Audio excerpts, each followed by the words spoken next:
this thing twice, and he's just an extraordinary player, and he seems to be in his prime. Jimmy, this is sometimes called the fifth major, and it's definitely a great tournament. Things like Pebble Beach and other events have got higher visibility now, but can you just describe, in your view, where golf stands with the whole live situation? And it just seems like it's better than ever, and it's come full circle back here. Well, a few years ago, if you had asked me that question, I think that the ground would have been a little bit more unsettled than it is. But I do think that the PGA Tour, probably the last year or so, has really regained its footing. Certainly the defections back to the Tour this year. That's what you think. Not so much Patrick Reed, but Brooks Koepka. And while competitively that may not necessarily amount to much, I think it's a signal. There's new management. There's going to be a new structure. The PGA Tour CEO, Brian Rowlap, did a 1-hour press conference yesterday where he talked about changing the structure of the game. He said that the idea was to create an organization that outlives all of us. And I think that kind of coming media negotiations on the horizon, certainly for the NFL, I think they're very, very aware of the need to kind of change the game in the way that it is perceived by the public. And the ratings were up last year, and you've Why got change the like game? Scottie Scheffler and Rory McIlroy, big stars winning, so things seem to be in Definitely. Colin and at Pebble, and you never know what Bryson's going to do. It's just like it's like crazy to even watch it. Is there a notion, Jimmy, that more prestigious tournaments, fewer total tournaments, because it's such a grind for these guys? They're trying to get the top, 40 players at more tournaments. I think they're trying to do some of that stuff, and then it just makes me think golf is in the top echelon of NBA, NFL, MLB, all the most important, hockey.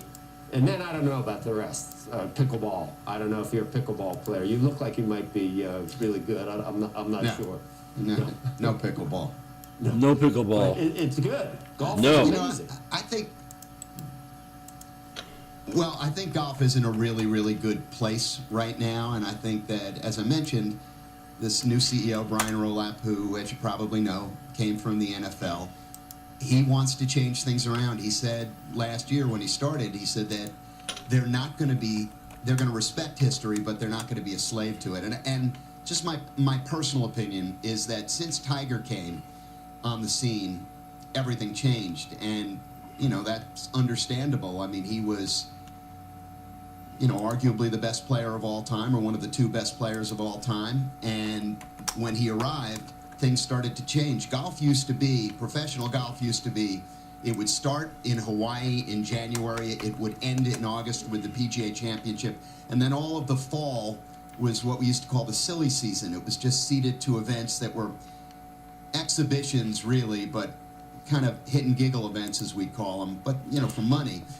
But once Tiger came along, I think that the idea is that the tour wanted to plant a flag in every date that they possibly could. And I've covered all sports for a really long time, and I don't think that the NFL or now college football has ever been stronger, and I think it's kind of a folly to try and compete with those two entities in the fall. So I think that they're going to go back to that model loosely, although there's a lot of nuance to it. But, Rowlap talked about the season starting in late January, and there's been some discussion that it might not start till after the Super Bowl, and then it would end in September, probably with either the Ryder Cup or the President's Cup. So things are changing. Yeah, everybody else does it. And don't forget, March Madness too, which we're right on. We got the Big East tournament. My Musketeers got to face UConn. Xavier?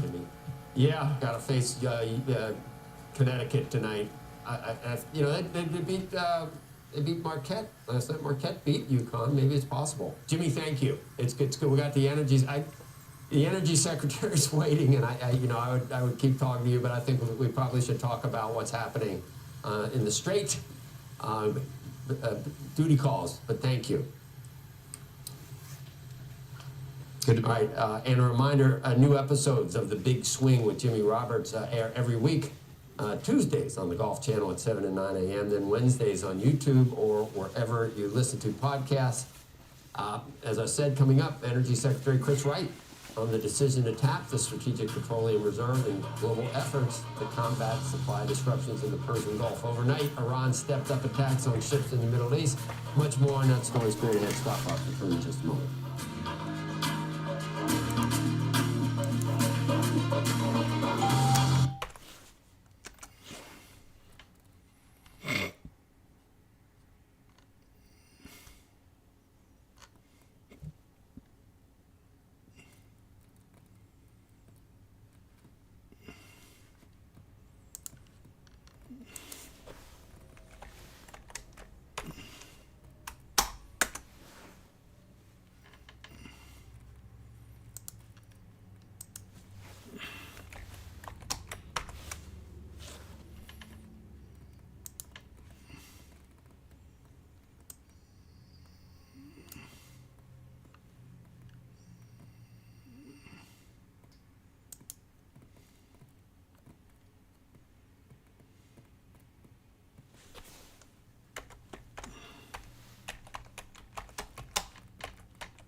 U.S. plans to release 172 million barrels of oil from the Strategic Petroleum Reserve in an effort to lower energy costs during the Iran war. Joining us now is Energy Secretary Chris Wright. Mr. Secretary, it's good to see you. Thanks for hanging out, talking about the plan. You probably were listening to some of that, but we appreciate you joining us this morning. You bet. Thanks for having me, Joe. I'm doing some math here and thinking about the SPR. We're only at 58% right now, and I look at all the machinations of we tried to refill it, didn't we? And Congress wouldn't give us the money to refill all of it. So now if we use 172 million out of 415, we'll be below 50% full, won't we? We will, but as we release this oil to address the short-term needs, we're doing it in swaps. So we're going to release 172 million barrels and swap it for more than 200 million barrels that'll be back in the reserve within a year. So ultimately, this is going to help us fill the reserve, but we need the oil in the short term for a short-term pain for long-term gain. How does that work? Because I saw that, so that we'll get we'll get 200 back with no cost to the taxpayer. How does that work? Just think of the price structure of oil right now. You know, it's backwardated. So the front month price is much higher than Oh, the I see. 12 months Okay. out price. Right. Okay.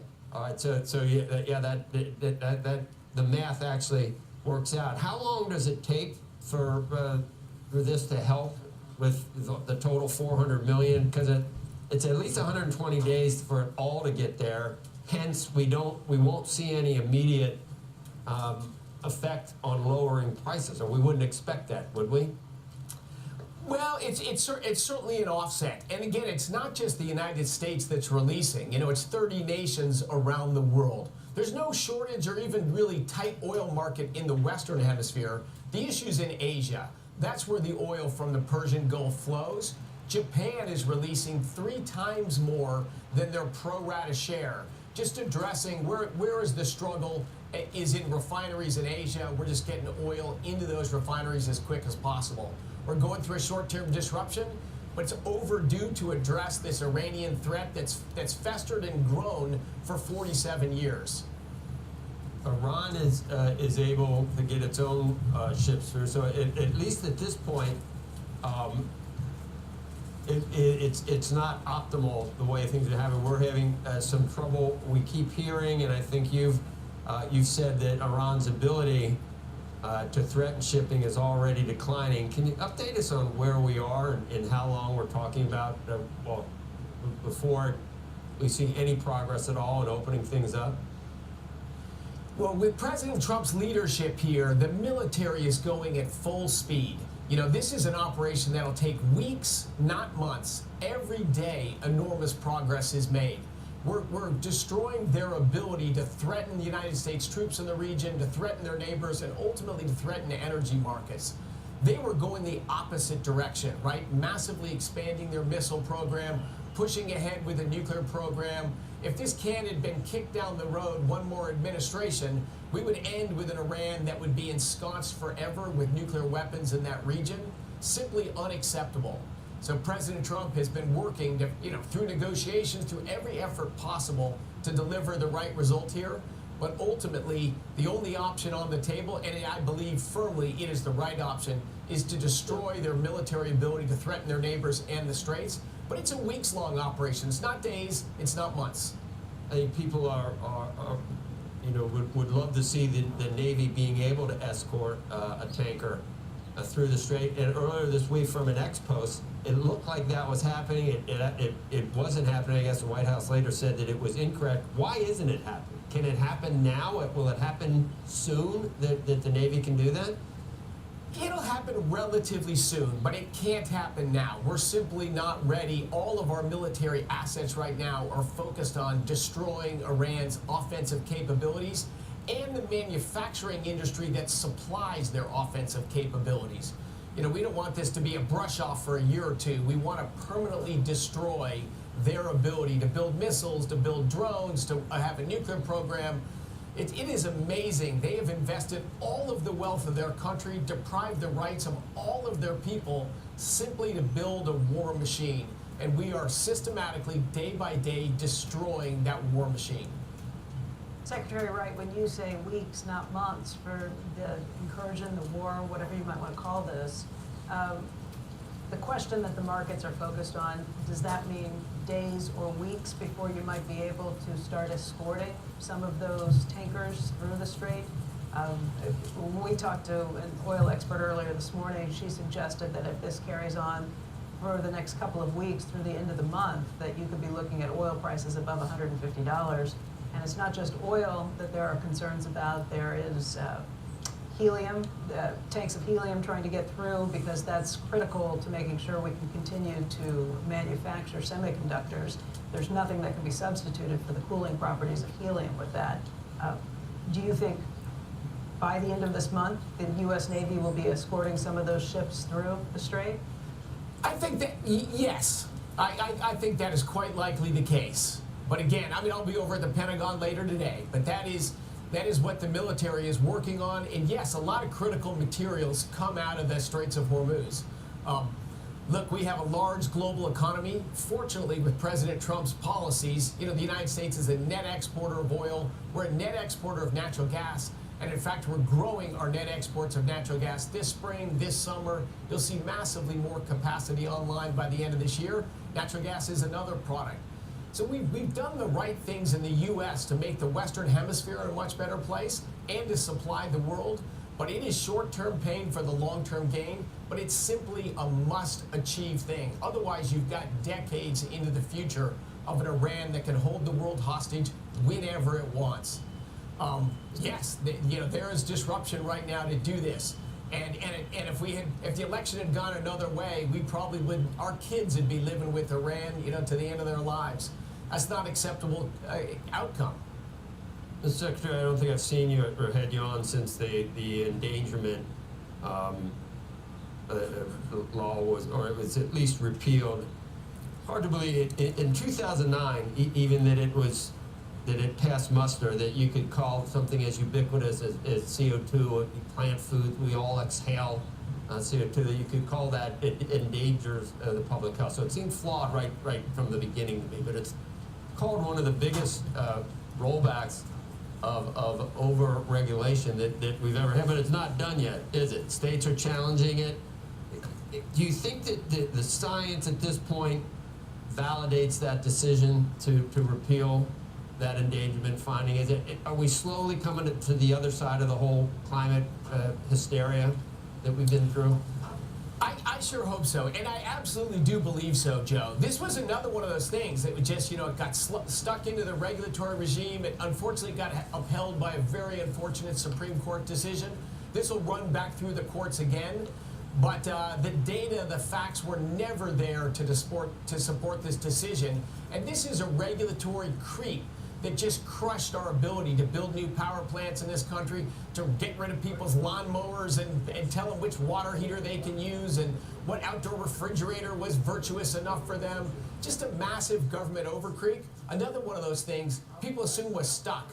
President Trump is bold. He's full of common sense. He's like, no, let's address that endangerment finding. We're not going to leave that to future generations.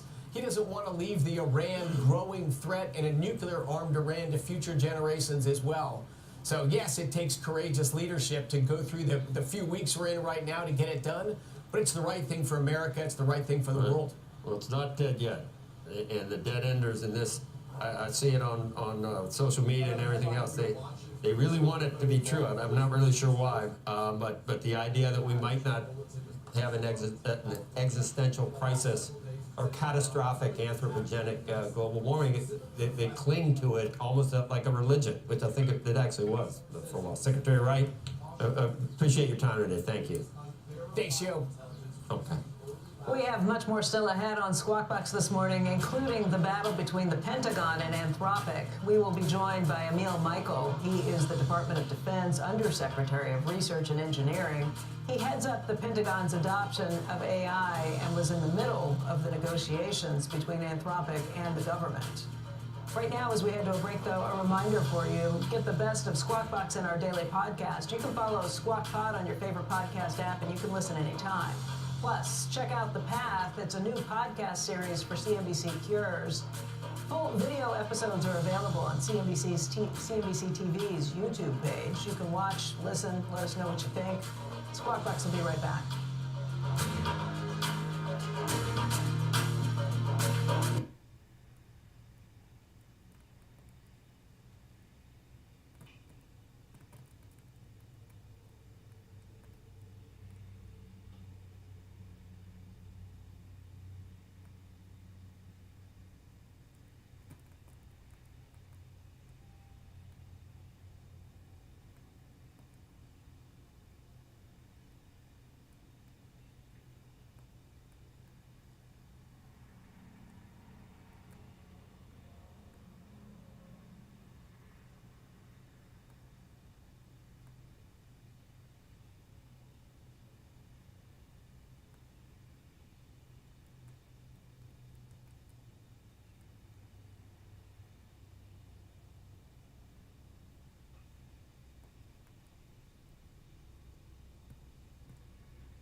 Welcome back to Squawk Box. Team Italy continuing its winning streak at the World Baseball Classic. Italy beating Mexico 9-8 last night. That victory helping Team USA's advance to the tournament's quarterfinals. And Italy handed Team USA a stunning defeat earlier in the week that put their chances of advancing in jeopardy. Team USA will now face Canada, and that happens tomorrow. Coming up, a lot more on Squawk Box. Stocks to watch, and later an exclusive interview with Perplexity's co-founder and CEO following the AI company's developer day. That's coming up at 8:40 Eastern Time. A big hour ahead. Do not go anywhere.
Good morning, everybody. I'm Contessa Brewer. Here's a look at your morning movers this morning. Dick's Sporting Goods is up more than 2%, posting Q4 results that topped Wall Street estimates, but it issued weak profit guidance for the year ahead. Of course, it acquired Foot Locker. That merger led to a 60% increase in sales for the quarter, but it linked Dick's with a business that has underperformed for years. Taking a look at fertilizer stocks here, the war in Iran has disrupted the shipments through the Strait of Hormuz, and analysts say threats to those supply chains could bring long-term economic impact through food inflation. Between the weeks ending February 27th and March 6th, the price per short ton of urea fertilizer imports, a phrase I never thought I would say, in the United States have jumped 30%. Names like Mosaic Company, Nutrien, and CF Industries are all moving higher this morning, as much as 4%.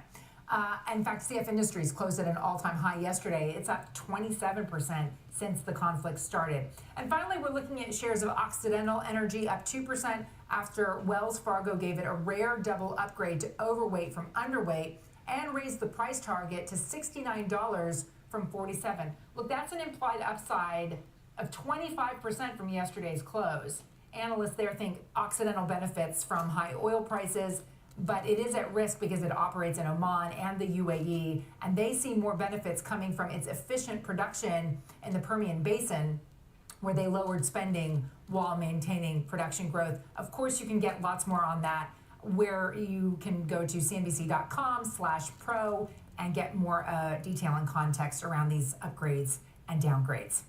Joe? All right, thank you once again, Contessa. Coming up, we're going to have a live report from Dubai on the escalation of Iranian missile attacks on ships in neighboring countries in the Gulf. This is new video overnight from Bahrain. Officials there say that Iranian strikes triggered fire at fuel tanks near Bahrain's international airport. Squawk Box returns in just a moment.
It is 8 a.m. on the East Coast, and you are watching Squawk Box right here on CNBC. I'm Becky Quick, along with Joe Kernan and Andrew Ross Sorkin. We are continuing to watch markets this morning. The energy market under pressure once again. It looks like prices are higher by about 6.5%. For the latest headlines out of the Middle East, we want to get right over to CNBC's Dan Murphy, who is standing by in Dubai. Dan, what's the latest there? Becky, good morning to you. Well, I wanted to update you on the situation inside the regional financial centers, because this is very much a live situation. Iran says US and Israeli-linked banks and financial institutions across this region are now legitimate targets, and major firms here are taking that threat seriously. Goldman Sachs has just ordered all regional staff to work from home. Citibank is closing its offices and branches into the weekend. HSBC, Standard Chartered, and PwC are also putting measures in place to try and keep their staff out of potential harm's way. And the trigger here is a direct warning from Iran telling civilians to stay at least 1 kilometer away from any bank linked to the US or Israel. And for the Gulf money capitals like the UAE and Saudi Arabia, this is a real concern. Cities like Riyadh and Abu Dhabi have spent the last decade positioning themselves as reliable and modern and safe destinations for talent and global capital. That proposition has been very attractive, particularly for deal makers looking to do business with the region's big sovereign wealth funds. So it's too soon to say if we're going to see real capital flight here or layoffs or firms actively considering relocating because of the war, but the reputational damage is already starting to weigh, and that is a real concern. Overnight, that threat also getting closer. We saw more Iranian drones and missiles being intercepted here and 3 more foreign ships being struck in the Gulf. That's according to the UK Maritime Trade Operations Centre. Of course, the Strait of Hormuz is still firmly closed, and we saw oil pushing through the $100 a barrel handle again in early Asia trade today. The IEA's record 400 million barrel reserve release yesterday is a positive step, but it only covers about a quarter of the supply gap, and analysts that I've been speaking to today say it could take months for those barrels to physically reach the market. Goldman Sachs even says prices could blow past the 2008 peak of $147 a barrel if Hormuz remains closed for the rest of the month. And the reality is there's probably no policy response that can stop the oil price from going higher, and that's because production shut-ins across the Gulf are now ramping up. The pipeline alternatives ultimately can't carry the volume to the market, and as one analyst also told me today, you basically have a 20 million barrel a day problem, a 3 million barrel a day solution, and a 90-day delivery window. So to quote that analyst, the math is not mathing. It's back over to you. That is playing out in the prices we see today. We just spoke with the Energy Secretary here in the United States, Chris Wright, and he said that he thinks that by the end of the month you will have U.S. naval ships that are helping guide tankers and other ships through the Strait of Hormuz. If that's the case, what happens, and what happens if that is not the case by the end of the month? Well, as Goldman says, we could see prices ultimately spiking to 2008 levels, back up to near $150 a barrel. The reality is there has to be either a military or diplomatic off-ramp. We have to have the Iranians allowing ships to pass through the Strait of Hormuz or actively push ahead with US Navy officials and ships helping to get those tankers continue to move again through the strait, because as the backlog continues to build and the reopening delay also continues to build, then this problem gets worse literally minute by minute. And of course, the threat inside the Strait of Hormuz is still active and real at this hour as well. The Energy Secretary ultimately said that the US is not ready at this point to allow the Navy to start escorting ships. And you can bet your bottom dollar as well, you'll be hard pressed to find any sea captain who would want to take their ship or their crew through the Strait of Hormuz, given the current conditions inside the Gulf and inside the Strait right now as well. So this is a really, really dangerous situation for the global markets. And as I mentioned, every minute, every hour that passes, the problem is just getting worse. Yeah, Dan, the 3 ships attacked overnight, correct me if I'm wrong, I don't think they were trying to pass through the strait. They were just attacked in the Gulf. That's exactly right. And those attacks were ultimately picked up as well by the UK Maritime Trade Operations Centre, which has been monitoring the situation in and around the Strait of Hormuz. Remember, this is one of the world's most important oil choke points. We see millions of barrels of oil per day flowing through the strait on a good day when it's open. The question that I'm asking now is what happens long term? Who will ultimately guarantee the safety and security of these ships, given the importance of this global waterway? We are seeing right now in real time an active recalibration of how the Gulf states consider defense. We're seeing an active recalibration of Israel's military posture in the region as well. And of course, global capital also thinking twice about how they'll deploy into the future as well. So we may need to see real security guarantees in order to ensure that the flow of oil continues through that vital waterway. Exactly who's going to be responsible into the future remains to be seen, and what type of threat the Iranians will continue to pose is also a key question right now. Okay. Dan, thank you very much. Dan Murphy. Coming up, the dispute over AI safeguards between the Pentagon and Anthropic. And take it to a new level. We're going to speak to the DoD Undersecretary of Research and Engineering. Led the discussions with Anthropic on its use at the Pentagon. It's an important conversation, and we're excited to have it in just a little bit. And then an exclusive interview with the CEO of Perplexity. The company just held its first developer day rolling out new products. That interview straight ahead as well. Don't go anywhere. Squawk Box returns after this.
Welcome back, everybody. Our next guest is at the epicenter of the Pentagon's feud with Anthropic. Joining us right now is Emil Michael. He is Department of Defense Undersecretary of Research and Engineering, and he heads up the Pentagon's adoption of AI. He also led discussions with Anthropic and its CEO, Dario Amodei, on the use of the company's AI models. And first of all, Undersecretary Michael, thank you for being with us today. Good to see you, Becky. Good to see you too. Let's walk back and try and figure out what happened. We've spent an awful lot of time talking about the government's battle with Anthropic and kind of the fallout from it. But if I understand correctly, I think what first happened was a holy cow moment, I'll say, that you had. I think you called it something slightly different, but a moment after the Venezuelan raids that captured Maduro, where Anthropic went and asked Palantir if its software had been used in those attacks. And you said at the time that that was your whoa moment. What happened?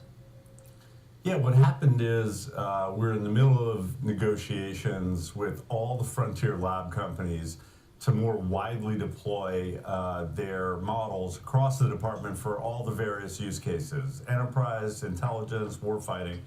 And then after the Maduro raid, one of the senior executives from Anthropic had called Palantir, who's the prime contractor, and Anthropic's a subcontractor in a contract with the Department of War, and asked if their software was used, which is classified information, and implying that if they didn't like the way it was used in that raid, that we might have a problem and have violated the terms of the contract, which meant that they could shut us off at any time, which was the whoa moment, because then we realized we are dependent on this one provider who wants to insert their policy preferences in the middle of an operation potentially and harm the warfighter, and that was something that we took extremely seriously at the time. Did Palantir answer the question that was asked? Was their software used? I can't say, it's not okay for me It's to still say classified. here. Yeah, it's still classified. But the mere asking of the question and then the mere relaying of that question to other executives at the company who have since commented that they were asking different kinds of questions and they didn't have clearances really posed a big problem. But really the substance of problems there was that they were worried about their software being used in a raid. And remember, they've sold their product into what's called a combatant command that engages in combat.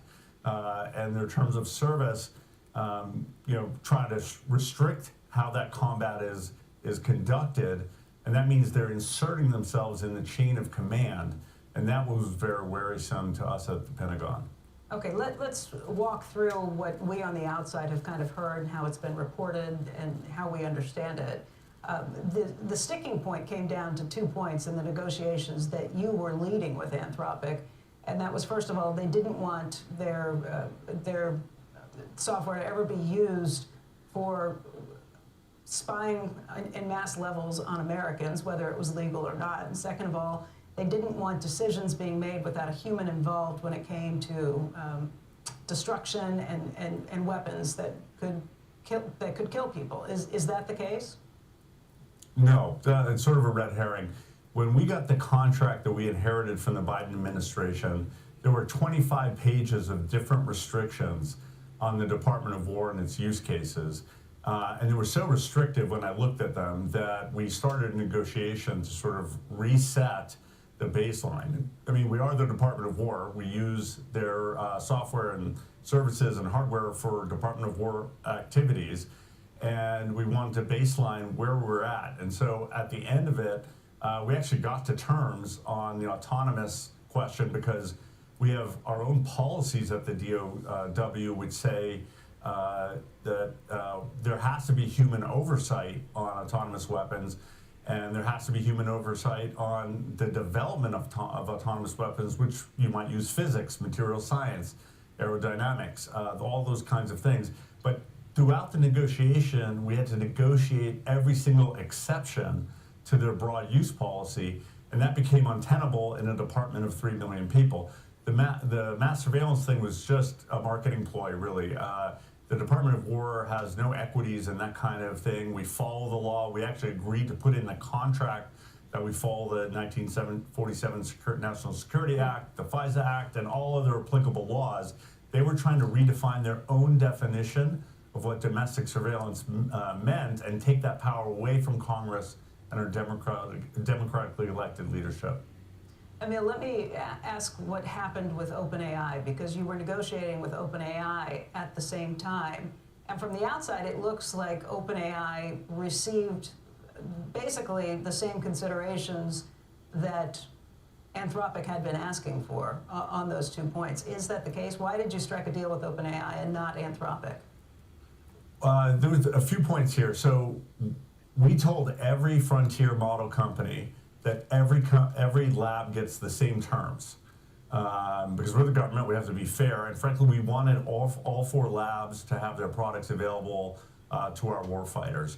And so the contracts that we wrote are very similar in what they provide. And different types of language got people more comfortable than others. So there was really no big difference between the two. Remember, at the Department of War, we have 2 types of agencies. We have the combatant commands and the Department of War where the civilians work.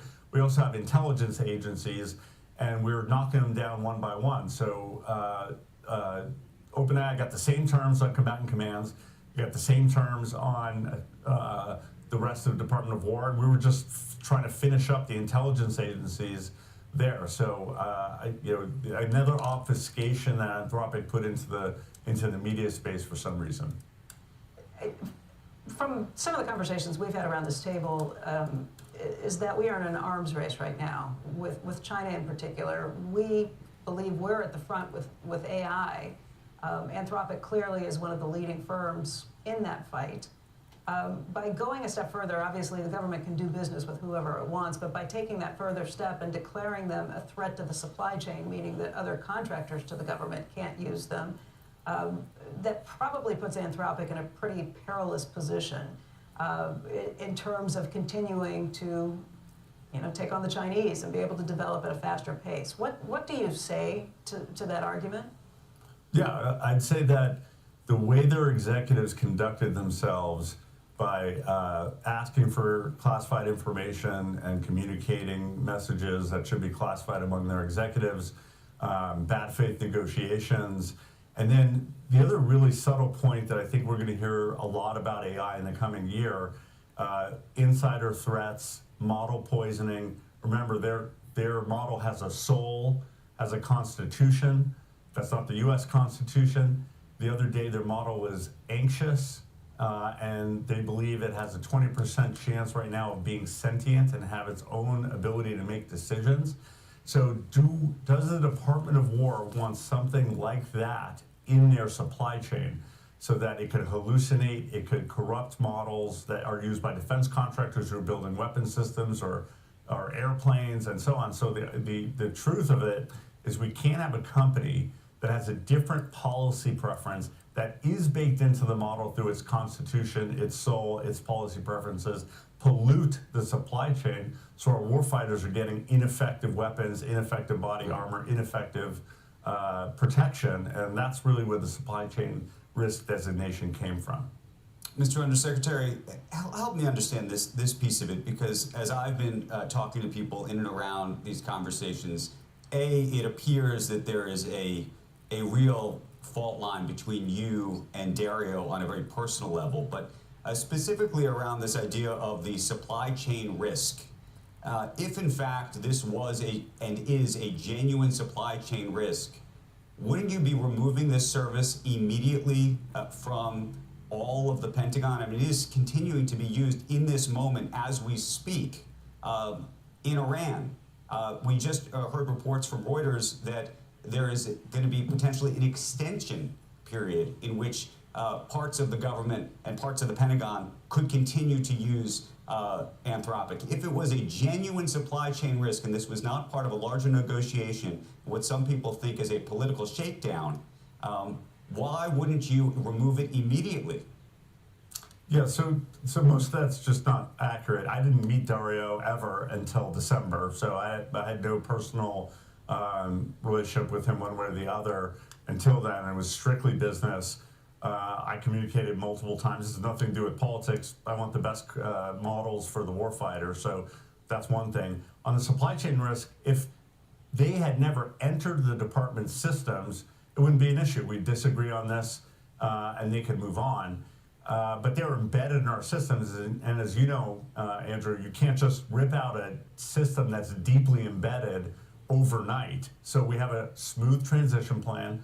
The president has said we have 6 months at the Department of War to replace them with another system. And until then, we're watching it very closely, making sure we have control so that there's no way that the model could be corrupted or their insider threat could do anything to it. But the supply chain threat is real, but we also have to move off it, and that doesn't happen overnight. This is not just Outlook where you can delete it from your desktop. But let me ask you just about this supply chain risk. At the same time, at one point, you tried to talk about it being using the Defense Production Act. And these things are completely at odds. On one end, it's either a supply chain risk and it's a genuine supply chain risk and has to be removed from your systems immediately, you would think, or it's amazing and you absolutely need it. And how could it have been both? Well, I think you're misreading what the Defense Production Act does. The Defense Production Act allows you to get terms with a company that are relevant for the situation you're in. So you actually have the power to work with the company on a different set of terms than they might want commercially. When it comes to supply chain risk, we are trying to get off them as soon as we can. It's just not realistic, Andrew, to just turn it off one day, especially in the middle of a conflict. It just doesn't make sense. It's just not how it works. So we're being realistic, we're being practical. Our first job is to protect the warfighter, and so we'll get off of it as soon as we can. And the Defense Production Act is sort of a different concept altogether. Right, but and we describe didn't it, but designate them there. you could get off of it. You could say, look, we don't want to do business with you. That's completely fair thing to do.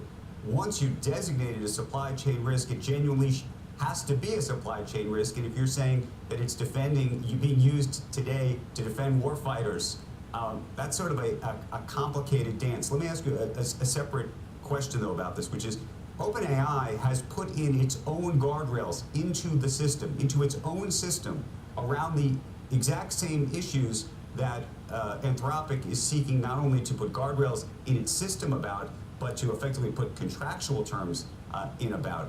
Why are you convinced that the OpenAI version of this will not be quote-unquote poisoned? By the way, a number of their engineers have signed on to an amicus brief effectively suing the Pentagon. So they have very similar views that the same people that Anthropic do.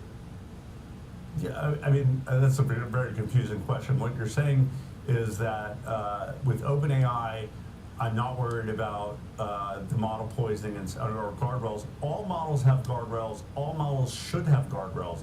The guardrail should protect against things that are unlawful. The guardrail should not protect against lawful activity that's in the very nature of what the Department of War does. So that wouldn't make any sense, right?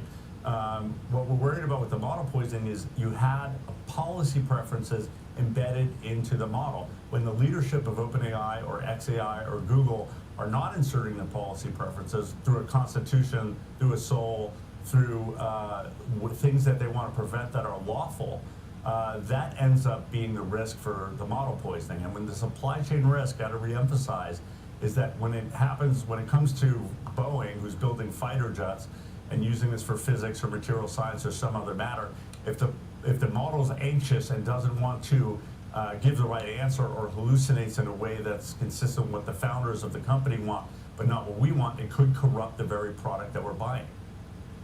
Emil, can I ask, is there a chance for this negotiation to continue? Is there a chance that you could reach an agreement with Anthropic, and if so, what would that take? There's no chance. The leadership has proven through the leaking and through sort of bad faith negotiation that they don't want to reach an agreement. And like we said, we believe there are supply chain risks, so our incentive is to get them out of the system as soon as it's responsible to do so, and that's it. And we don't want them in the defense supply chain. You know, any other companies free to use them, any other users free to use them. This is not meant to be punitive. We wish them success in their commercial business, but there will be no Department of War business with them. Mr. Undersecretary. Just one second. Microsoft has taken their side with this, and if I understand it correctly, Microsoft is doing this because it thinks that it can't necessarily remove Anthropic from all of the operations that it does with the U.S. government between now and 6 months. Is that why you are potentially looking at an extension of time for how long it can take contractors to remove Anthropic from their operations that they do business with you? So I think the Microsoft thing was a little bit of virtue signaling because of the research community that sort of has, there's 1,000 of these elite researchers, and you see them getting traded between companies for huge pay packages. So I think maybe that was some of their motivation. But no, that had nothing to do with it. All the supply chain risk says from the Department of War is that for our activities that they serve us and we can't use them. But remember, Microsoft's a big partner of OpenAI. They have those models embedded in their cloud.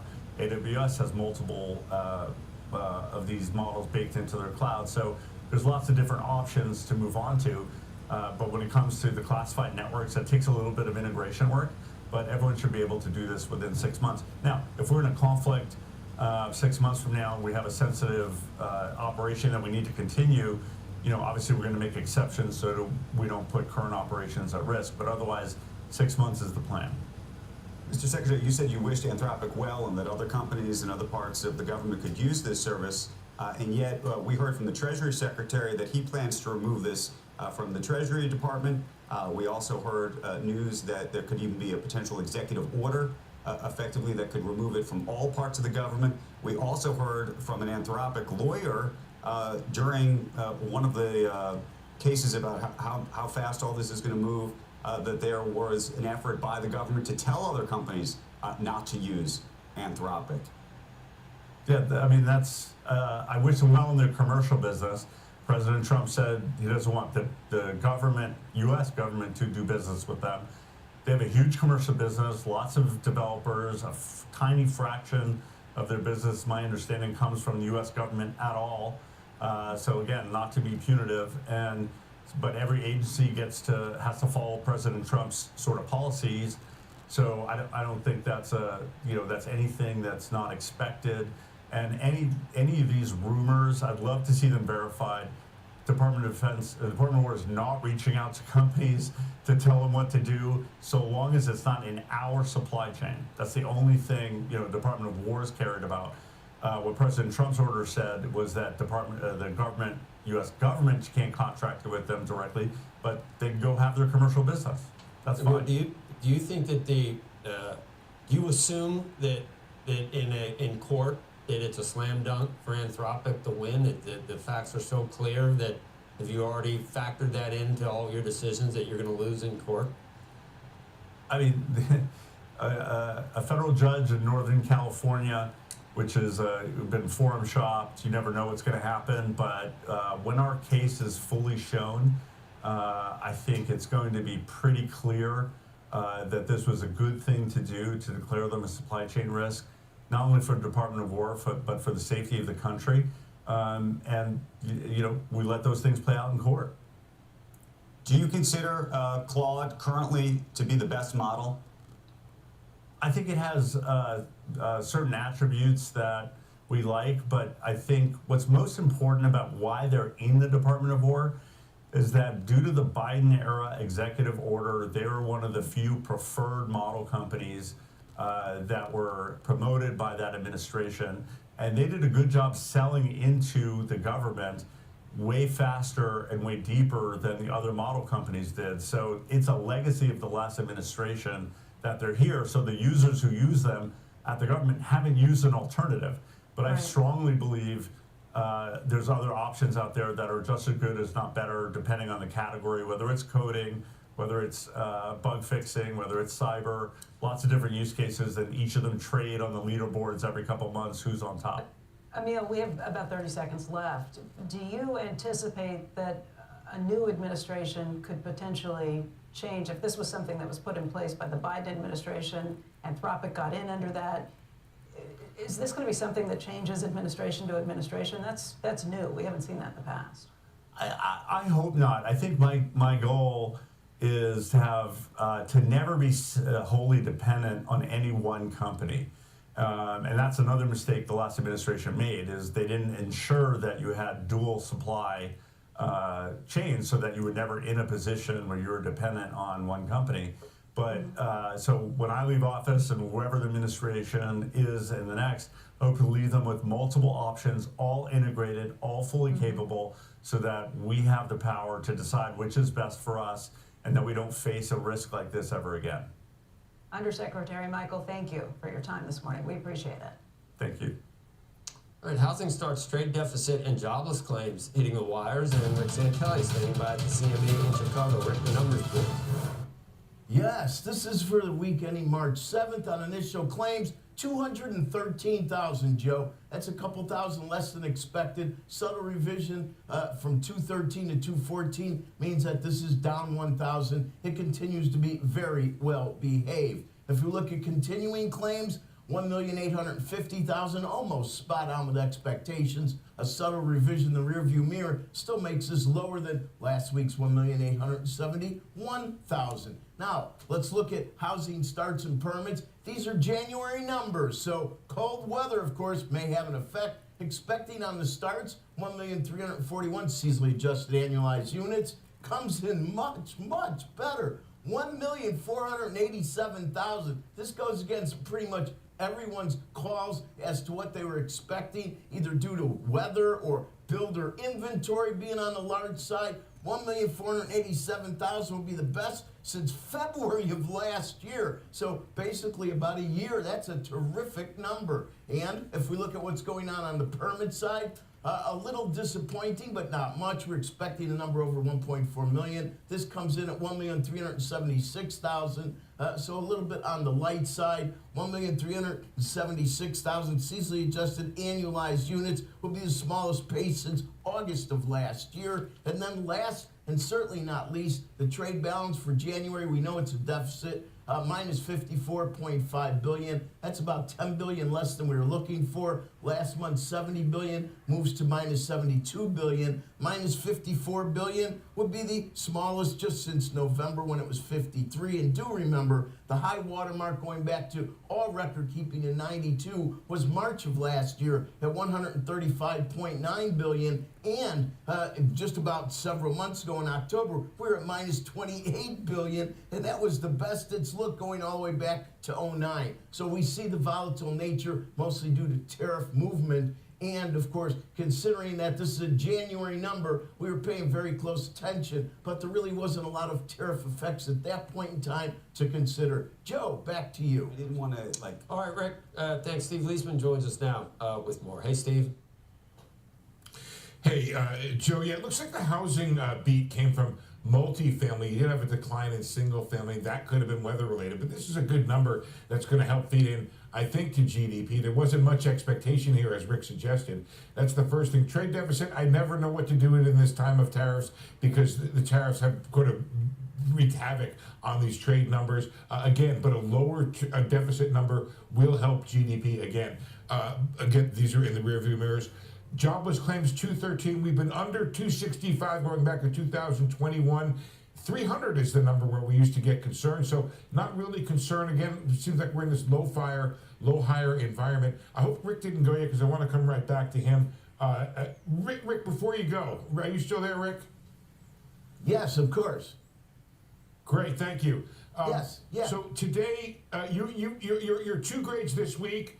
If I'm not mistaken, D plus and C minus on the two auctions. How big is the 30-year auction today? Well, it's 22 billion. It's reopened, and that means we're adding to a primary auction issue from last month. But the long end of the market isn't the benchmark anymore, but it certainly is the weak guy when it comes to price action. It's of course 487 yield. It's the highest yield on the curve, even higher than 20-year. And one of the reasons, of course, is globally we see 30-year rates moving up, and some of these big AI corporate issuances have been heavy on the long end. Think Amazon here. So I think that's having an effect as well. Remember, when you're looking at long-dated treasuries and you look at and compare against long-dated corporate issues, even on the investment grade for getting junk, there's definitely some competition right now, and I think that's starting to show up. Obviously, the long end theoretically will pay most attention to inflation issues, but since the 30-year isn't the benchmark, it's a little bit on the thin side compared to 10s. So even though it's yield and the auction's probably going to be soft, yeah, I would suggest it's not going to be a terrific auction in the 30 years. Tune in at 1 o'clock, folks, for the auction results and Rick's grade. Real quickly, I want to show you Goldman downgrading the economy based on an upsurge in oil prices. They took a few tenths off of GDP, added a few tenths to PCE, and that's why I wanted Rick to talk, because that could be something animating the bond market right now. And added, not very much, but a little bit to unemployment rate, the unemployment rate. They see a $98 average price of oil this year, but coming down to 71. So, Andrew, things are moving, and tomorrow's data, the PCE, will be important, might get the attention of markets. Steve, thank you, sir. Still to come. We got an exclusive interview coming up with the CEO Perplexity following the company's Developer Day. Squawk Box coming right back after this.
Check on the markets now. They have gotten significantly worse in the last about hour or so. Now 400 points of downward pressure. That's actually where we started. The morning got to about 200 or even less down on the Dow. But let's check out oil. Oil, things are definitely keying off of what happens in that complex. Now up almost 7%, $93. And crypto has been, Bitcoin's been solidly above 70,000 for the last part of the pre-market session, and a bit yesterday, sort of just under 70, just above 70,000. Up next, personal AI assistance for everyone. An exclusive interview with the CEO of Perplexity about its agentic AI products and much more. Squawk Box will be right back.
Morgan Stanley limiting redemptions in one of its private credit funds after investors sought to withdraw about 11% of shares outstanding. That is according to a regulatory filing in a letter to investors.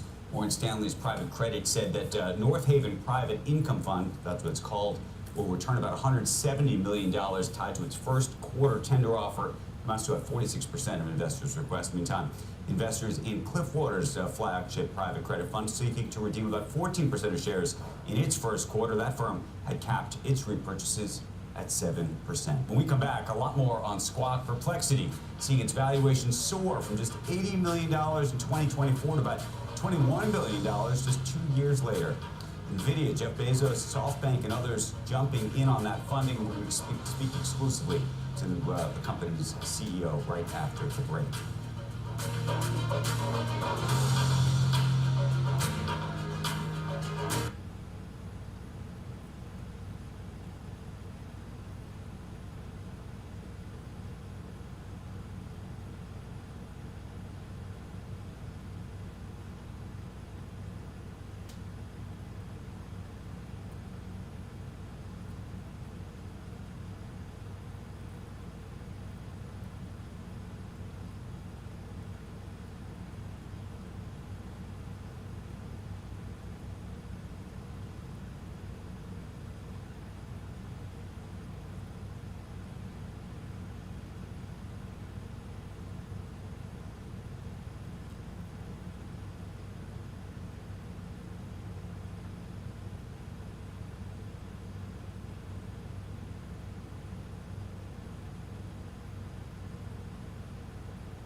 Welcome back. Squawk Box. Perplexity hosting its inaugural Developer Day, rolling out more than a dozen new products. And joining us right now in an exclusive interview is Perplexity's co-founder and CEO, Arvind Srinivas. Good morning to you. A whole bunch of new products, including some that have come out prior to yesterday, but others as well.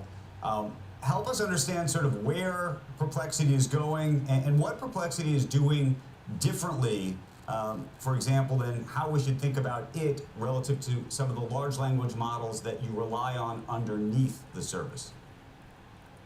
Great to be back here, Andrew. So Perplexity, since the launch of computer, we like to say everything is computer. We introduced Perplexity Computer, which is a massive multi-model orchestration system. And just by virtue of that word, the difference arises from all the model providers. A computer is not just one model. In 2026, or towards the late 2025, models started specializing rather than commoditizing. Anthropic is very good at coding, OpenAI's models are very good at writing, Google's models are very good at multimodal. So when you are at a computer, and if you just want to emulate whatever you do as a human being on a computer, whatever digital task, if you want to give AI access to exactly the same set of tools, file systems, and sandboxes, you need all models to be able to do the entire work, which is where Perplexity shines, because our focus from the beginning has always been on accuracy and orchestration. We want to be the orchestra conductor across all these different models. Arvind, I tried to explain to people what computer is. For those who have not used, it's one of those things where if you use it, you can feel it and understand it. Much harder to describe. I've told people, it's a little bit like OpenClaw without, without some of the security bugs and things like that. But then they say, well, what does that mean? Can you sort of just explain it in the simplest way you can? Sure. Think about you, Andrew, when you open your computer to do your work, what are all the things that are actually needed? Ignore all the AI models out there. You need a browser, you need access to the internet. You need a file system, you need to keep, there needs to be a place where you store all your files. And you need a way for programs to run, your shell or your terminal. You may not have to even look at it, but there are programs running in the background. If you put these three things together, you have a computer ready to go. This is actually the idea behind some of the things like Chromebook, which try to put just these three essential things inside a computer.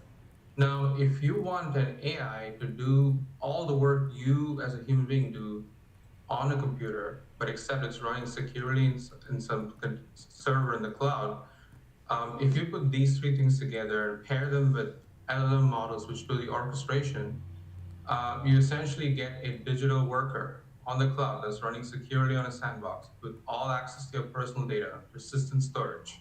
That is essentially what computer is. And you brought in OpenClaw. The main difference, as you said, is security. It's all running on the server side. Security does not go override your files, does not import malware from a skills hub somewhere on the internet, does not have, you don't give it full access to all your messages if you don't want to. So all that controls security, and the fact that Perplexity has its own common browser, so we can do agentic browsing on your behalf on the server side. These are the major differences from existing like hobby projects like OpenClaw. Here's the thing that I can't understand. Long term, look, OpenClaw's going to OpenAI. I'm imagining everybody's going to create their own version of something that looks like computer. Yeah. Now, I recognize that you're going to be able to orchestrate it using multiple LLMs, and each LLM will only be doing it using their own. But at some point, aren't all these LLMs, large language models, effectively going to converge and become somewhat commoditized? That's exactly what is not happening. That's what we thought was happening in 2025, early on.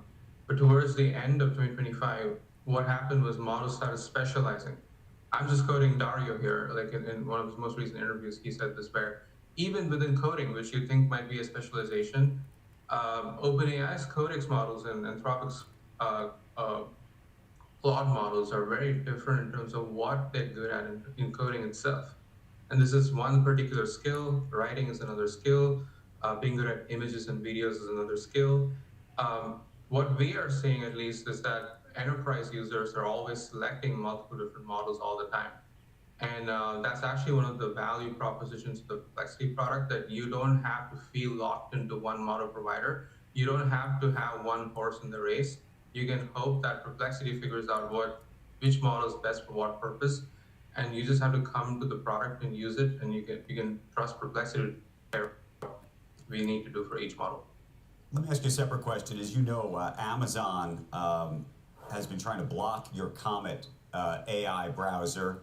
They won in court to effectively prevent your service from what they think is scraping their service. How do you think about that, and what is the implication of that case, both on yourself and other AI companies that effectively may try to or have to do similar things to make the service work? When you go to a store, you want to buy something very, very personal to you, and you want to take your friend along with you for help, make the right judgment call. But the store owner tells you that you're only supposed to use their friend to help you make the decision. Who's actually right here? Our position is you can bring your own friend, and the judge, even in the preliminary injunction ruling, has said that Perplexity is actually useful to the user and is not doing anything egregious. So we believe we will win, and we'll just let the legal process follow. I think the issue, as far as I understand it, is not so much that the Perplexity friend is somehow doing a disservice to me as the consumer, but in the process of trying to help me, the consumer, that potentially you're able to scrape and collect all sorts of information that in the future could be used in some other way that is unintended, at least by a store owner like an Amazon.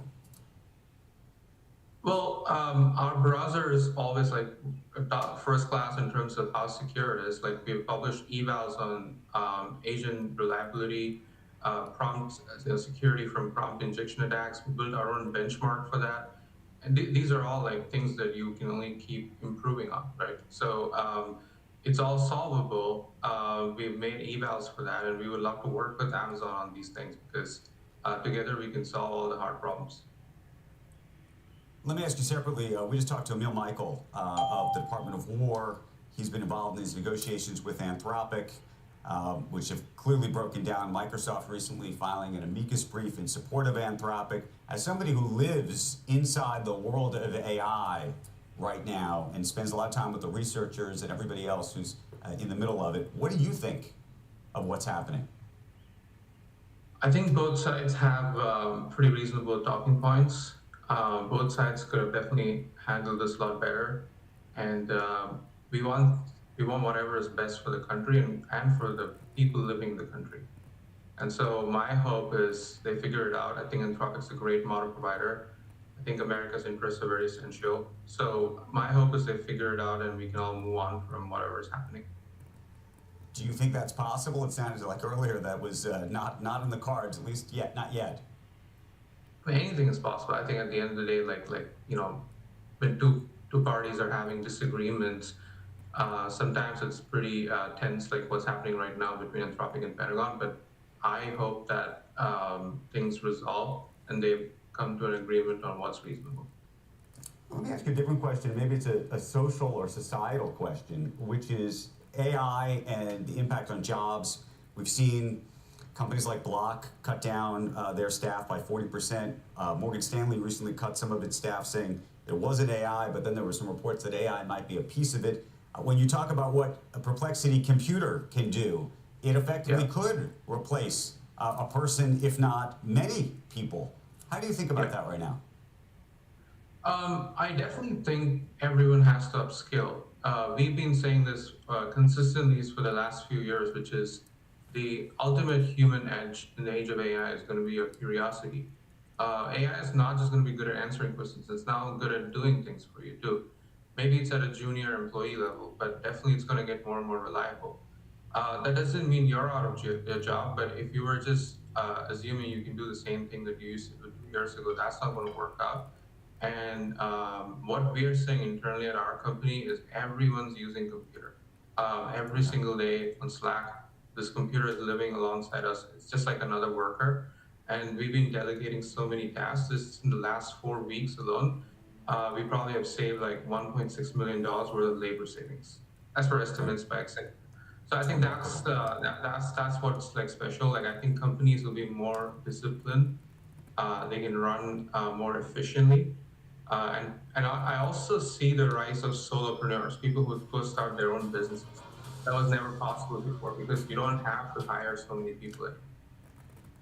You don't have to hire so many people. I mean, that's the big question. Is this going to be an efficiency play, or is this going to fundamentally make everybody, I think everyone's going to be superpower the economy? I think it will. It's going to take time, but I think people are already beginning to start their own business. They're going to vibe code their website. They're going to add billing support. They're going to use AIs to go do the growth marketing for them. And they're going to have that be a passive gig, and that's much more enjoyable than trying to have a day job and trying to do Uber driving the night. Nobody enjoys that kind of life right now. I appreciate that point, but then I worry about all the white-collar workers, including, by the way, engineers and coders. Yeah, I think, like I said, like engineers and coders, they have to change their mindset. Like right now, like if you want to know something about the code base, the best person to ask about that is actually AI, not even the senior most engineer in a company. This is a complete mindset shift, and I think once people get used to that sort of mentality, which has always happened by the way, but people who are more married to a certain programming style or paradigm, every time the paradigm shifts, they have had struggles in the past. I think the same thing is going to happen again. But I don't think the expertise and problem-solving skills are like unnecessary. In fact, it's even more necessary. Imagine you vibe coded something and your production broke. AI is still not good enough to go fix itself. So I think you have to have that human expertise still. We're up against a hard break in literally about 30 seconds. But the one thing I'm curious about is how quickly we're going to evolve to the point where you're not going to need folks to do some of these things, and the human gets out of the loop. Is that a year from now? Is that right now? 6 months? 2 years? What do you think? Probably a few years. Still a few years. Yeah. Okay. Well, that means we still got a job for now. Does Claude have a soul, Arvin? I don't think so. You don't think Do so? any of us? I do. You have a soul? I'm on the record, saying that. If I die, I'll weigh less a couple of minutes later. I don't know if Claude has any more of a soul than OpenAI has. I think they all basically either have a soul or they don't at this point. Arvin, I want to thank you for joining us. Congratulations on your developer day yesterday, and congratulations on some of these new products that you've been putting out. Meantime, we should tell you, you do not want to miss this. An interview coming up a little bit later on Squawk on the Street with Alex Karp of Palantir, who may be commenting on all of the things we've been debating here. Goodbye. We'll see you later. Right now it's time for Squawk on the Street.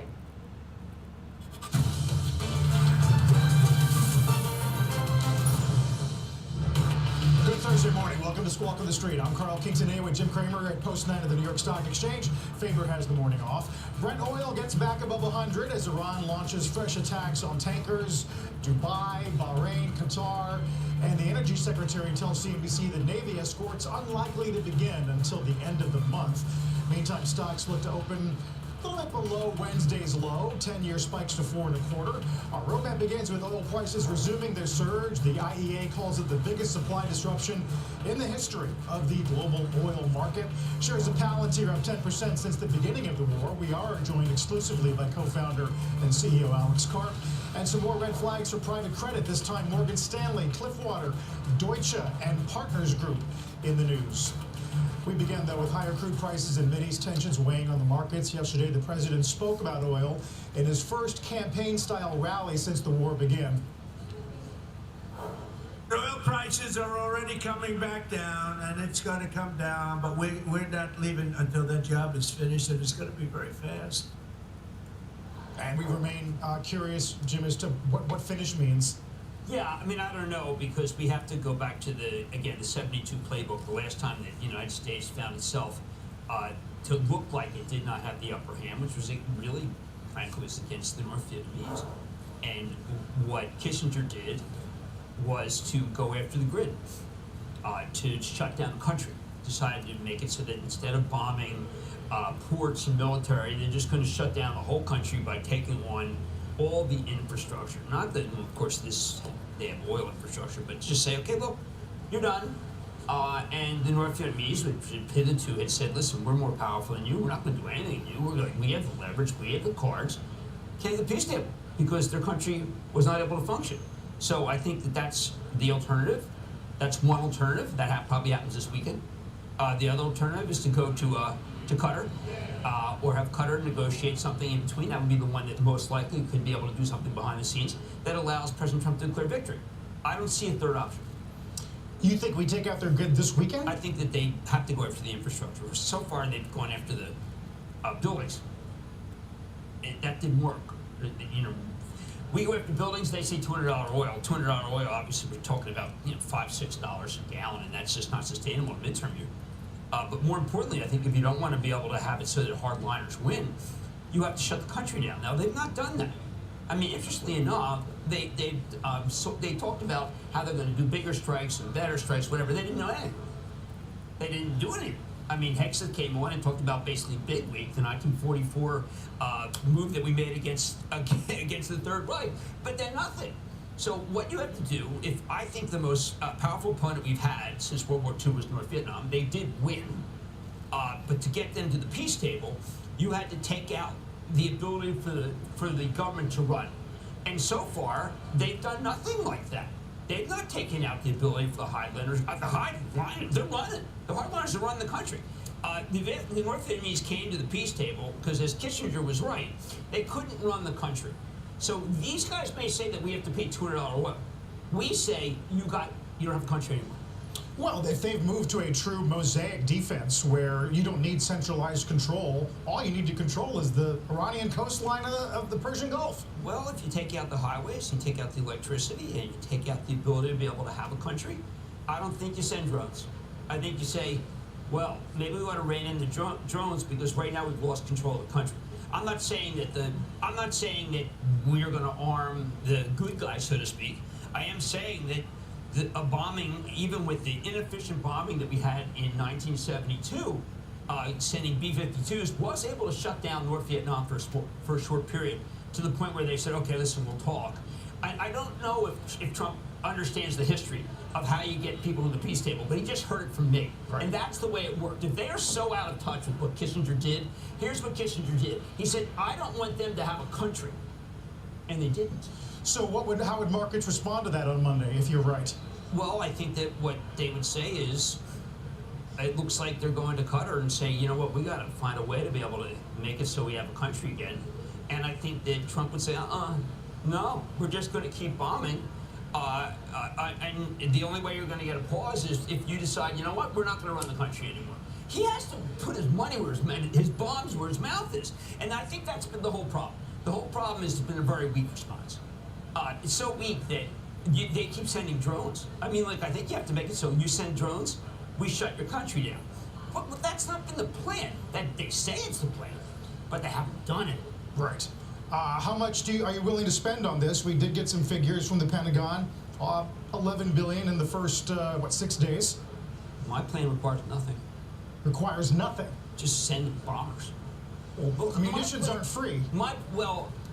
They're there. My plan is not my plan. I shouldn't say it. It was the Kissinger plan. We've done this before. It worked. But I don't know if they know who he is.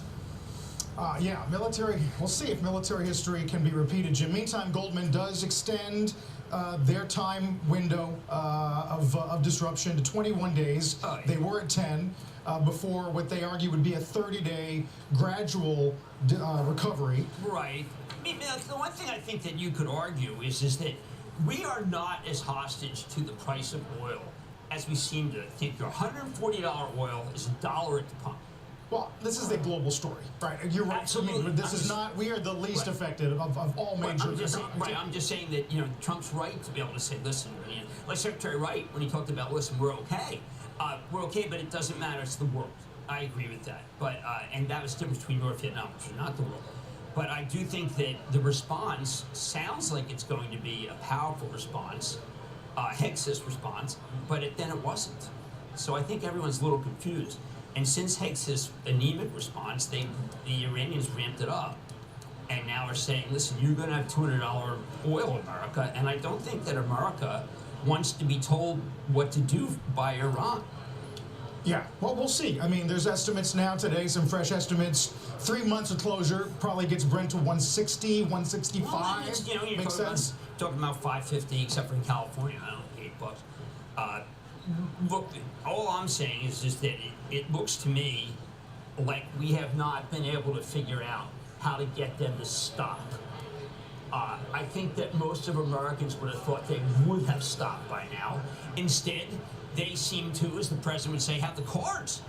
And I don't think Americans, MAGA or not, want them to have the cards. Yeah.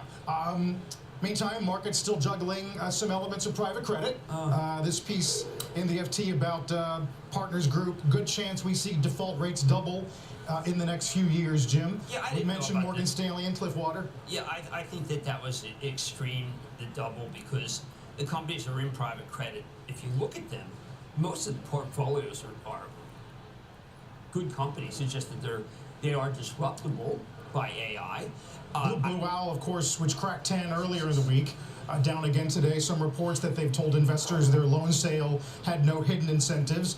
Deutsche, Jim, is going to open down, or is down 6, flagging $30 billion in private That credit was strange. exposure. It was like kind of a boilerplate thing, but it was there.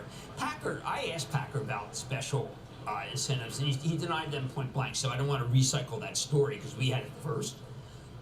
But I do think that the big issue here is how many of these firms have gates that are legal, and so therefore you may think it's the end of the world for these guys, but they don't have to return the money. Versus how many of these are fund of funds that gave these guys the money, and the fund of funds are saying, listen, we have to give them back. We have to give the money back. What are you going to do to help us? I think that that's the crux of the issue. I think the idea of continuing to sell these down with them having the right to be able to do what they've done seems, I don't know. I mean, did Blackstone violate that right? I mean, they gave you what you wanted. These are what people are focused on here. I think a lot of people are trying to make it so that it is, 2008. I'm not buying that. I think that it's a 1.8 trillion, but you have to go over the loans. It's not mortgages. Right. It's just not Well, we're going to get to a Gunlack yesterday about analogies to 2007. Meantime, though, Palantir is hosting its AIP event today. Our Seema Modi is there with Alex Karp. Morning, Seema. Hi, Carl. That's right. We are joined by co-founder and CEO Alex Karp of Palantir. Alex, thank you for having us here at your Artificial Intelligence Platform conference. Delighted to be here. Thank you for coming. Normally I would start off by showing off about how wonderful and strong and splendorous we are, but we are in the middle of a war, and one of the reasons I'm very happy we're having in DC is obviously Palantir's core mission, and I would hope the core mission of everybody in corporate America is to dedicate all of our resources to making sure our soldiers come home healthy and well. And we are very, very focused on that right now. Of course, what can you tell us about Palantir's role in the Middle East war? How's your technology being used? Well, we're not, well, first of all, again, just to repeat, the most important thing for Americans to understand is our brave men and women are in harm's way, and in my view, and I think in the view of most people in America, and certainly in the world, they're doing really important, noble work. I've read in the papers that we are able to engage and fight in a war in the way we haven't been able to in the past, that we've regained our deterrent capabilities, and partly, obviously, it's the men and women on the front line that deserve most of the credit. But, the fact that you can now target more precisely, more accurately, more quickly, and that you, meaning America, can do these things, organize the total power of our fleet and all of our resources and bring it to bear against adversaries and enemies has shifted the way in which war is fought. And I have read that Palantir's Project Maven is the core backbone of that. And then I've also read that all the allies, Arab and non-Arab in the Middle East, may or may not be users of our platform as well, and that's expanding rapidly. I think the most important thing, leaving aside the heroism of our troops, which is the most important thing, is our adversaries and enemies are witnessing an ability to fight that they don't have. And they are going to find it very hard to acquire for a couple reasons. We have, for better or worse, as many know, I've been essentially an anti-neocon. I don't really believe in the wars we fought in the past, but because I don't believe in regime change, and that's one of the reasons I'm supportive of this policy that we currently have. But what you want is to have a capacity that no one else can replicate, and America is the center of the AI revolution. The large language models on the battlefield are only useful if powered inside an ontology, and that's our ontology. And yeah, I guess I've read we're at the core of everything, and maybe that's exaggerated, but Project Maven used to identify Iranian targets, including the Supreme Leader. Well, I can't obviously go into specifics, but there are two things that are very important about this in general. One, you have to take infrastructure, both commercial and in government, that was built for an industrial age, and you have to transform that into infrastructure that takes advantage of the industrial capacities, and then puts them in a position Mr. where Einstein. they can use post-industrial technologies, AI. What Palantir's products do in commercial and in government is take latent infrastructure, hospitals, planes, engines, missiles, and allows you to coordinate in a way as if it was built for today, very, very rapidly. And then we layer things on top of it that did not even exist a year ago, like being able to do 1,000 munitions that would have taken 2 years, 5 years ago. Being able to understand what hit, how it hit, under what conditions, what's actually also coordinating between allies. Like if you, as a matter of theory, you're coordinating between allies that do not have full access to our data. And how do you do that? Well, that's a software Palantir uniquely driven problem that currently only we can do. So Palantir is working with our allies in the Middle East that are currently being attacked by Iran? Well, if you were attacked and you needed to coordinate, you would have to have a coordinating function. There's only one product that can actually do that for security, and that has to do with how we pipeline and do things in Foundry. So the short answer is, without answering your question, were this to work, there's only one way you can do it. And by the way, it's exactly what's happening in U.S. commercial. It's like if you have an airline or you have an engine, you essentially have 50 companies. It's not one company. And now you have to make those 50 companies work as one company, because otherwise the company that buys our product is going to do that. And commercial is growing 137% year over year. 2 big deals announced just in the last hour. Excuse me, the U.S. Navy as well as GE Aerospace. Yeah, look, there's a lot we could again. If you look at the financials, the bigger question in all of this, honestly, is what creates value? What gives you outsized alpha that can't be replicated on the battlefield, on the commercial battlefield? So at large companies, GE Aerospace, NVIDIA, very technical companies, and or essentially our ability to target and take out adversaries and enemies in a way no one else can. From a non-moral perspective, they're exactly the same. And why would you have to do this? It's because what makes you lethal on the battlefield and what makes you commercially viable, like in the current phase we're in, an AI-enhanced phase, you have physical assets that are not being used optimally, meaning the integration is not optimal because your data systems can't work, and then they have to be enhanced in a way that makes them truly unique, an N of 1. So that what makes America special right now is our lethal capacities, our ability to fight war, both because we've been doing it for 20 years, because we have meritocracy in our military, and because we finance it in a way no other country has, and because the AI revolution is uniquely American. It's like every company, all the model providers that are relevant, and the ontology that makes them valuable, and the chips that they run on are built in this country. And it's happening.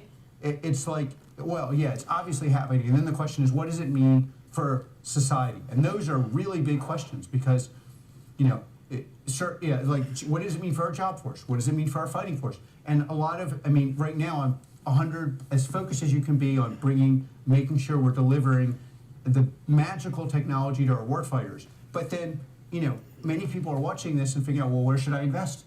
It basically comes down to, is this company going to be able to create value in a way no other company can? Can the military create value in a way? Or you're going to have a huge problem, unlike any problem you had in the past, because this is not we all do well kind of world. This is a winner takes all world. On the battlefield, commercial, and that's why the U.S. is positioned so strongly on these. Then talk to us about Anthropic, the use of this technology, Claude. Given that the Department of Defense has blacklisted Anthropic, is Palantir still using Claude?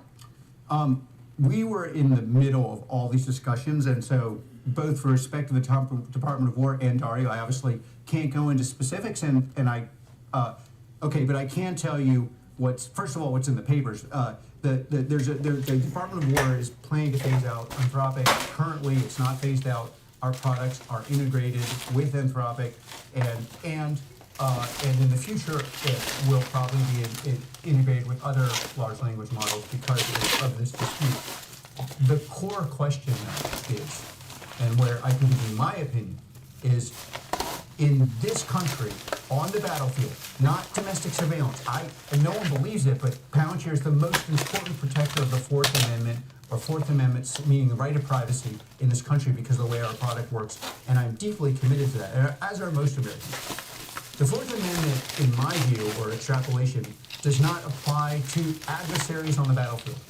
On the battlefield, where we are confronting people who want to kill us, and where men and women who are the most noble people in this country, and by the way, the only institution in this country that's widely respected by every demographic. Every demographic in this country respects the U.S. military.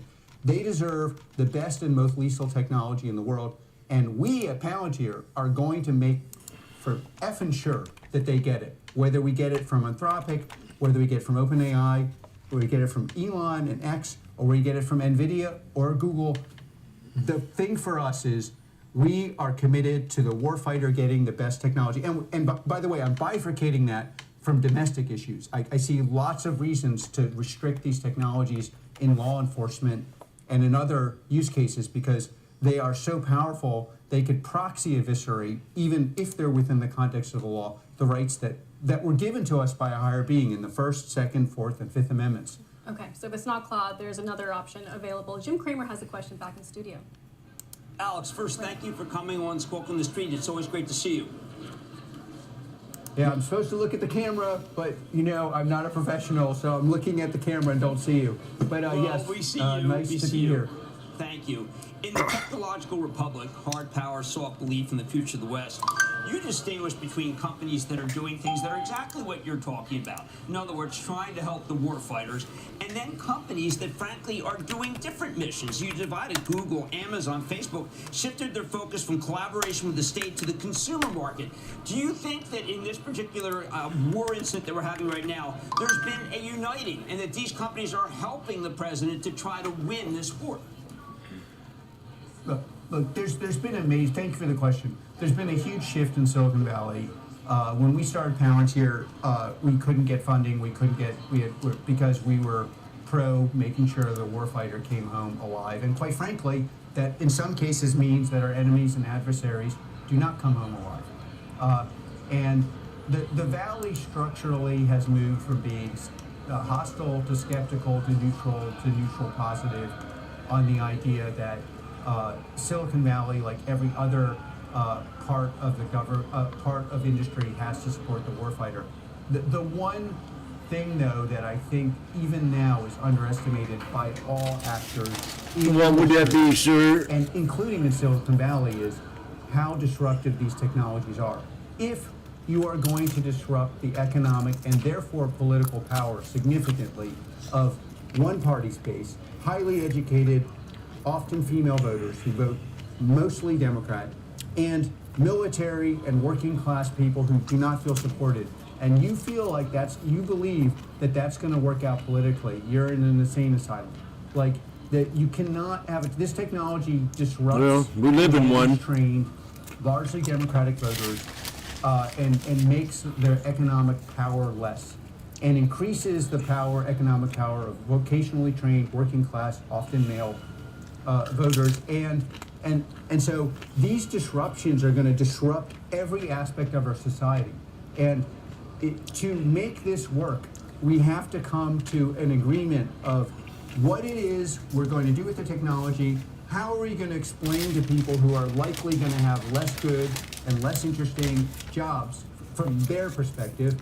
And how is it that we are going, and by the way, on the military thing, these technologies are dangerous societally. The only justification you could possibly have would be that if we don't do it, our adversaries and will do it, and we will be subject to their rule of law. So if you decouple this from the support of the military, you're going to have an enormous problem explaining to the American people why is it that we're absorbing the risk of disrupting the very fabric of our society, including the most powerful parts of our society, if it's not because it's about maintaining our ability to be American in the near term and long term. And the interesting thing is, people even in industry are not aware of how disruptive these technologies are. And therefore, it's true that people are certainly supportive of supporting the U.S. government in a way they weren't. But this is a road that we've never traveled before. And if you don't believe it, look at the battlefield. What do you think the Chinese and Russians are saying about what they're seeing on the battlefield now? They're not saying, oh, this is some kind of incremental technology. They're saying, wait a minute, the last time we saw America fight, it was like Afghanistan. Nothing worked. Now it's like stuff we can't do. Okay, well, I mean, Alex, are you fearful after that? And I agree with everything you say, that Taiwan's in danger. I understand from speaking with some cybersecurity people that I know you like, that right now China thinks that we are distracted, and that this may be an ideal time to make some sort of sorry, that's not what I'm Taiwan. saying. Sorry. And I don't think that's the lesson. I think that, first of all, China is run by engineers. So that's an advantage and a disadvantage. But what our adversaries are seeing is they can do for the first time in decades, they're seeing things on the battlefield that they don't believe they can replicate. And that is it's the same thing that's going on in commercial in the U.S. It's like, or the same thing, like your investors are probably blowing up your phone saying, how do I know which company is valuable and which company isn't? And it's basically all the answers are the same. It's like these things are nearly impossible to pull off. Transforming large institutions. If you can do it, you are undervalued. If you can't do it, you're going to disappear. Is that your message to business leaders who will be here in about an hour before you get to take stage? Well, I mean, they're here, and that's actually the main thing we're doing in these conferences is saying, you guys talk to each other. Don't believe anything we're saying. Go compare your notes. But what I am telling everybody, not just inside America, I'm pleading with my European friends. I spent half my life in Europe, who largely don't listen. This is a largely don't listen. and like, there's all these discussions around software. Like, it's like, all these investors who thought we were a services company, couldn't invest, now think we're a software company, can't invest. It's like total BS. We get paid on value creation. Everybody in this world is going to get paid on value creation. And the way you get paid in value creation is you enhance large-scale infrastructure in a way no one else can. On the battlefield, deadly infrastructure. In the civilian context, less deadly infrastructure. There is not going to be, we're all trained, we're all trained to think of the world as if the world is lawyers. They're bad lawyers, they're good lawyers, so you pay a little more, but there's a linear progression. This is not a linear progression thing. This is you have it or you don't. I wanted to ask you about a report that the Iranian state media has leaked that Iran is looking at technology companies, including Palantir, and their Middle East infrastructure as potential targets. Your reaction? They're evil, they're not stupid.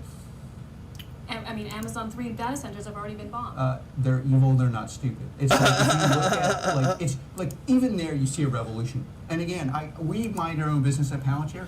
Look who's on the list, look who's not. I mean, we're in the middle of war. You would expect it to be a list of, hardcore military companies. They are interested in the things they can't produce. And look at the list. And again, one of the bigger lessons that I think we struggle with in America is evil does not mean stupid. They are very smart human beings, the mullahs. Now, they're more than willing to assassinate 50,000 of their own people just because, that's how they roll. It's like, and then we have wide swaths of the American populace on far left, far right that are seemingly don't care about that. But, they're very smart humans. They make a list of the technologies that are crucial to making America superior on the battlefield and in U.S. commercial, which is very much linked, like supply chains are linked, but also if America is the economy of the future, it's much harder to fight. And that's who they go after. You know, evil and stupid are not the same. Well, it's a complicated landscape. We appreciate you taking the time, Alex, to talk to us about the opportunity and Palantir's role in this war, but at the same time, the opportunity in commercial with that business exploding. Last but definitely not least, in fact, most important, and that everybody watching this should find a way to support our warfighters. You know, most of us in corporate life, we are proxy benefiting from the people who defend us. And by the way, to my friends in the tech community, no one would put up with our BS outside of America if we didn't have the strongest military in the world. We are proxy-free riding on them, and we should show support. Even if you don't agree with this war, you can support the men and women who are risking their lives to protect us and our way of life and your business. And at Palantir, that's what we're doing. We appreciate the time. CEO of Palantir, Alex Karp, thank you. Thank you. Bye. Carl, Jim, I will send it back to you in studio. All right, Seema, our thanks to you. Thank That's you. our Seema Modi. Jim, thoughts about that? Interesting because to your points about employment, at least in technology, we do have reports of layoffs at Atlassian and Oracle earlier in the week. Yeah, look, I think he's absolutely right. We probably aren't ready for it. I know that next week at GTC, we'll have a little more positive view, but still totally disruptive by Jensen Huang, who says, look, you'll have one person and they can have the power of 10 with agents. The people who do get laid off will be able to start businesses much more easily. Mark Cuban posted a terrific chart last week to talk about all the new innovation, new jobs that will be created because of people starting companies. It's one of the highest periods ever we have starting companies. So I think Alex is definitely right. That we're not ready, but I do think we have people like Jensen Huang who are prepared to say, look, you can keep more people on and they can be made into forces of 10, or there will be something for them because of the tremendous number of new companies that will be created. So I understand and agree with Alex, but I also think that Jensen Huang at GTC will offer us, let's say, a much more positive scenario. Yeah. We look forward to that early next week. Certainly one of the big catalysts of the month. Meantime, Jim, we're going to go into the bell with futures close to session lows. Right. VIX back to 26, Brent back to 99. We got a megaphone. Yeah, I mean, I think that we have to have a plan beyond the president talking about how we're winning the war, and Iran talking about how we're won, and then Iran making it so that we're not able to use the Strait of Hormuz. And the Strait of Hormuz must be open. And again, I understand what Alex is saying. We got to support these guys, but the United States has to support them too. The president has to be able to say, listen, we're going to have our Navy in, and they will be able to clean it. They'll be able to make it so the Strait of Hormuz is safe. But we have to have them in. I don't know whether it'll really work, but I do know that we have to have something which just says, look, we're going to do more because we're not going to let Iran say these things and the only way to do it is to go after Iran. Shut the country down. They have to shut Iran down. Iran, oil. A Canadian space technology company celebrating its listing at the NASDAQ. It's PayPay, Japanese digital finance platform backed by SoftBank, celebrating an IPO.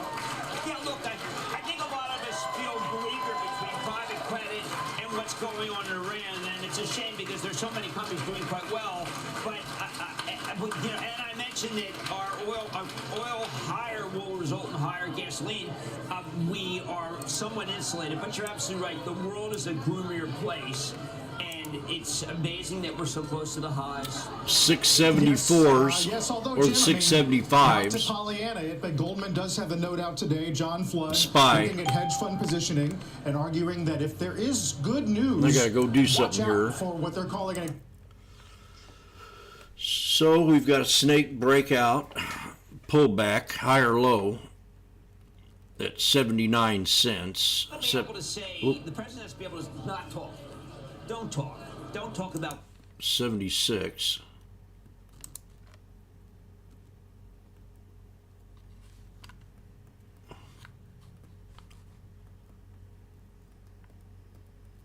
We could drop to 669.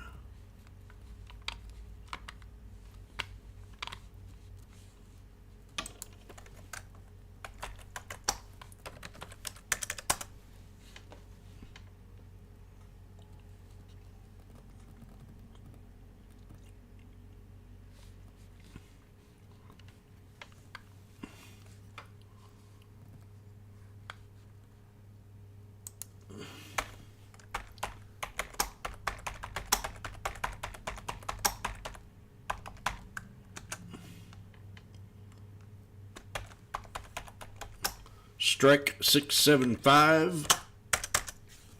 Whoop, not 67500.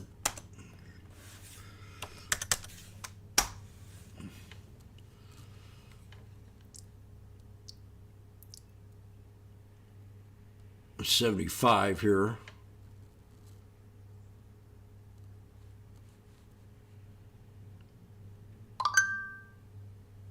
Come on.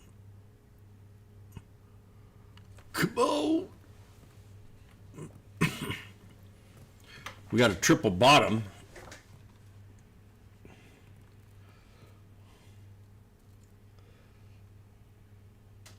Come on, you bitch. Take it. There it is.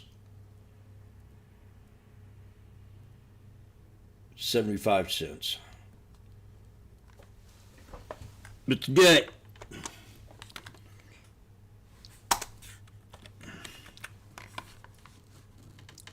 Jimbo's on the right again. Right side of winning.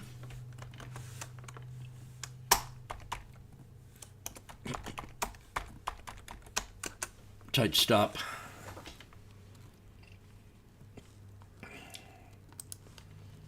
He's on the right side winning.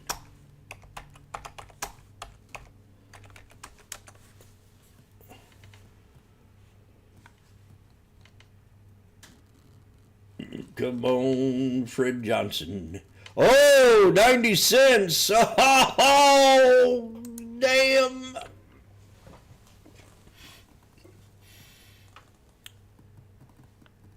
Jim, thank you very much.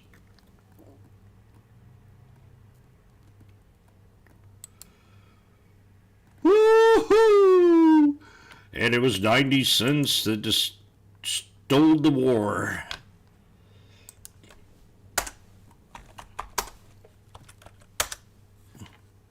My name's Washboardjim. I'm the strategist behind the sneaky snake. Oh! God darn. Very bad mistake.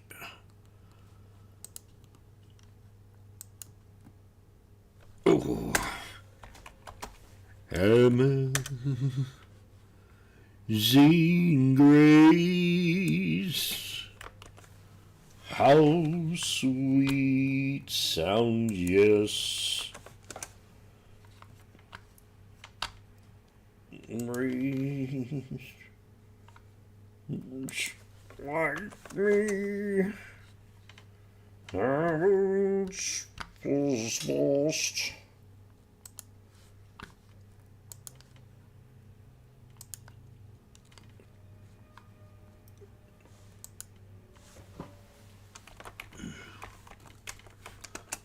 YouTubers.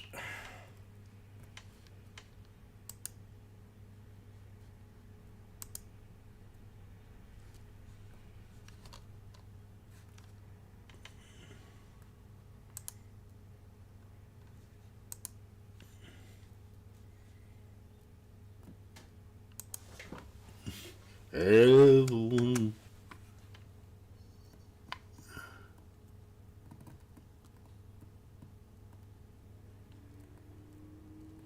I like to watch it Spy 2.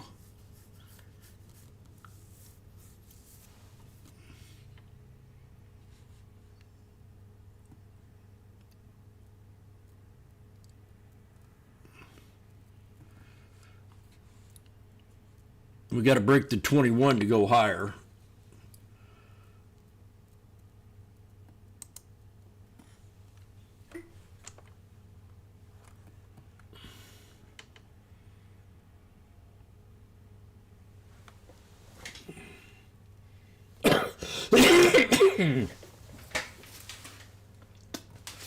I changed a light bulb today.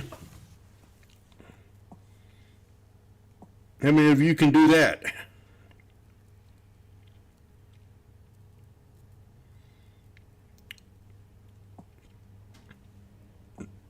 Not too many of you, I bet.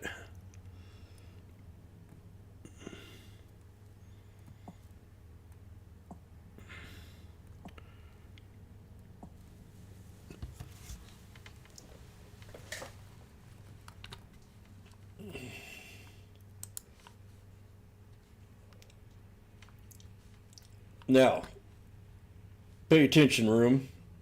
I'm going to give you a life lesson about light bulb changing. Okay, I sat around for 3 months and I watched this light bulb being burnt out. I woke up every morning wanting to get out there and change that light bulb, but I just never got around to do it. The boss comes up, Jim, the light's out. Okay, I'll get it this weekend. I'm going to go ahead and change the front ones too and get them a little bit brighter. Well, a week goes by and Jimmy doesn't change the light bulb, and there it sits for the 3 months every week. He said he's going to change the light bulb, and it just doesn't get changed. Finally, someone suggests, Jim, won't you change that light bulb? And I said, well, I'll do it this weekend when it warms up. And I have more time to kind of play around. Oh, he shakes. I don't know what I'm going to do about you, Jim. I'm procrastinating. So I'm getting ready to leave, and I get a message on the phone that says, Jim, Brian wants to talk to you. So I go talk to Brian. He says, yeah, I took the vase off the light bulb, and we need to go get a light bulb. So I said, well, I'm going to run up to the store. I need to get some soap, and I'll pick up a light bulb. So I finally come back, and I had to have somebody offer their help to get my ass up off the damn floor and get on a ladder and change a bulb, which I should have done 3 months ago.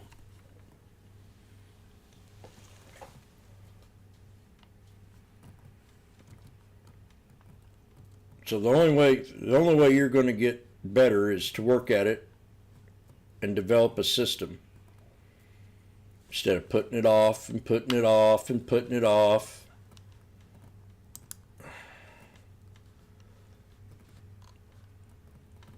So that's facts of life. Now the bulb is bright and shiny, and when the boss comes in the morning, she's going to be all happy because it's not dark back there, and she could get mugged or something. And so with my neglection of not putting that bulb in there, somebody could have got robbed or mugged or even worse than that.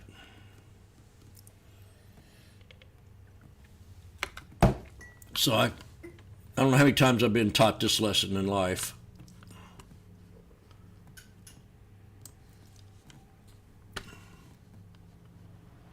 Just get her done. Do it.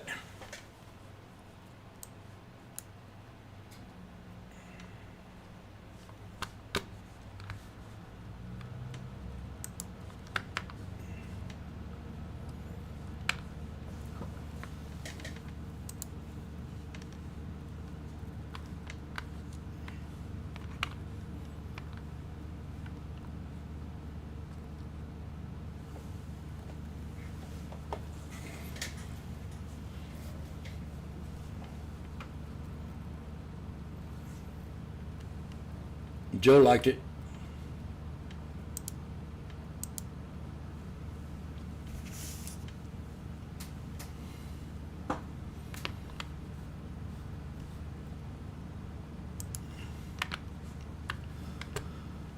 So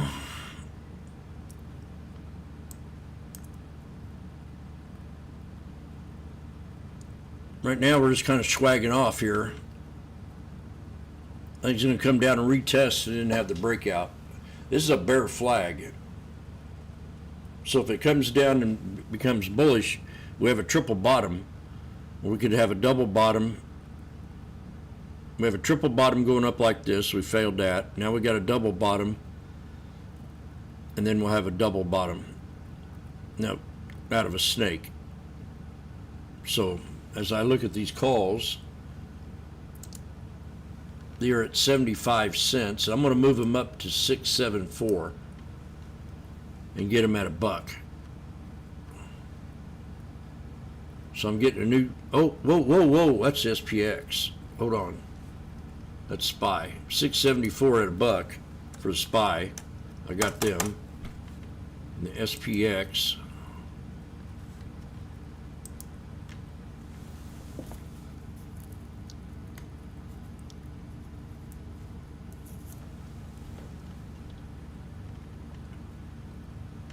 SPX. The 6775s.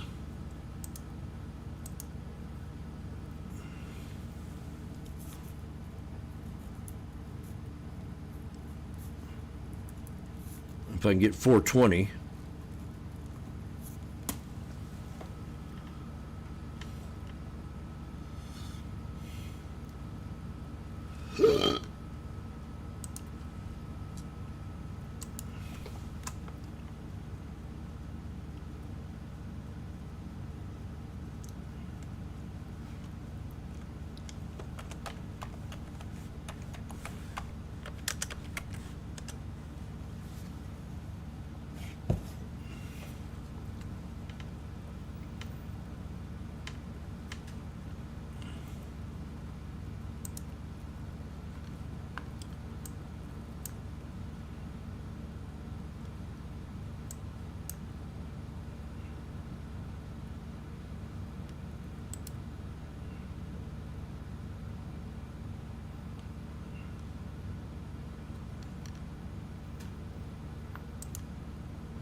There's the double bottom.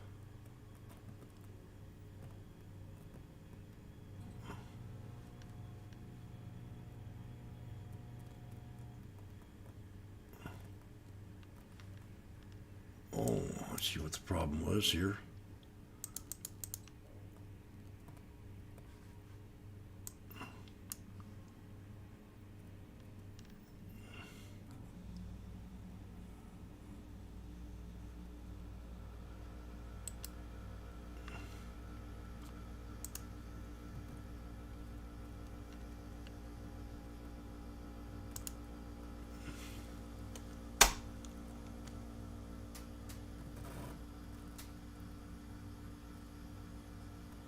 Come on, baby.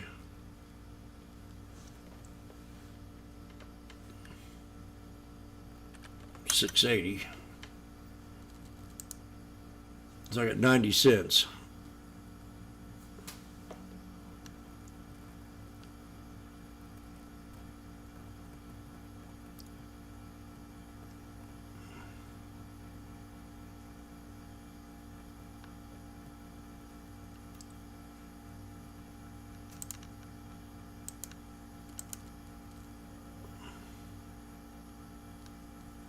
PLTR knife there. Just now.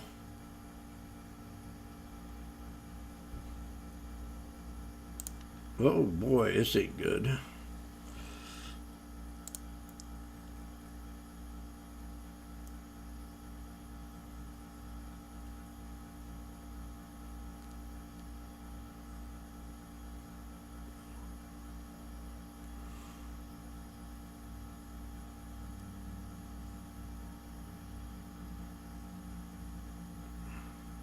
Iran's new supreme leader says Hormuz Strait should stay closed.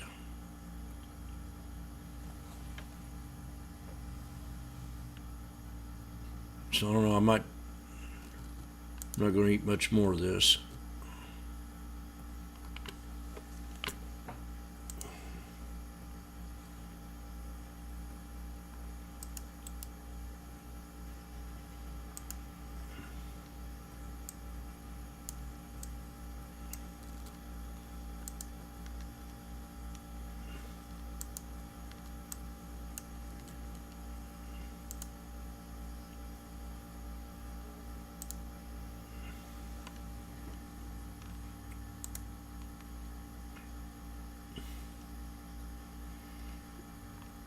Give me a nice reversal, please.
Jimmy's green. Boom, right there. We're at the 21. Oh, nice.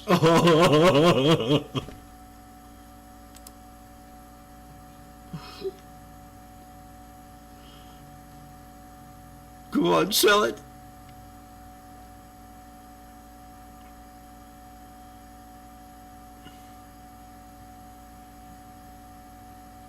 Zippity-doo-dah, zippity-day, Jimmy got out of his trade day, okay. 106 from 90. Oh, and it's gonna go higher. Oh, no, don't do it to me. I just said over and over and over.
Now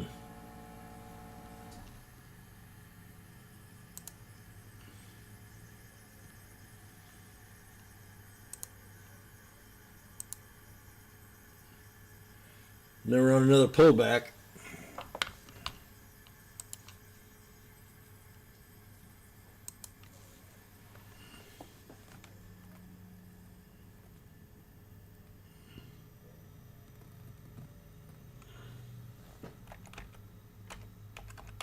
Inverse head and shoulders.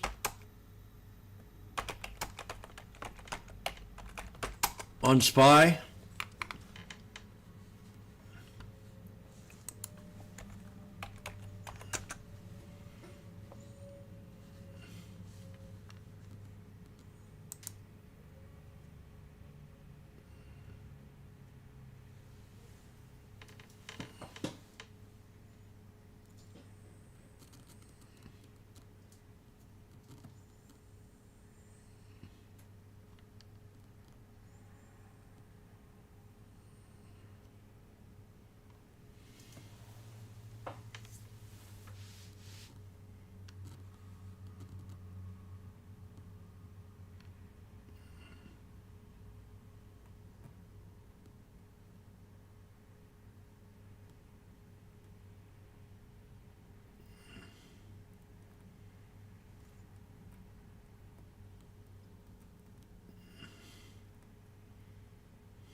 We got a double bottom here.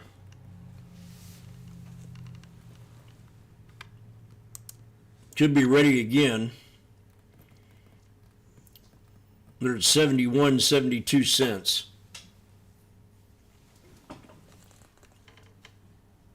The 674s. Ladies and gentlemen, I'm about to take a double bottom.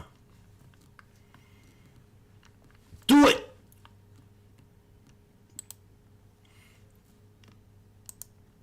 This will be trade number 3 at 73 cents.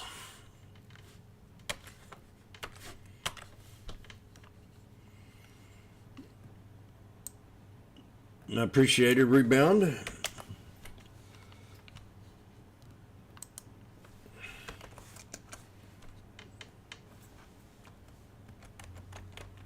Some risk.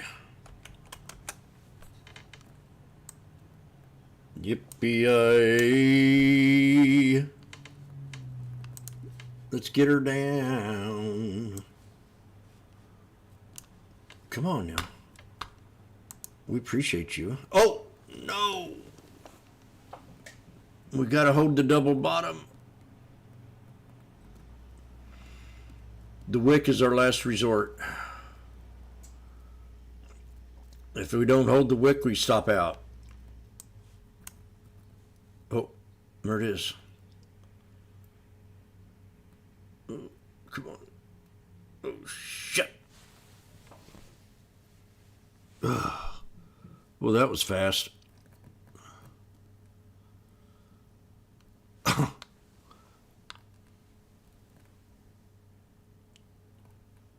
dead gum.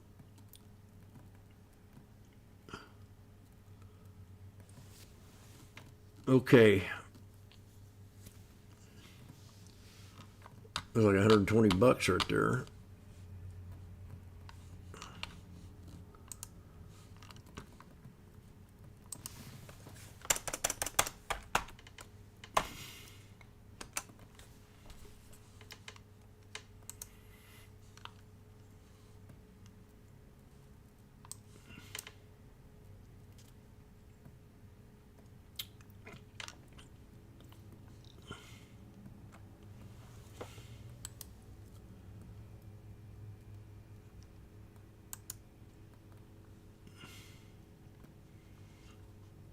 Every time I want to add to it, it jumps up a penny.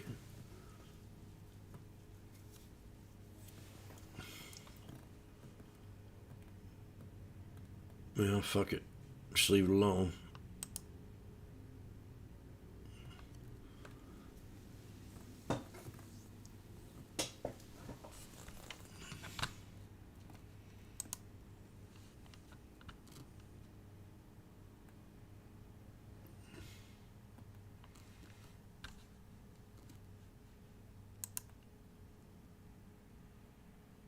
You got a nice reversal candle on this here. It's a triple bottom pullback. You got a dragonfly at the bottom with a tweezer bottom.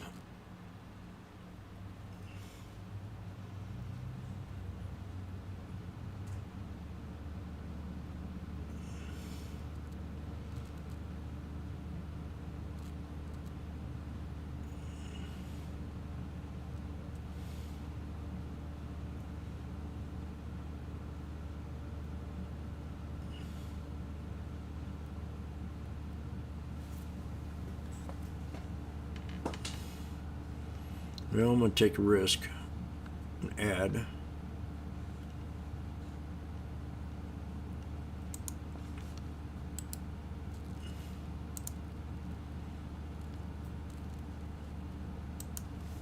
$0.65 and 73.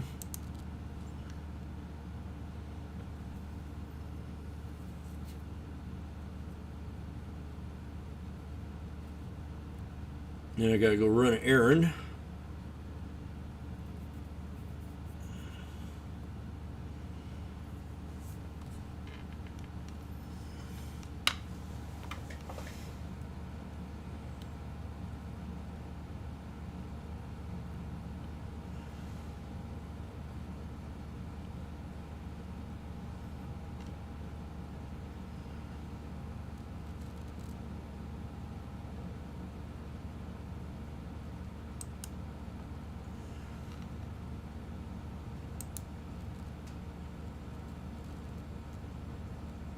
Let's go.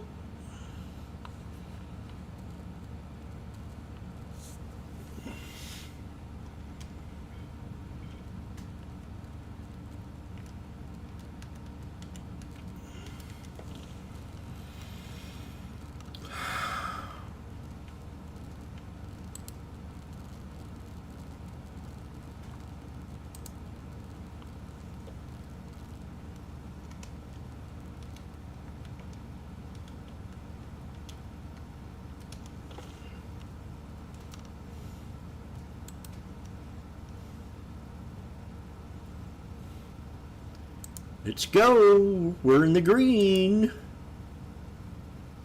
73 cents and 65, and we're at 76, and my average is at 69, 81. Whoa!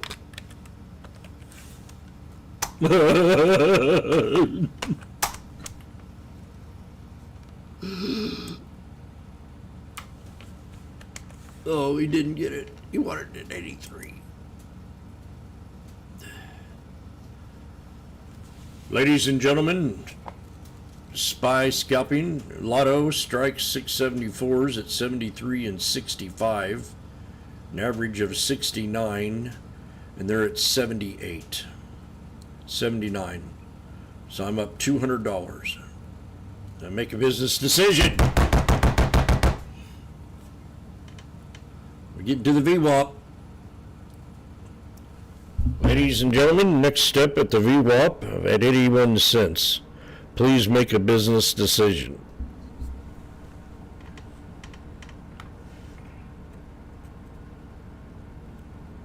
$82, baby. Now we can break the VWAP, but for God's sakes, take something off the table. You're at the VWAP. You know what this means?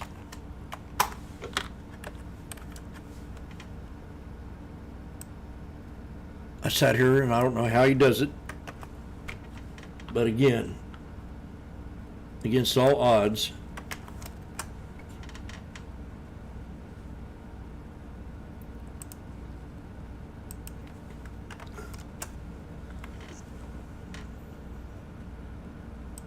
Salam.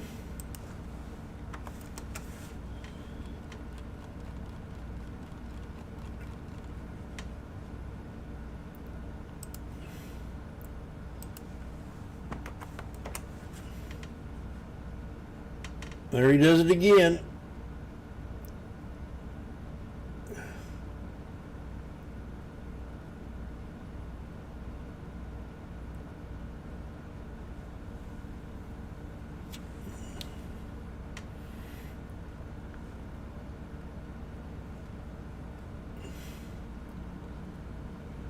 Okay. Well, They're at 84 cents. So let's get an idea of what Jim's thinking here.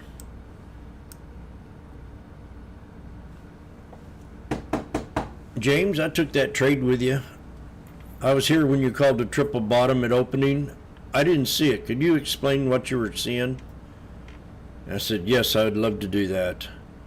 This is a chart that shows the SPY and the VWAP on the SPY. So that dotted pink line is the VWAP. As you can tell, most of the morning it's been a resistance level. That's called a pivot point. Anything above the VWAP is bullish. Anything below it is support. So I'm down here at the bottom feeding the triple bottom at open, intraday triple bottom. One of it's 2 bits, and that had a hammer and broke out. Then I called this hammer. I said, this thing getting ready to break out because we got a hammer. And our target's going to be the VWAP.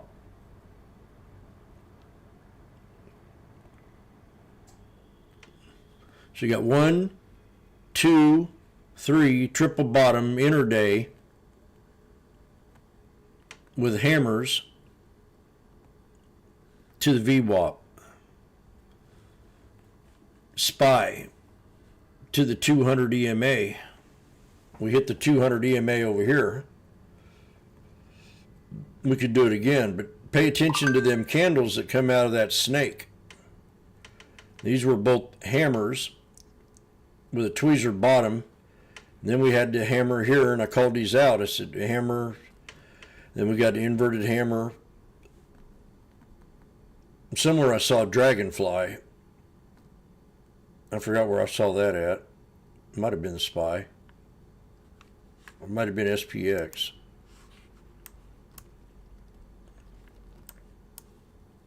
Oh, /ES. Yeah, there. So you got a doji there. You got a hammer.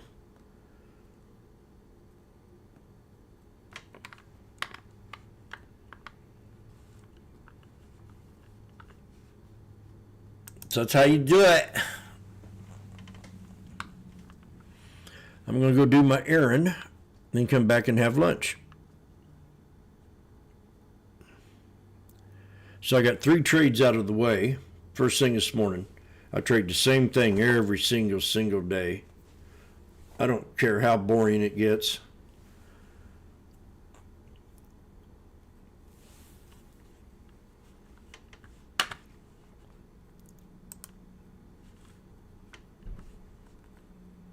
One trade at a time.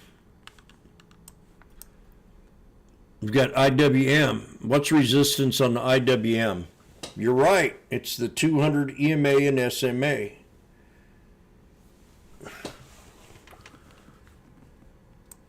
On the 1 minute. We got the 63 here acting as a barrier on the SPY on the 1 minute. And we broke resistance on the SPX above the 21 EMA. So we could have more room to go higher. The market might go higher.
Another rule, beginners, I'm playing the lotto. Do you know what the lotto means?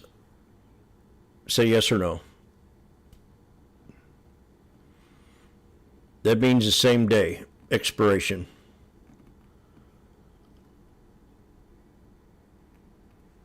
But when it comes to the SPY, I opt out at noon and go to the next trading day when trading the SPY. SPX, I'll continue and trade it lotto all day long. Period. For I am Washboardjim.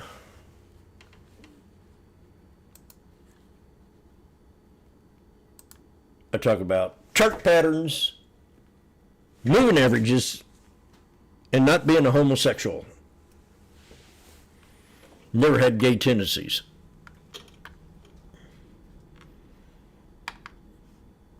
Except when I kissed a dog on the mouth.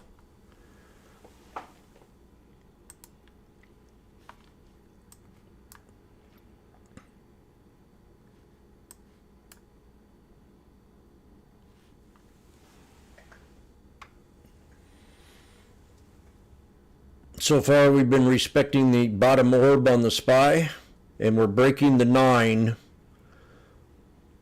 on the 5-minute. Pay attention.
Trading halt status, what?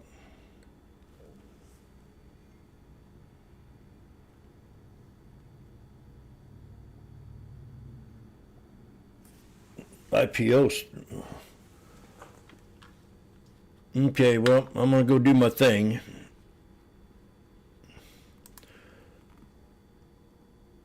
I think we're going to have a little turnaround, though.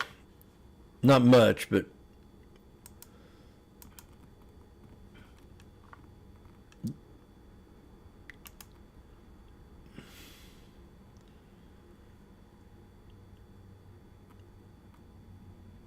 the market needs a cool-off period real bad. The liberals are already spouting off about oil.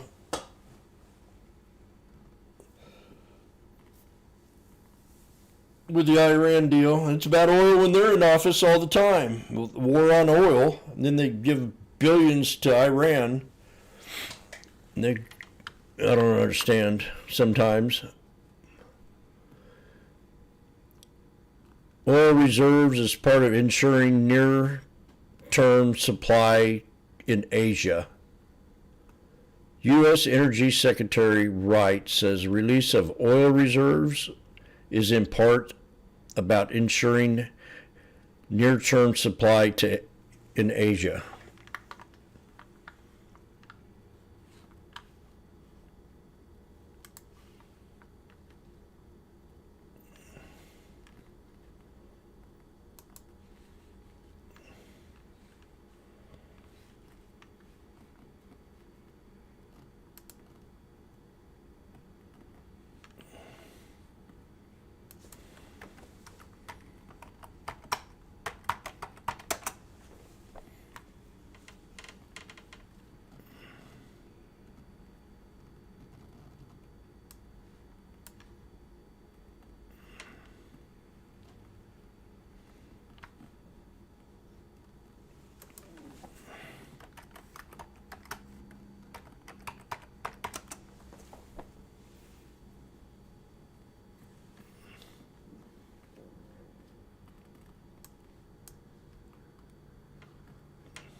thing. Invest, trade, get full service Damn. wealth management, and anything. There they go. I think I'm gonna be sick. We have to buy that now. Schwab. Invest your way with Schwab. No politics, no spin, just the market from open to close and beyond. Streaming 24/7, any screen, anywhere at schwabnetwork.com. There we go.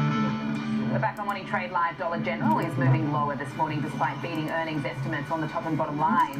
Fourth quarter comp sales growing 4.3% year over year, but it was the fiscal year earnings guidance that came in soft, with earnings and comp sales projections falling short of analysts' estimates. So we're trading lower by 6% right now on DG at 136 and change. Let's take a look at some of the other losers on the session so far. We have got some deep losses here for some of our cruise lines this morning. Of course, no surprises there with these elevated oil prices. That's really been weighing on some of these consumer-facing stocks here. Carnival, Royal Caribbean, both down around 5 to 6% at this stage. We are waiting to see Buying what opportunities. degree of demand destruction this is going to have very much on the consumer picture right now, given all the optimism that we've seen at the start of the year around the growth trajectory here. Dollar General, we know the story there, and Generac is down 5% as well. So that's leading the losses today on the S&P 500. Heading in the other direction is CF Industries, and of course this continues to benefit from what we're seeing here in the business of things like fertilizers. KG was just running through all the moving parts and the implications and catalysts for that. Dow Inc. is up 7.5, Mosaic is up 6, Occidental Petroleum continues to climb as well. So we are seeing very much energy emerging as the big winners in recent sessions off the back of these elevated prices and this situation out in the Middle East. So we'll continue to track that. Let's move on. Joining us now is Dion Pouncil, Chairman, Hybrid Advisors. Dion, very good morning to you. I suppose being in the business of advising is pretty challenging right now. Just talk us through your thoughts this morning with all these headlines. Yeah, thank you for having me. I think the big point is to know where you are in your financial journey. Are you looking to trade and invest now, or are you playing the long game? And that's what we talk to our clients at Hybrid Advisors about, is first of all, knowing your risk. A lot of people will say, well, you know what, I just want to put money into the S&P, set it and forget it, but not really realizing that that's at a 17. So if you have something that's able to give you that 7 to 12% like the S&P, but minimize that overall volatility, then you can put yourself in a position where you can still sleep at night no matter what's going on in the world. Let's talk about the short game. Do you take advantage of some of the volatility because there's been very violent churn under the surface while the index has looked somewhat resilient? And if that's the case, where do you go?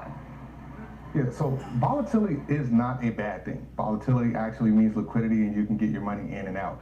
What I would say is pay attention to the flight to safety and position yourself in normal supply and demand dynamics. So looking at bonds if you're more risk off, looking at metals. Also, if you are crypto enthusiast, you can be looking at this as a good time for Bitcoin and potentially the start of a bull market. The thing is, ideally you would like to be delta neutralized so that you have the ability to be market neutral.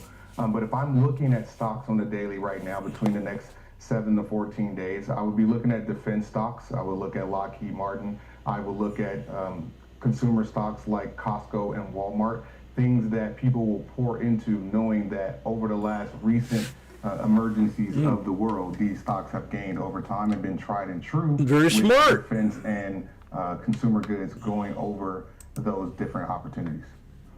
And then how, on the flip side, do you approach the long game? Because I suppose that becomes a somewhat more challenging because it's hard to know where a company or a sector or even an economy is going to be in, say, 5, 10, 15 years from now, given all the cross currents that we are currently dealing with, you know, the disruption fears, the credit risks. We've got a lot of sit-ups happening. So where do you look in that case? Yeah, so if you're thinking bigger picture long term, right now the market is on sale. So you're looking at nice rebound on PLTR this morning. Dollar cost averaging strategies where you're just buying that knife I called frequency at the same amount, giving you a very good entry point. Especially if you're just getting into the trade and investing opportunities, this is an opportunity for you to build your long-term portfolio at good prices. Now, if you're someone who doesn't like volatility for the long route, then you can stick to the bonds. Now, if I'm looking at right now, I would be looking at metals specifically to grow over time. I'll be back. Gold will probably hit about $5,500 based off of the volatility that we're seeing here. And that potentially could happen over the next 3 to 6 months. So you're positioning yourself now in the metals that could potentially help you in your longer term portfolio as well.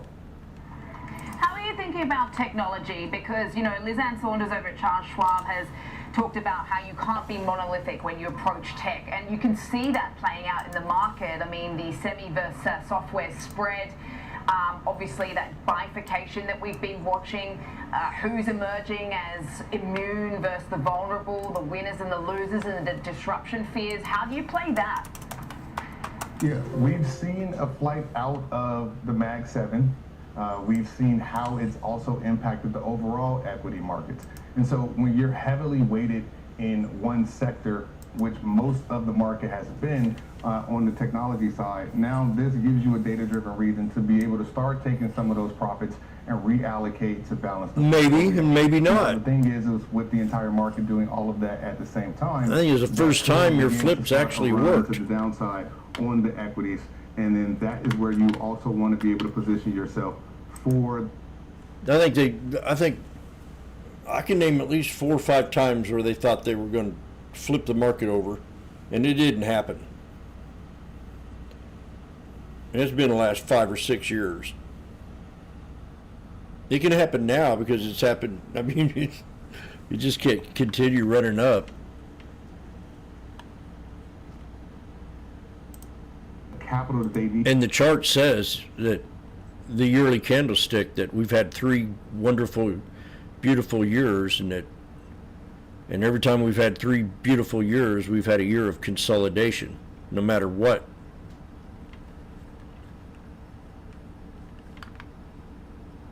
Last 15.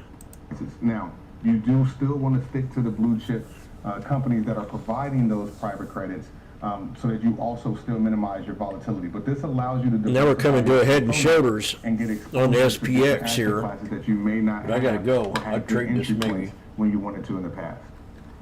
Okay, volatility can be your friend. I think, you know, obviously Sure everybody's can. looking at that right now, particularly on a day like this. Really appreciate it, Dion. We have to let you go. But we'll catch you next time. Dion Pouncil there, Chairman of Hybrid Advisors. Appreciate your time. Coming up, we will get a closer look at the big picture with the team from Charles Schwab. 6760s. I'm going to paper trade this and see what happens when I get back. 6760s. Lotto. I'm going to write this down so I won't forget. If I get 440. SPX 6760s. There it is, 440. So I'm in paper trade. 6760s.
Oxy in the news.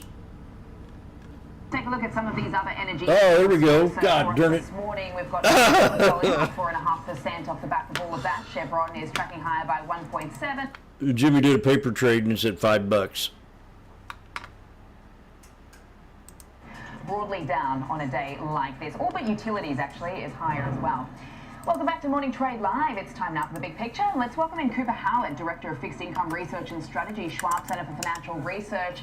Busy morning here, Coop. Obviously, we had some data, and we'd be talking about this if we didn't have the Middle East headline. So how are you tying it all together this morning? Because it feels like the macro element is being largely overshadowed by, you know, the headlines coming through from the Middle East today. Yeah, well, thanks very much for having me on this morning, Sam. I would agree with that. I think that if you look at the overall kind of state of the economy, things continue to chug along all right. We obviously got the jobless claims number, and they were relatively low, pretty much in line with expectations, so no major concerns there. If you look at CPI from the other day ago, obviously that showed that inflation continues to hum along all right. No major sign of an uptick. But I think that's all looking in the rearview mirror. Really what the market's focused on going forward is what's the outlook for oil, what's the outlook for the Middle East, and the longer this drags on, that's more of a concern to risks in the market.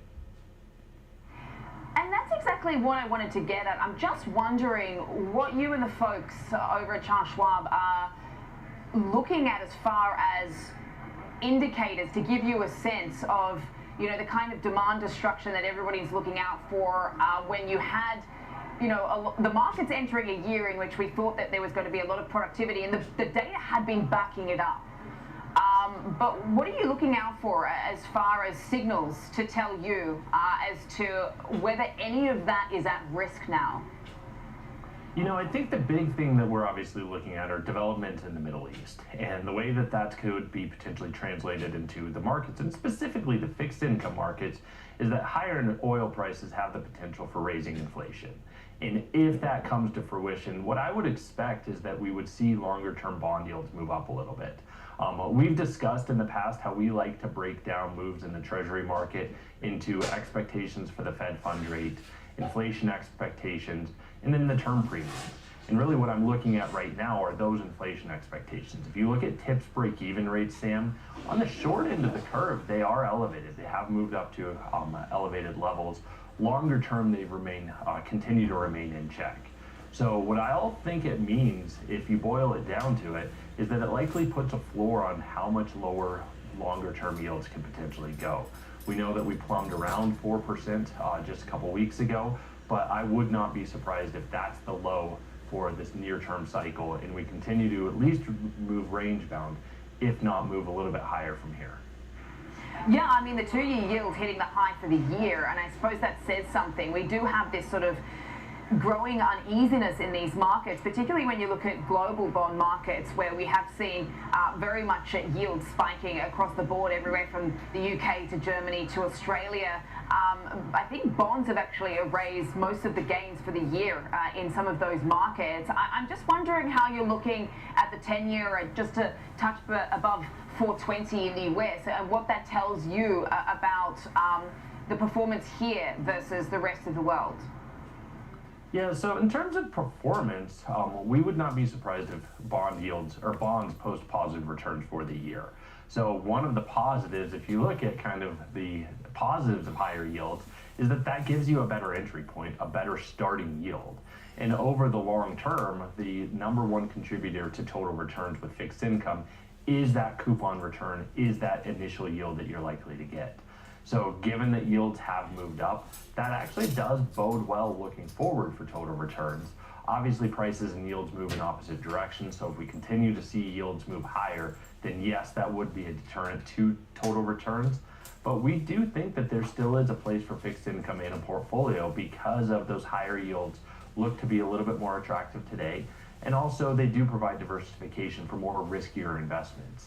So the way we're looking at things overall is to hunker down a little bit in your fixed income portfolio. For those investors who are a little bit more conservative, Sam, we're suggesting treasuries, mortgage-backed securities, TIPS, investment-grade corporate bonds, investment-grade munis if they fit your tax bracket, and taking credit risk cautiously. More drama. Yeah, okay, and there's plenty of that out there at the moment. Coop, always appreciate it. Thanks so much for your thoughts this morning. Cooper Howard there, Director of Fixed Income Research and Strategy, Schwab Center for Financial Research. Coming up, it's time for the Morning Trade. We'll take a closer look at Lennar ahead of its earnings this afternoon. Morning Trade Live. We'll be right back.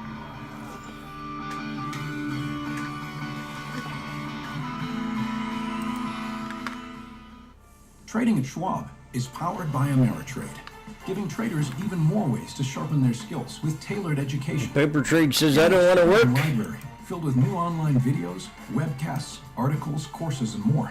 IWM new low. Just for traders. And with guided learning paths, Well. stacked with content curated to fit your unique goals. You can spend less time searching and more time learning. Trade brilliantly with Schwab. Schwab Network delivers real-time market insights, live from the NYSE, NASDAQ, the SIBO, and beyond. From earnings to economic data, we cover what matters as it happens. Streaming 24/7, anytime, anywhere, free on schwabnetwork.com. Whether you're an experienced investor or just getting started, Charles Schwab offers a webcast that's right for you. Are you a long-term investor? Our investing webcast series breaks down different investing styles, including growth, value, income, and more. Best of all, you can ask questions by chatting directly with an education coach. It's interactive learning at its finest. Tune in live or on demand. Head over to schwab.com/coach. GME I got an alert on. Today. It hit my support just now, but I'm not trading it.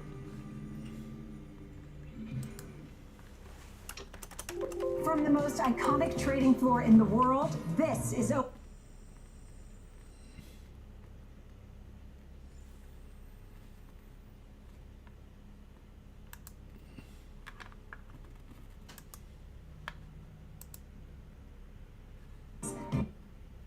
global movers, just the trades that the bell hits and the markets react in real time.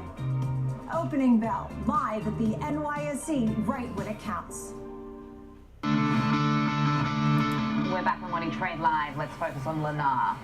The home builder reports earnings after the close. We'll take a closer look at that coming up next with Marley. But this chart is not standing on a firm foundation. Lennar is down more than 15% this month and hit a new 52-week low at the open. So that is a very, very uncomfortable chart there.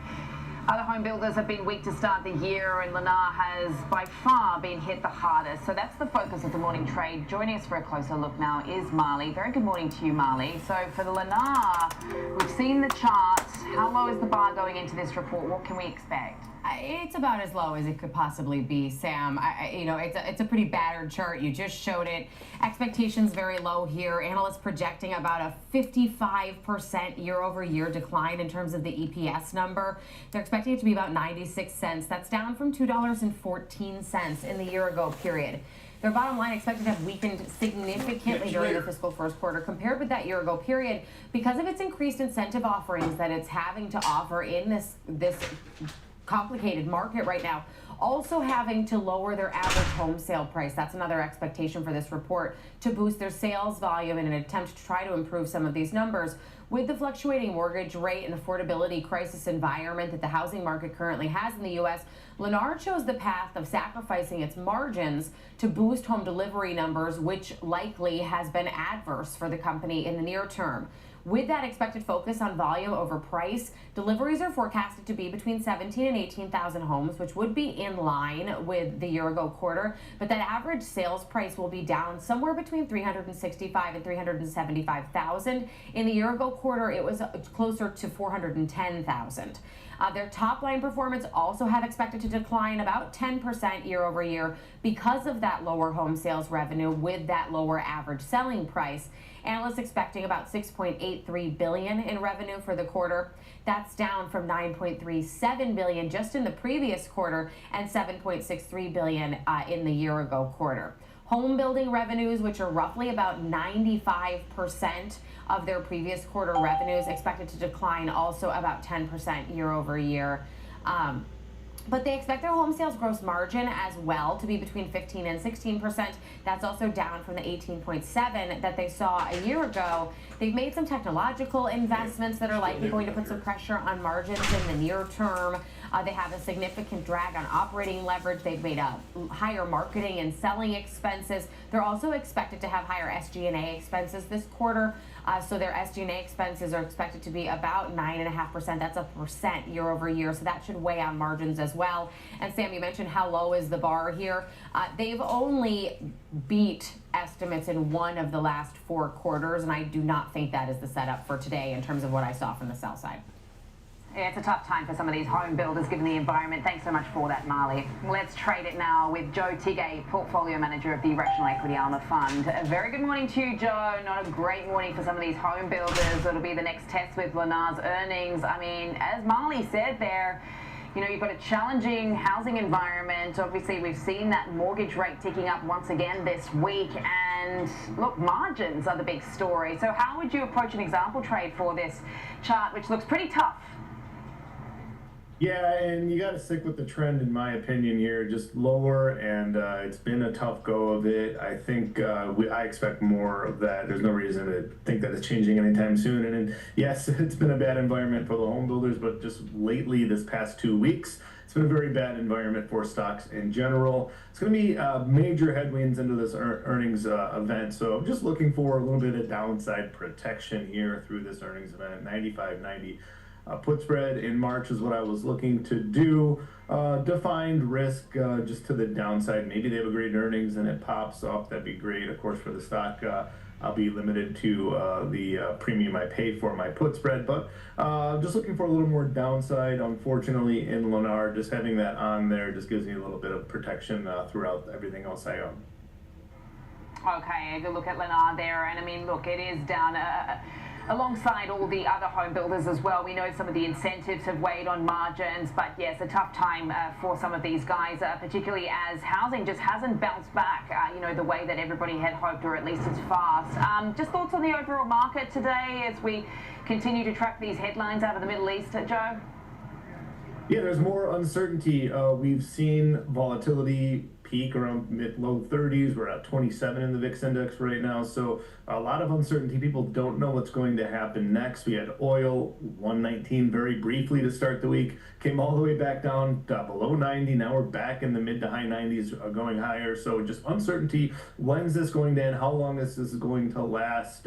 Right now it's doing some short-term damage, of course, to the economy, this high oil prices. I think a very steep increase to past 120, maybe to 150, that could do a lot more very sharp damage, could bring us immediately into a recession that lingers there for very long. Staying here in the below 100, 80 to 100, maybe we can get through that. It's very, very tough to do so. It might slowly grind the economy down. It might cause some stagflation. I think a sharp increase quickly brings the economy down, and of course, economic slowdown might lead to deflation, actually. So it's interesting. The two dynamics were caught in a bad spot right here. Oil, this price is not good. Yeah, higher oil prices, higher you know, expectations as far as yields are concerned, rates staying higher as well. I mean, it seems to be very much weighing on risk appetite today. In fact, the SPX has just rolled over as far as that 6,700 mark is concerned, hasn't been able to hold that this morning. Joe, always appreciate it. Thanks so much for your thoughts this morning. Joe Tigay, Portfolio Manager over the Rational Equity Alma Fund. Coming up, we will take a closer look at the sectors on the move this morning and the international headlines impacting global markets as well. Morning Trade Line will be right back.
Morning movers, be the first to find out what's shaping early market action. Tech Check, Options Corner, Futures Focus, technical analysis. Morning movers covers it all. Grab your coffee and tune in every trading day at 8 a.m. Eastern, only on Schwab Network.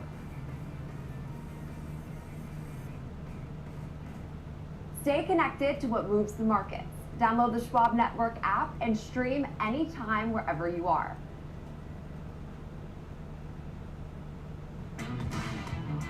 Live from Chicago, this is Trading 360. I'm Marley Caden. We track macro forces, market trends, and company news that shape investor decisions, all with expert analysis and actionable context. From inflation data to sector rotations, earnings to policy, it's a comprehensive view of the market every trading day. Trading 360, in-depth market coverage straight from Chicago.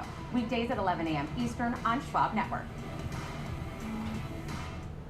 Mom, when my grandparents moved here, did they know what our family would become? I don't even know if they could envision it, to leave everything behind, literally come across the entire world. I think that we totally met what their wishes were. Schwab has been with us for almost 25 years through purchasing of houses, opening up our business, having children. They've always been there for us. I want to invest with a company that can help me give my family a happy financial future.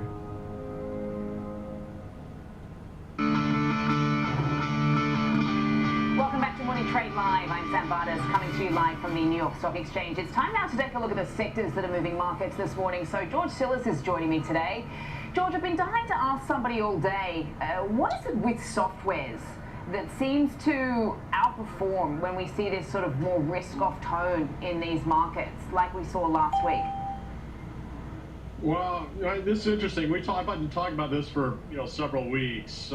Clearly, there's some appetite now to purchase software stocks as a whole and group based on some valuation discounts. But there are also some lingering concerns about still what's going on with artificial intelligence displacing many of these companies' businesses. But what I've noticed is within the context of all this volatility, and I've also talked about this, is that algos and hedge funds are basically ping-ponging back and forth between the hardware stocks. Like, if you look today, the usual suspect names like Seagate and Micron and NVIDIA are down. Apple's also down. That's because the market is down. But at the same time, there's a small pocket of software stocks that are moving higher. If you look at ServiceNow, Microsoft is trying to hold on, but you look at CRM, Oracle, earlier today was at least higher. If you look at the IGV, which is basically a broad index, which includes Microsoft, Palantir, and Oracle, that's the top three holdings of that ETF. It's higher today, whereas the SOX index as a whole is down over 2%. So again, I think this is just a dispersion effect. There's basically a quantitative trade going on within the tech space. But I think also you got to consider some of the lingering issues that are endogenous to what's going on with this market. The CapEx investment, extensions, if you will, or overinvestment concerns, the labor market concerns, and then financials still, unfortunately, just look at this sector. It's not performed well at all. It's been down significantly this year. And now if you look at it at least on a weekly basis, it breached the 50-week moving average, which is an approximation of the 200-day moving average. Now it's nested right around the 100-week moving average. So again, for what it's worth, that is a concern, I think, underpinning what's going on exogenously in the Middle East. Yeah, absolutely. Not to mention more red flags this morning in private credit, George. I mean, there's a long list of headlines that I could go through. Cliffwater, Morgan Stanley, Deutsche Bank, Blue Owl, you name it. I mean, no doubt some of that's weighing. But I mean, just when you talk about the ping-ponging and that violent churn that Liz Ann Saunders talks about, is there any rhyme or reason or logic or explanation? I mean, I understand you're talking about the quantitative guys, the algos, the hedge funds, but I mean, is it random or is it sort of more technical in nature as to, on which day specifically you see this outperformance v the other? Well, to them, it's a business and it's a game. As long as they can pick other traders' pockets, they will. I can't see, from an observational standpoint, it doesn't have a pattern really. It seems to be that there's appetite to take risk in the tech sector. I think this is important because if you look at the tech sector overall, irrespective of what's going on with oil, it's actually performing quite well. They're just rotating within that space on a daily, sometimes it's an every other day basis. For instance, I noticed the last 2 days, the hardware names were higher and the software names were down. So we're just seeing a reversal on that. So mostly it's essentially, one institution trying to pick the pocket of another, quantitative in nature. But overall, I think there's some positive accumulation, I guess what I'm trying to say, within the technology sector. And again, the sensitive areas, the areas that have gained so much, it's an easy place to sell because, it's easy to sell a lot of NVIDIA or Micron stock to garner liquidity, gain liquidity. Because again, just looking at 10-year yields higher today, that tells me that there's appetite for liquidity. So you're rolling out a short, long duration bonds into short. So again, liquidation is occurring within the tech sector. And the other thing is too, risk spreads in the high yield market too, irrespective of the stocks in these areas have been moving down year to date. So, I talk about this too. Last thing I'll say is, when you say private credit, it sounds like it's sequestered into a group. It's not. Private credit is tied into the banking system. All of these assets and liabilities or balance sheets in the banks are tied together. So you can't just sequester private credit and isolate it on its own. It's not. It's tied into tied into the broader financial system. Yeah, no, it's good. It's a good distinction, and I think that it's important to put it into context with that. I mean, it seems to be sort of a broad sector type of concern right now. George, really appreciate it. Thanks so much for getting us across all of that this morning. Let's turn to the price action overseas now. European stocks under pressure as oil was back in triple digits overnight before pairing gains. Investors in the region remain on edge amid a repricing of oil and rate expectations. European banks have had a tough week as well.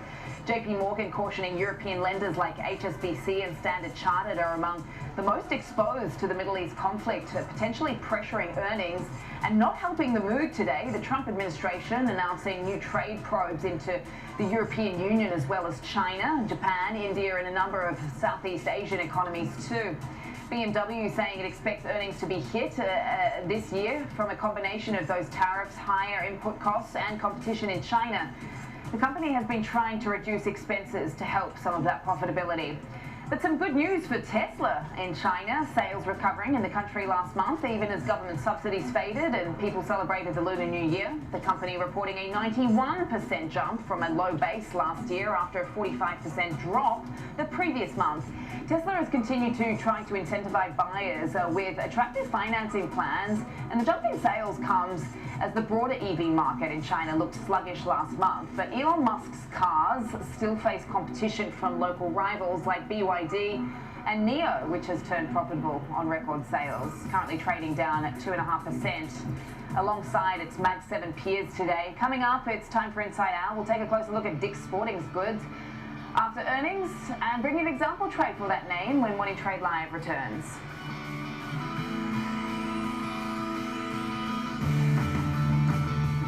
Hey, investors, you know the market moves, and Schwab is here to help you move with it. So, whether you're buying, selling, holding, or planning, whether you're ETFing or 401k'ing, saving, spending, or even retiring, you can count on Schwab for market insights, live support, powerful trading platforms, and 400 branches. All at your service, all so you can invest your way. Sounds nice, right? I'm Alex Coffey. And I'm Jenny Horn. This is Next Gen Investing, where we track the trends shaping tomorrow's markets. From tech to energy, crypto to consumer, we focus on what's driving investor sentiment right now. Clear analysis and forward-looking market coverage every trading day. This is a make or break level for this stock. And that could certainly be a short to near-term catalyst. Next Gen Investing, 1 p.m. Eastern. Only on Schwab Network.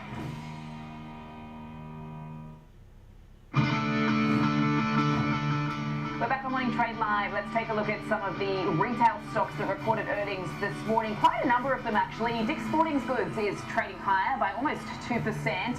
Ollie's Bargain Outlet is also up 4.5%. But Dollar General is lower by 5.6%, and Build-A-Bear Workshop is also down almost 4%. So a very mixed picture across our retail earnings this morning. So a little bit of a split picture. So let's dig into some of this, go inside out on Dick's Sporting Goods. Joining us now is Ana Garcia, who's the equity research analyst over at CFRA. Ana, thanks so much for joining us. What did you make of Dick's? Yeah, thank you for having me. The performance was better than expected, I think. Everyone was a little bit more nervous of what was going to happen now that they have Foot Locker on board, right? But performance was great. The core business continues performing. And in fact, their comparable sales were double what they had guided for. So, and that's made up of both traffic and ticket, which is different than what we've observed across the retail space. So I think it speaks to the strength in the core business. But it's not just the core business that was performed better than expected. We also saw across margins better than expected. Costs came in ahead of expectations. So yeah, overall it was a good quarter, and I think overall the market is focusing on the outlook for 2026, which I think people were nervous that perhaps the outlook for Foot Locker, which they expected to be accretive to performance in 2026, was going to come in below expectations. But we heard good news on that front as well, right? Still accretive so far. And we know that Dick's tends to guide conservatively when they start the new year. So definitely possibility for upside. We're definitely going to be keeping track of their guidance and what they have built into expectations for consumer health, especially with energy prices rising, which digs into typically discretionary spending. But overall, we're feeling good about the performance. Okay, and it seems to be getting rewarded today by the street. We're sitting up at 1% right now in what is otherwise a risk-off market with some of the Middle East headlines we're dealing with today. You've got a buy rating on this name with a $234 price target. I know you said you're keeping an eye on a couple of things with respect to, obviously, all the tariffs and the geopolitics, but also the consumer discretionary trends. But what takes us there to that price target, do you think? Yeah, so that was the price target that we had coming out of Q3 earnings. Definitely something that we're going to reassess, but so far the outlook is keeping us positive, and our thesis relies more heavily on our assessment that the purchase of the Foot Locker fears are particularly overstated, we think. If you take a look at performance for Foot Locker over the past year, yes, it's been declining, you would say, in fact, it's been declining after the pandemic, right? But if you take a look at why that's what's happening, a lot of that has to do with the relationship with Nike, right? 70% of their sales were attributed to Nike, and we know that Nike has been struggling to deliver innovation to their products, and they were also relying more heavily on emphasizing their direct-to-consumer, but now they're pivoting away from that. So we think it's going to be better for the product as far as for Foot Locker's outlook. We expect that they're going to have more inventory that is going to resonate with the consumer that's looking to purchase, footwear. Okay, just very quickly, what is the biggest risk, do you think, for Dick's Sporting? Yeah, so far, our biggest concern relies heavily with what you typically, the risk that you typically see associated with M&A transactions, specifically integration. We know that Foot Locker operates on a different ERP system than Dick's. And I believe, according to our research, that ERP agreement that they have might be going out into 2027. So not only might they have to wait, but it can also just be very time-consuming and expensive, and can have problems with delivering inventory on time, right? You could see out of stocks or just disruptions to inventory. And it can take up to 2 to 3 years. So again, very, very costly, and we haven't received a lot of guidance or heard a lot from Dick's in relation to this issue. Okay, good to know. Anna, thank you so much for joining us today and giving us your reaction to this earnings report. A nice pop for Dick's Sporting today, up 1.2%. Anna Garcia, their equity research analyst over at CFRA. Let's trade this name now with Tom White, host of Fast Market. Very good morning to you, Tom. Obviously, this is a bright spot in what is otherwise a down market. Today, it looks like the street is looking past this weaker profit guidance because of Foot Locker. Just talk us through an example trade here. Yeah, and I think maybe, Sam, that has to do with the fact that same-store sales were above expectations. They came in about 3.1%. in the positive, and I think they were only expecting about 1.8%. So that was a little bit better than anticipated. Revenue was better than anticipated, and the chief executive chairman, Ed Stack, basically came out and said, hey, we're done with the losses for Foot Locker. So maybe the outlook a little bit better than maybe what they gave as far as guidance goes. But I looked at the strategy. Implied volatility levels crushed post earnings, which we typically see. So I looked at a strategy that takes advantage of a lower implied volatility environment. If you think the stock is going to rally, the stock hit over $207 post earnings, but has pulled back a little bit. So taking advantage of maybe this pullback, looked at out in the April monthly cycle. So 36 days to expiration, plenty of duration on this trade, where I'm going to buy a slightly in the money 195 strike call, and then against it because I want to offset some of the costs on that with the expectations that, hey, maybe it goes higher, but maybe not much above 220.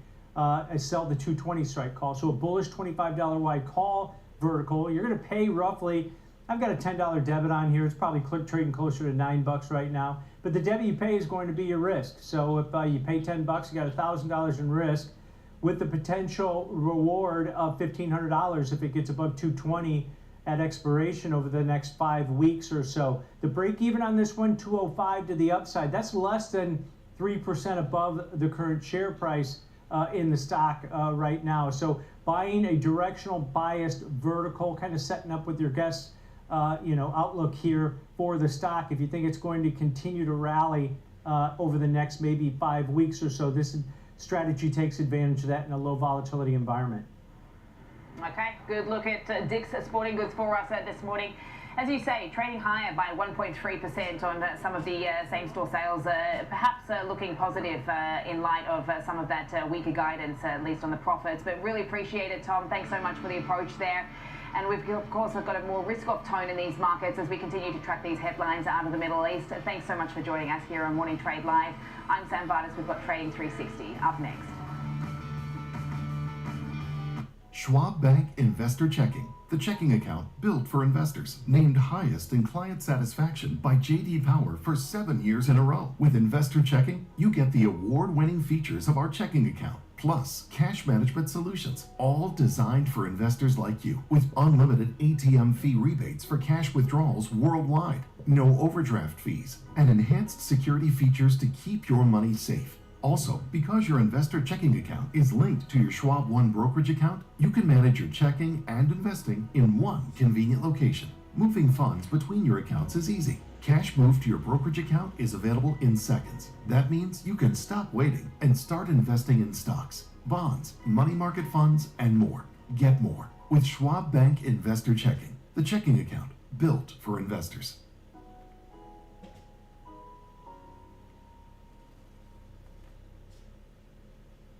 Welcome to Schwab Network, where real-time market coverage meets expert strategy. From the opening bell to the closing bell, we've got you covered. Get inside the minds of pro traders. My point is that they're getting a higher rate of change in sales based on their guidance, but not the same rate of change on EPS. Follow the biggest headlines, live analysis, breaking news, and sharp trade ideas minute by minute. With shows built for action, we break it all down in real time with speed, accuracy, and precision.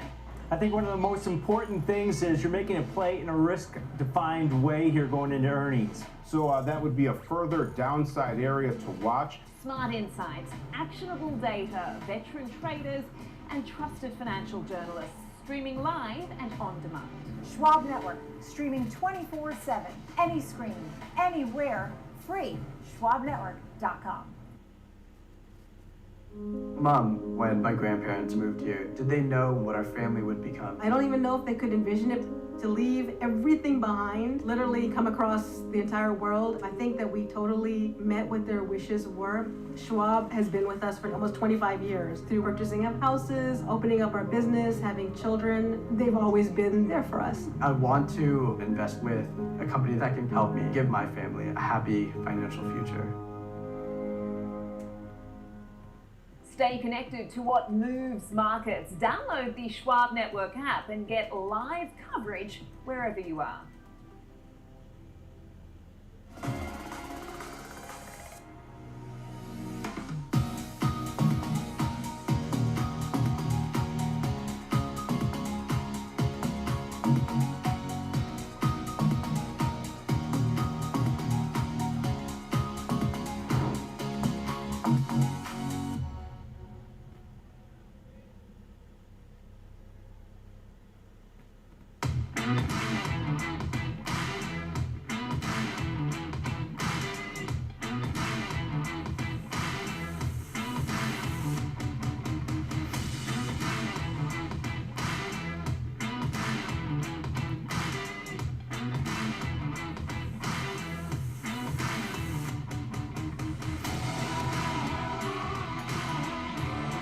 Good morning. We're 90 minutes into the trading day. Welcome to Trading 360. I'm Marley Caden coming to you live from our Chicago headquarters. Here's what we have coming up for you in today's show. In our 360 Spotlight, we're going to dive into how the conflict in Iran is impacting markets. We'll also get an outlook for oil if the closure of the Strait of Hormuz continues. And Netflix now set to acquire an AI movie-making company for a reported $600 million. Our 360 Disruptor with George Tillis will go through the news and have an example trade for us. And Dick's Sporting Goods beat analysts' expectations on both the top and bottom line while also raising its annual dividend by 3%. In our 360 round, we will take a look at the numbers and what they are telling us about the consumer. Before we get to that and more, though, let's see how the markets are faring on this Thursday morning. As we look, we are down pretty considerably across the board on all four of our major indices. The S&P trading more than 1% lower at 66.97. The Nasdaq trading close to down 1.5% at 24,604. On the Dow, as we take a look here, we've shed 581 points this morning. That's down 1.25%. We are at 46,831. And the Russell 2K is trading more than 2% lower right now. That's our laggard on the day. The 10-year, though, ticking higher even more. We're up to 424. The dollar also stronger at 99.66. For gold, we are at 51.46. That's about 0.6 lower. On crude oil, we are back inching towards that $100 a barrel mark. We're at 95.99, just below the $96 a barrel mark right now, up about 10% from yesterday. And Bitcoin has dipped below that 70,000 mark. We're at 69,715. That's trading down 1.5% right now. Now, I do want to welcome in Kevin Green, our first guest today, to take a closer look at one of the stocks on the move this morning. Kevin, we're talking about Occidental Petroleum. I've got a couple upgrades, hit a new 52-week high, as one of them is a somewhat rare double upgrade. Yeah, we are seeing two of these investment banks really upgrading the stock and getting a little bit more optimistic when it comes to Occidental Petroleum. Now, this company has seen some headwinds over the last year and a half, 2 years or so, as their debt-to-equity ratio really got outstretched. And they've been trying to sell a lot of assets in order to kind of right-size that. And then also, given the fact that we are seeing crude oil prices moving higher, that's where you get a lot of this optimism, especially when you're looking at Piper Sandler and Wells Fargo. For Piper Sandler, they did raise the target for their price to $66. That's up from $54. And they also now have a new rating of overweight. That's up from neutral here. Once again, talking about crude oil prices that could see around $75 a barrel on average here could be actually a tailwind for their profitability and also the impacts that they are seeing, since it's a Permian producer, primarily a Permian producer. That they can also see some positive tailwinds when it comes to this name. We also have Wells Fargo with a double upgrade, upgrading the stock to overweight from underweight, and then they also moved their price target up to $69. That's up from $47. Once again, high sensitivity to oil prices as well as the improvement when it comes to operational efficiency.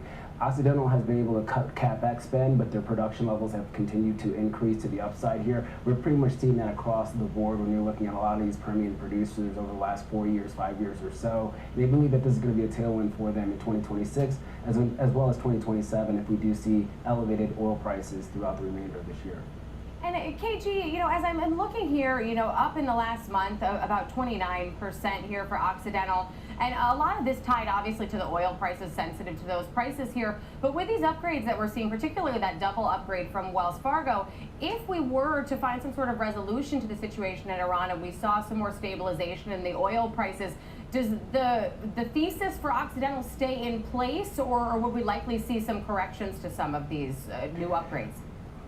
Yeah, well, if prices do move back to the downside, let's say another $20, $25 to the downside or so, that's going to put a lot of pressure on a lot of these producers and extractors, especially for Occidental Petroleum. If you're looking at this company's financials compared to others within this space, especially the integrateds, they still actually are trading at a very expensive level, especially if you're looking at the debt-to-equity ratio, and their dividend is not really as attractive. So yes, this is going to be a little bit more of a higher beta play within the oil patch in general, so you would like to see prices actually stabilize at these current levels, even move a little bit higher in order for this thesis to really kind of carry through. There will also be a price ceiling as well, Marley, for a lot of these companies. If we start seeing $125 or even $130 a barrel oil in a rapid fashion, that could also squeeze into their margins as well. It sounds a little bit odd, but it does become a little bit of a problem. They like to have slow and steady price increment increases rather than these rapid shifts to the upside of $30, $40 and then another move back down and volatility. It's harder for them for their business. But for now,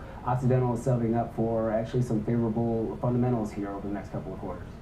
All right, well, Kevin, we really appreciate you breaking that down for us, both of those upgrades there, the double from Wells Fargo as well. Occidental Petroleum trading 5% higher on that news, even though the market's more broadly down. That's Kevin Green, our senior equities contributor here. And amid the conflict in Iran, I want to bring in our next guest to have some insight here on how we can protect our portfolio, how we might approach options trading in this current environment. So to help us do that, we're welcoming Tony Zhang, Chief Strategist at Options Play. And Tony, thanks for being with us today. You know, as we're looking at the markets, you know, we've seen these really sharp swings. We keep likening it to a roller coaster ride. A lot of the time is the analogy that's coming up. You know, we're definitely on one of the dips in the roller coaster today. But, you know, we've got higher oil price concerns. I was just talking about that with Kevin Green. And we've got stagflationary concerns coming into play. So how are options traders trying to position themselves right now with the geopolitical volatility that we have? That's a good question. You know, if you look at the options market, if you look at the VIX, for example, you know, we're trading at around 26% on the VIX. And that's really telling a story that investors are demanding hedging at this moment for you know, the broader markets, the S&P 500. Oh, really? You look at VVIX, the volatility, demanding. That continues to climb. And that's really, you know, a better sign of just how strong that demand for that hedging activity really is. Which is why if you combine that with, you know, the macro picture that you just spoke about, which is the fact that, you know, it seems now going into close to 2 weeks of this war, that the off-ramp for this war is actually not as clear as I think investors were hoping in the first week that it was going to be.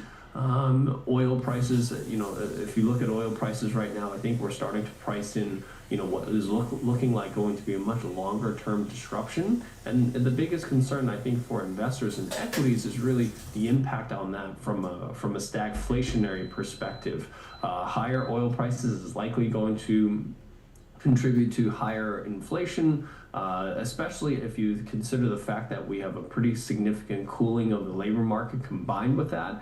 You know, this puts the Fed in a pretty tight spot here. That's why we're seeing the 10-year yields back above 4.2%. And you look at, you know, the S&P 500, we've now broken down below that 6,800, you know, prior support here. We've broken below 6,700. You know, really there's not a whole lot of support going down until you're into the 6,550 zone, which is why I think, you know, at this stage, for investors, even though volatility is relatively high and demand for hedging is still high, that there is room to potentially buy some protection here for your portfolio to the downside, as investors are now starting to price in what looks like a longer impact from this conflict than what we were hoping in the first weeks. All right, so if we are looking to hedge and meet this demand in your portfolio for this hedge and have some downside protection here, Tony, how might you approach this? Yeah, I think from my perspective right now, given the expectations for, you know, considering volatility is already quite elevated, I think the best way to use options is to take a put spread. I'm looking at going out to the April expiration, so a little over a month from now, just because the visibility on this is relatively short. I'm only going roughly 1 month out, and I'm looking at buying essentially what is an at-the-money put, around the 675 puts, and then selling a 645 put against that. You know, like I said, my downside support here currently is around 65.50. So I'm buying an at-the-money put and then selling a put that's slightly below that next support level. Earlier today, that'll cost around $7.65. And you know, with this type of structure, you're going to get a nearly 3-to-1 risk-to-reward ratio on a trade like this if SPY is below that 645 level by that April expiration. risking in this particular case $765, where if you consider where SPY is right now, that's risking just a little over 1% of your portfolio's value to essentially buy this protection over the next month. So using a put spread, you're going to be able to reduce the cost of the put protection versus outright buying a put option. It does limit the downside protection that you're getting to just 645 or 6450 on the SPX. But we're only looking a month out at the moment, and if there is need for further protection below 6550, we would simply look at rolling this further down, taking the profits from this trade and rolling it down and buying further protection if that's necessary. And if not, we're only risking, and hopefully we don't need this protection, to be perfectly honest. I hope that we don't see these major support levels broken, but and if that's the case, we're only risking a little over 1% of our portfolio to put on this hedge. Potential trade that you've brought to us today is in the energy space. No surprise there. We've been having a lot of conversations in energy right now, obviously with the ongoing conflict in the Middle East. But it's SLB. Why pick an oil services company versus just trying to play the higher oil prices here, Tony? Yeah, so this is really depending on whether you want to chase that momentum in oil or you want to be a little bit more strategic with regards to oil being higher. Now, SLB, obviously, as an oil services company, is not as highly correlated to the price of oil, but that's actually exactly what I'm looking for right now, because as this oil volatility, as we see this oil volatility, and as we see the disruption in the Middle East, seemingly at this moment, it seems like that disruption is going to go on for longer than we had expected. This is really where, if you look at the acceleration of international offshore drilling and the potential for energy companies to look for alternative sources of oil, companies like SLB are going to benefit from that. Even if oil volatility starts to come back down in the next couple of weeks and oil prices start to settle back down a little bit, just the decisions to drill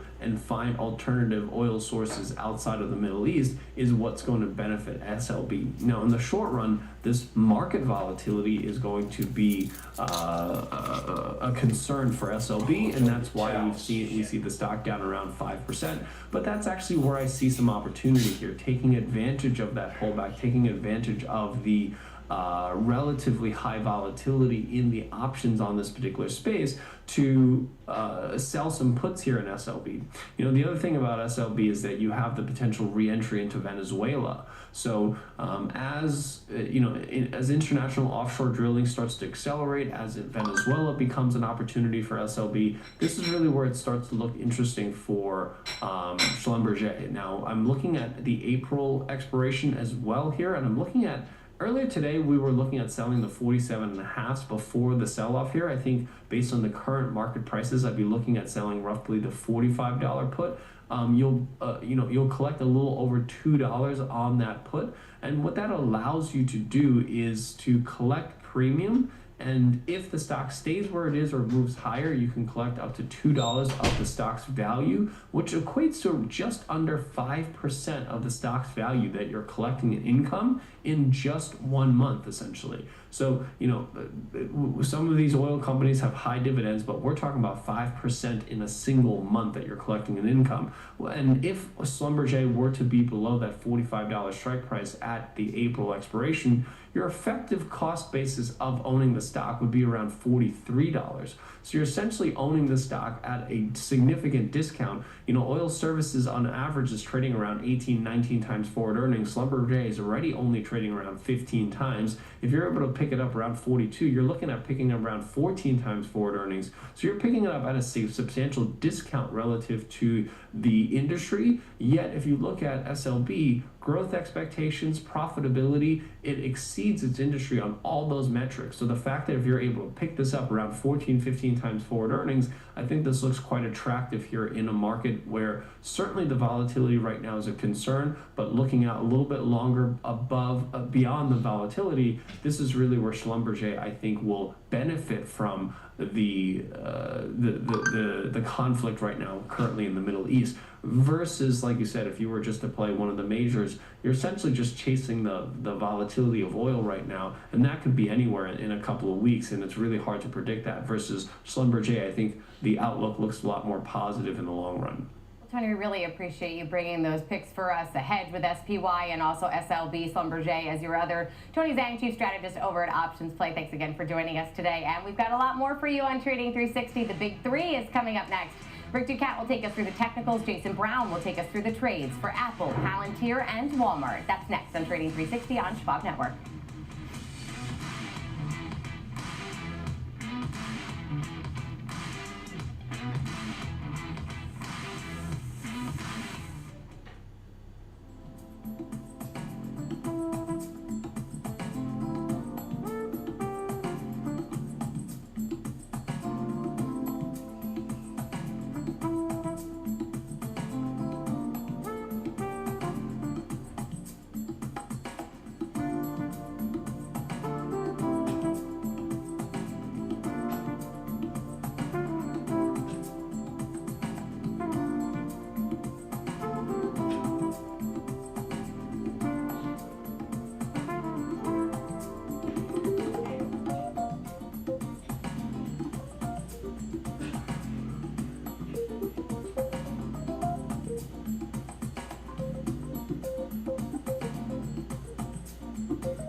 From the most iconic trading floor in the world, this is Opening Bell with Nicole Petalides. Live on the floor of the New York Stock Exchange, the countdown, the setups, the stories that make markets move. Minute-by-minute breakdown of the biggest headlines, The story that makes the markets move. Just the trades that matter.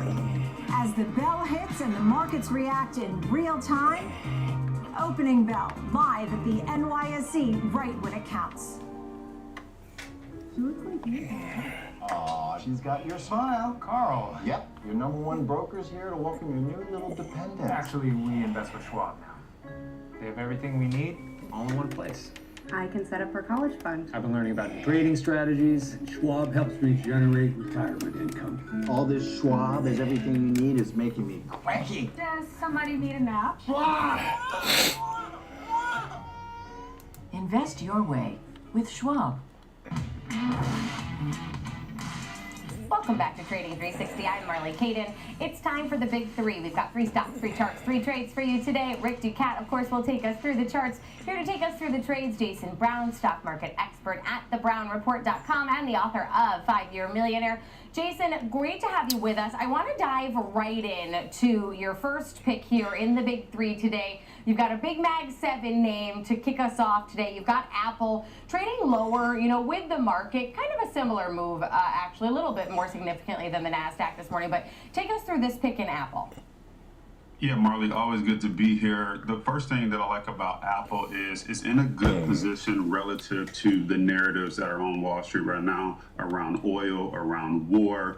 And if you also look at the other side in the tech space, most of the tech companies are getting beat up over the CapEx that they're spending to expand their AI capabilities, data centers, etc.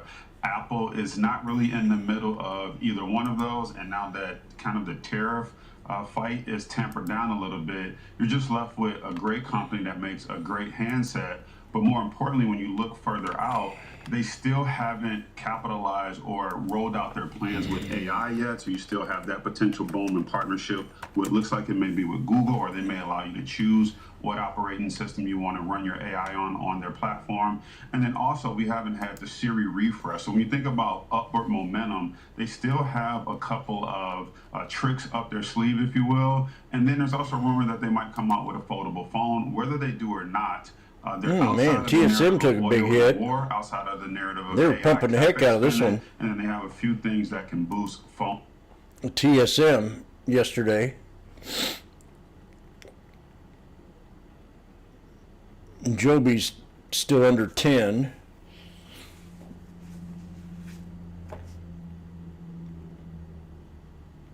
Google down 7.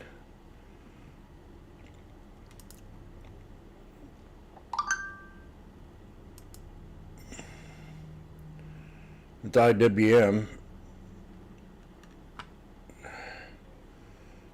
Apple,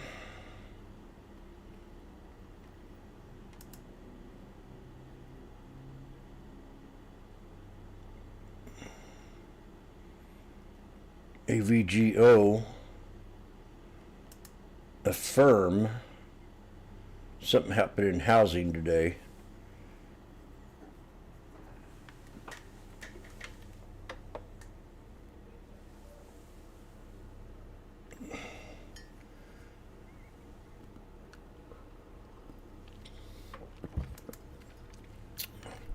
We got 3 white soldiers on the 1 minute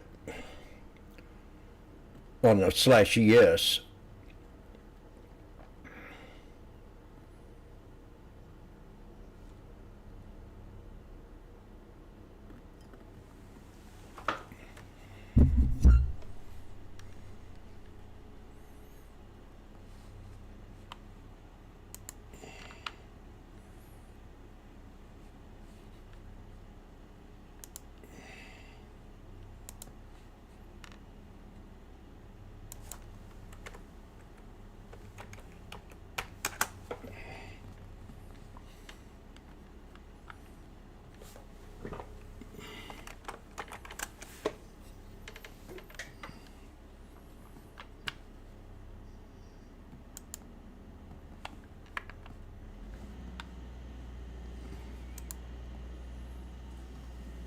WB.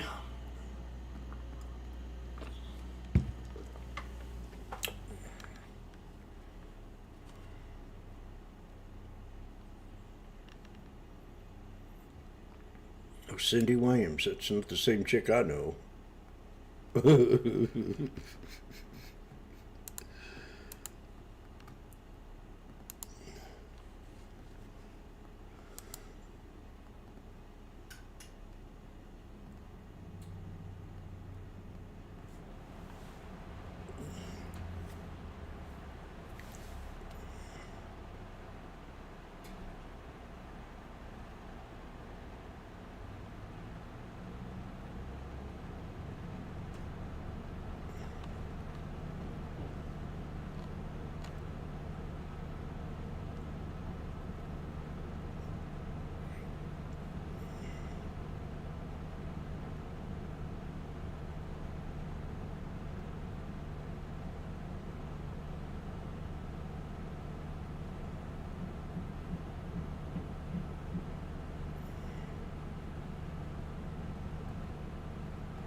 I was watching this here.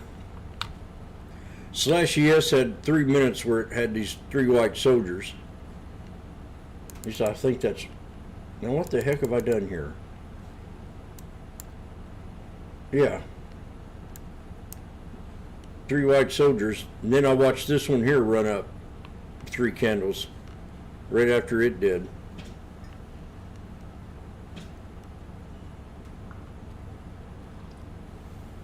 Or at least I thought I saw it do it. Maybe not. Might have ran with it. Huh, what was I looking at? Oh God, help me Lord.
Pull back.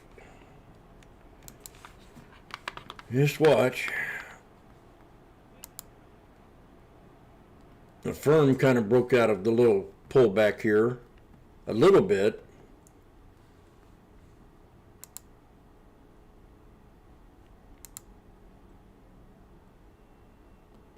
Ladies and gentlemen, this is the retest we've been looking for.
We're retesting the SPX here.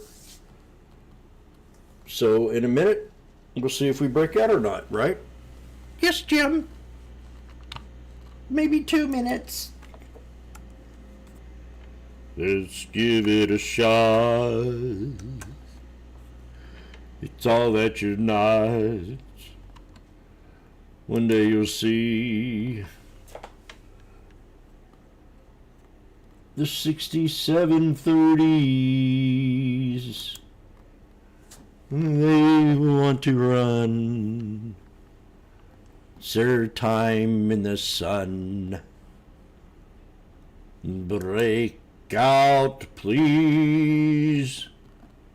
6730s at 570. 550, 560.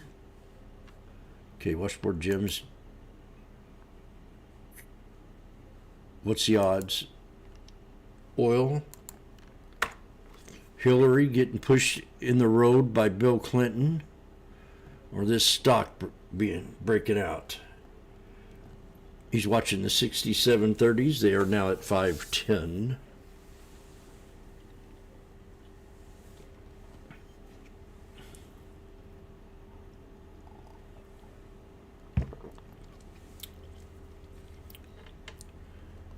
So there's my 3 supports.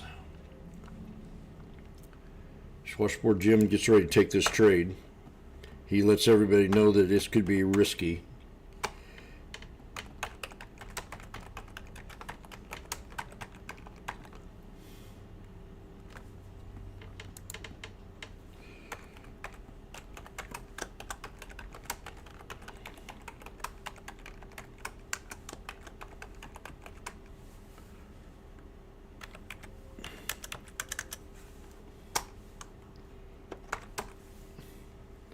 Let's take it to the limit.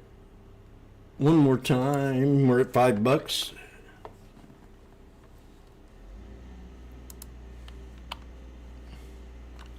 Take it to the limit. One more time.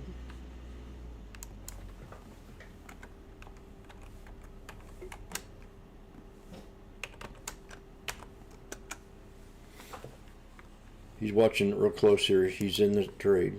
No, not that one. This is the SPX Lotto 6730s at $5.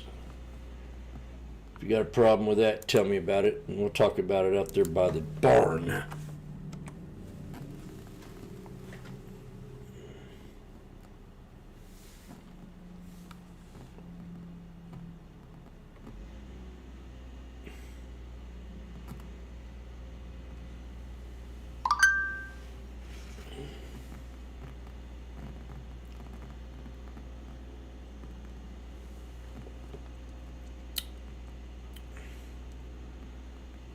No. I said within a minute we're going to break out.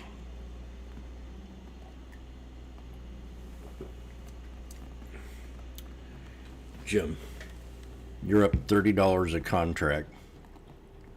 You're up $40 a contract. Have you ever thought about selling? Yes.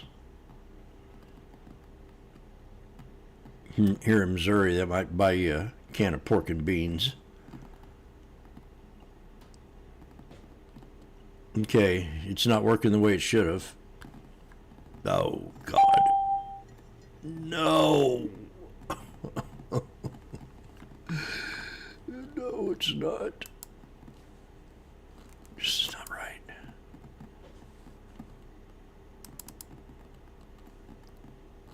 He's going to wait just a little bit longer and might buy one more contract.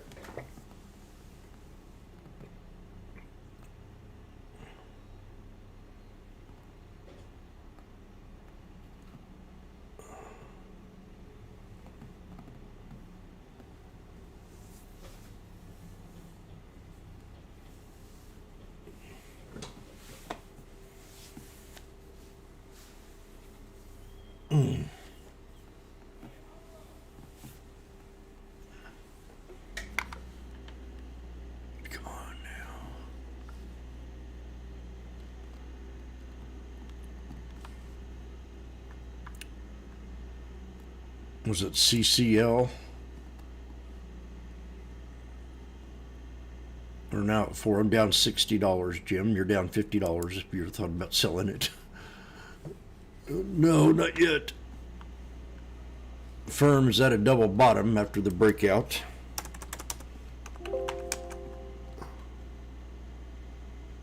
CCL at 24.26. Let's go to the daily. Oop.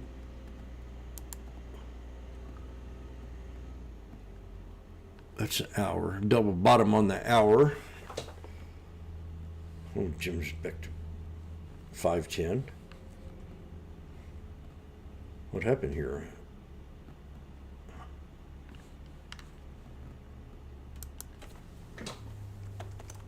Jim, you're up $10. Have you ever thought about selling?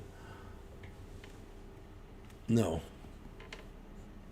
Not until I get 100 out of it.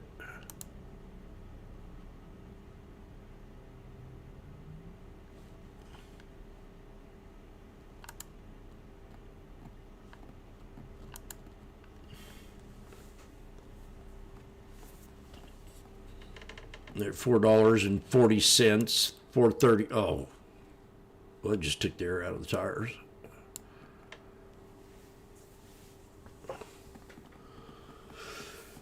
Okay. This will be one of them things. If I sell it now at even, it'll break out to 67.08.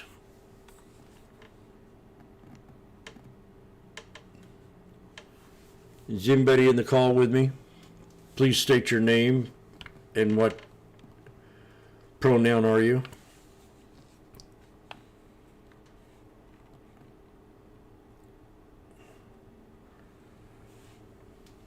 Oh God, 680. Oh, 720. 720. Are you in these last ones?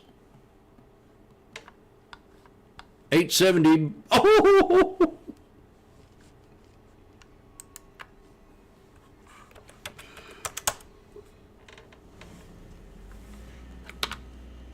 Oh boy. I think it'd be professional for someone to take some profit.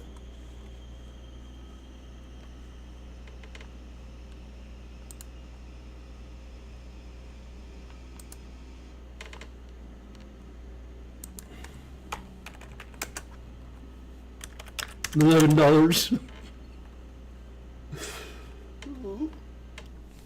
Washboardjim had a farm.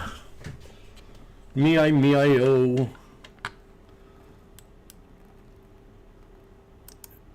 How does he do it? I have no clue, but he did it again.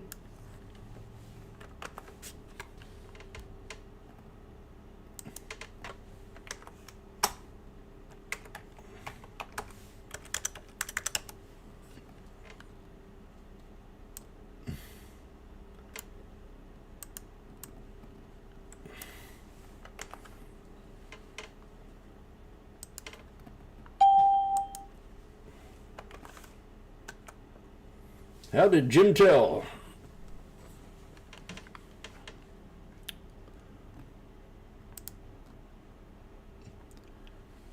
What was that one tell? William Tell.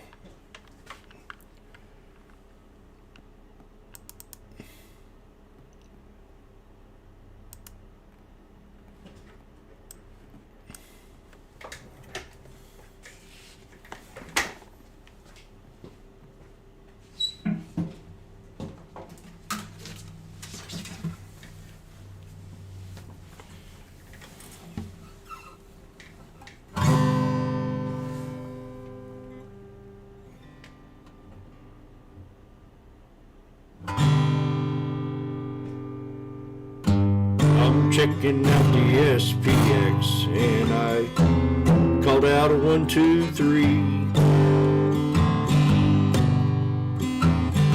It looks like a fallen wedge to me.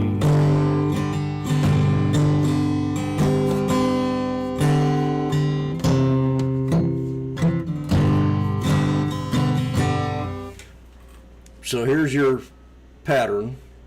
Let's clean this up.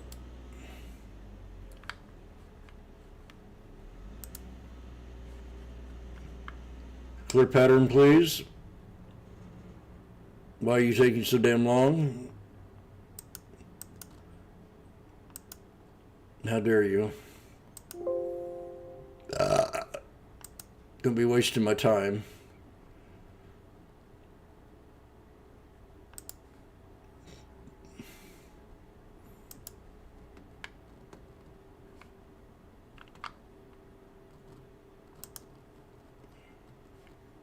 God, talk about. Actually, it might just be a bull flag. Yeah, I think it's just a bull flag.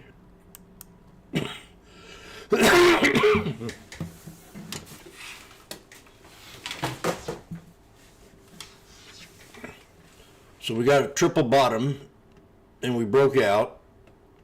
Then we had a triple top, and we broke out of the triple top. So we had the triple bottom, and that's the sweet spot where you get, okay, we got to do something here. Got to do something. So that's the sweet spot of any chart, is the 3 and the 4. Now we put this to the 5 minute. I didn't realize, I think I just got lucky, basically, on that one. Now the 5 minute, it's a lot cleaner. Then you do have a wedge on the 5 minute. And it started breaking out of that wedge.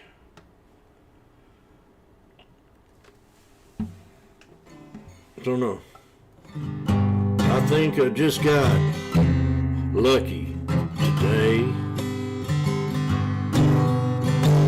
I hit a hole in one. I shot a 3-pointer. And I hit a bullseye.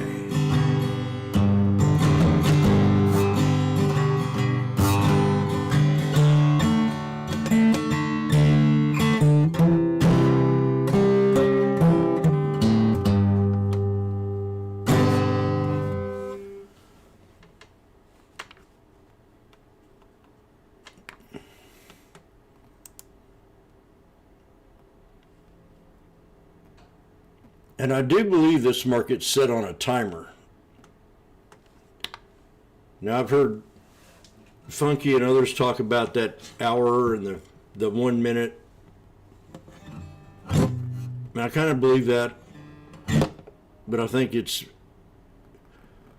you can personally set your own self on a timer too. Like you get a good trade in and you take a break.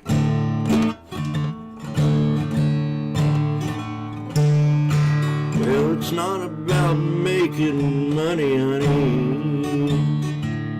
It's all about making love.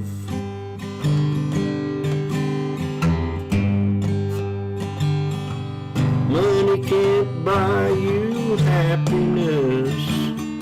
Whoa. It can. Let me tell you. If anybody ever tells you money can't buy you happiness, they're a liar.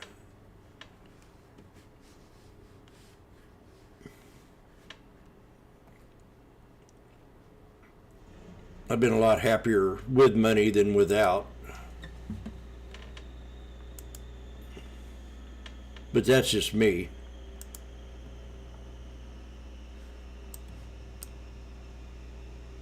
I'm trying to see if there's anything else in here that tells me that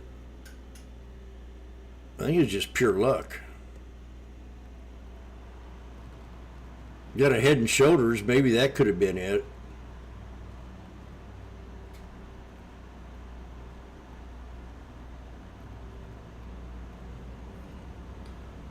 Oh well.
There's the pullback to the previous resistance.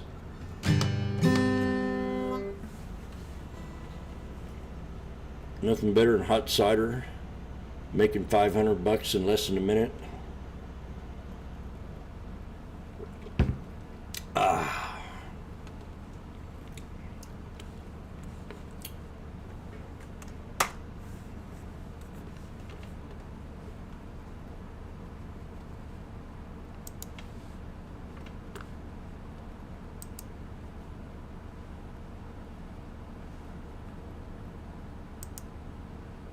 Broke right after that pullback.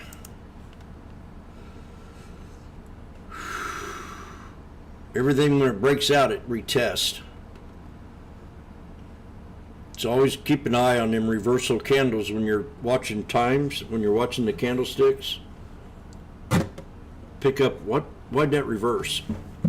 Well, we had inverted hammers with a dragonfly doji. That could have went either way, I think, but once you broke out, it'd definitely come back and retest the previous resistance.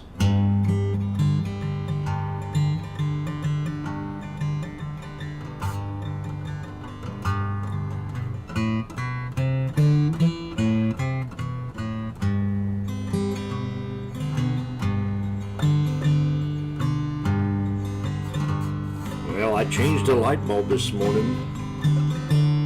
I was a little scared. These little bitty screws on this here vase just could have fell down in this here hedge bush.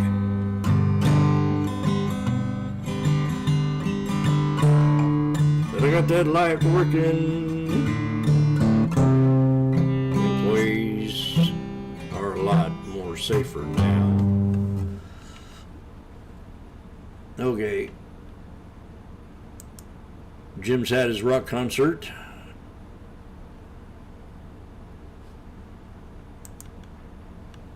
What a reversal on the IWM.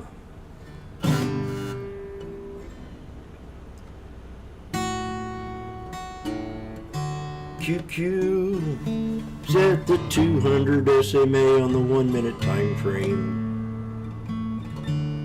So is the SPY. It'll never die if it breaks here. So you got the SPY running up into the 200 would have been definitely the exit idea. EMAs and SMAs. Same as the QQQ hitting the 200.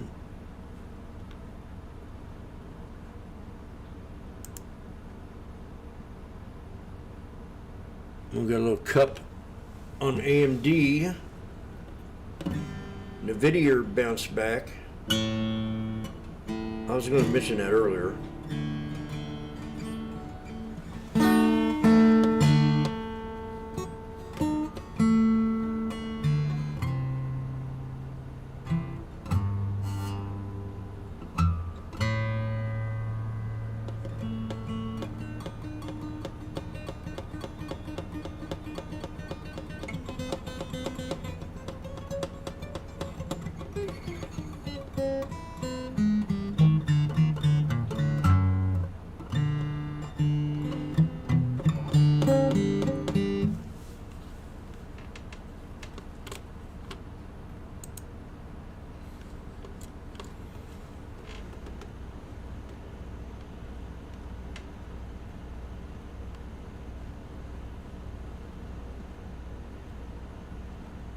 Okie dokie. Well,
Data, veteran traders, and trusted financial journalists, streaming live and on demand.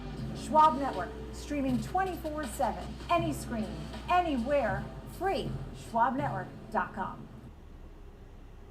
Hey, Bob. Hey, Andrew. Last year, my dad had a stroke. Big shock to see this person that I've always seen as a force in our family be vulnerable. Wait, had a stroke?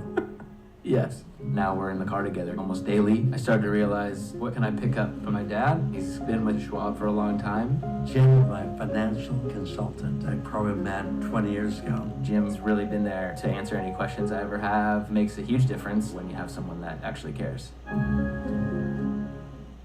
Stay connected to what moves markets. Download the Schwab Network app and stream live coverage wherever you are.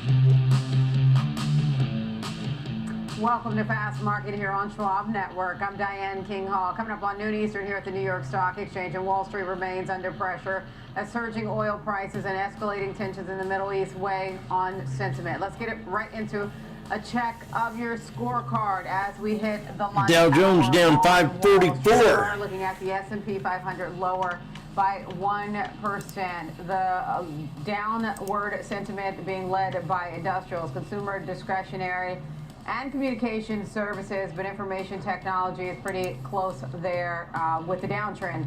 The Dow lower by more than 1%. We've got a triple-digit loss there. The Nasdaq 100 also off by more than 1%, 1.25, a touch more than that. Also triple-digit decline there on a points basis.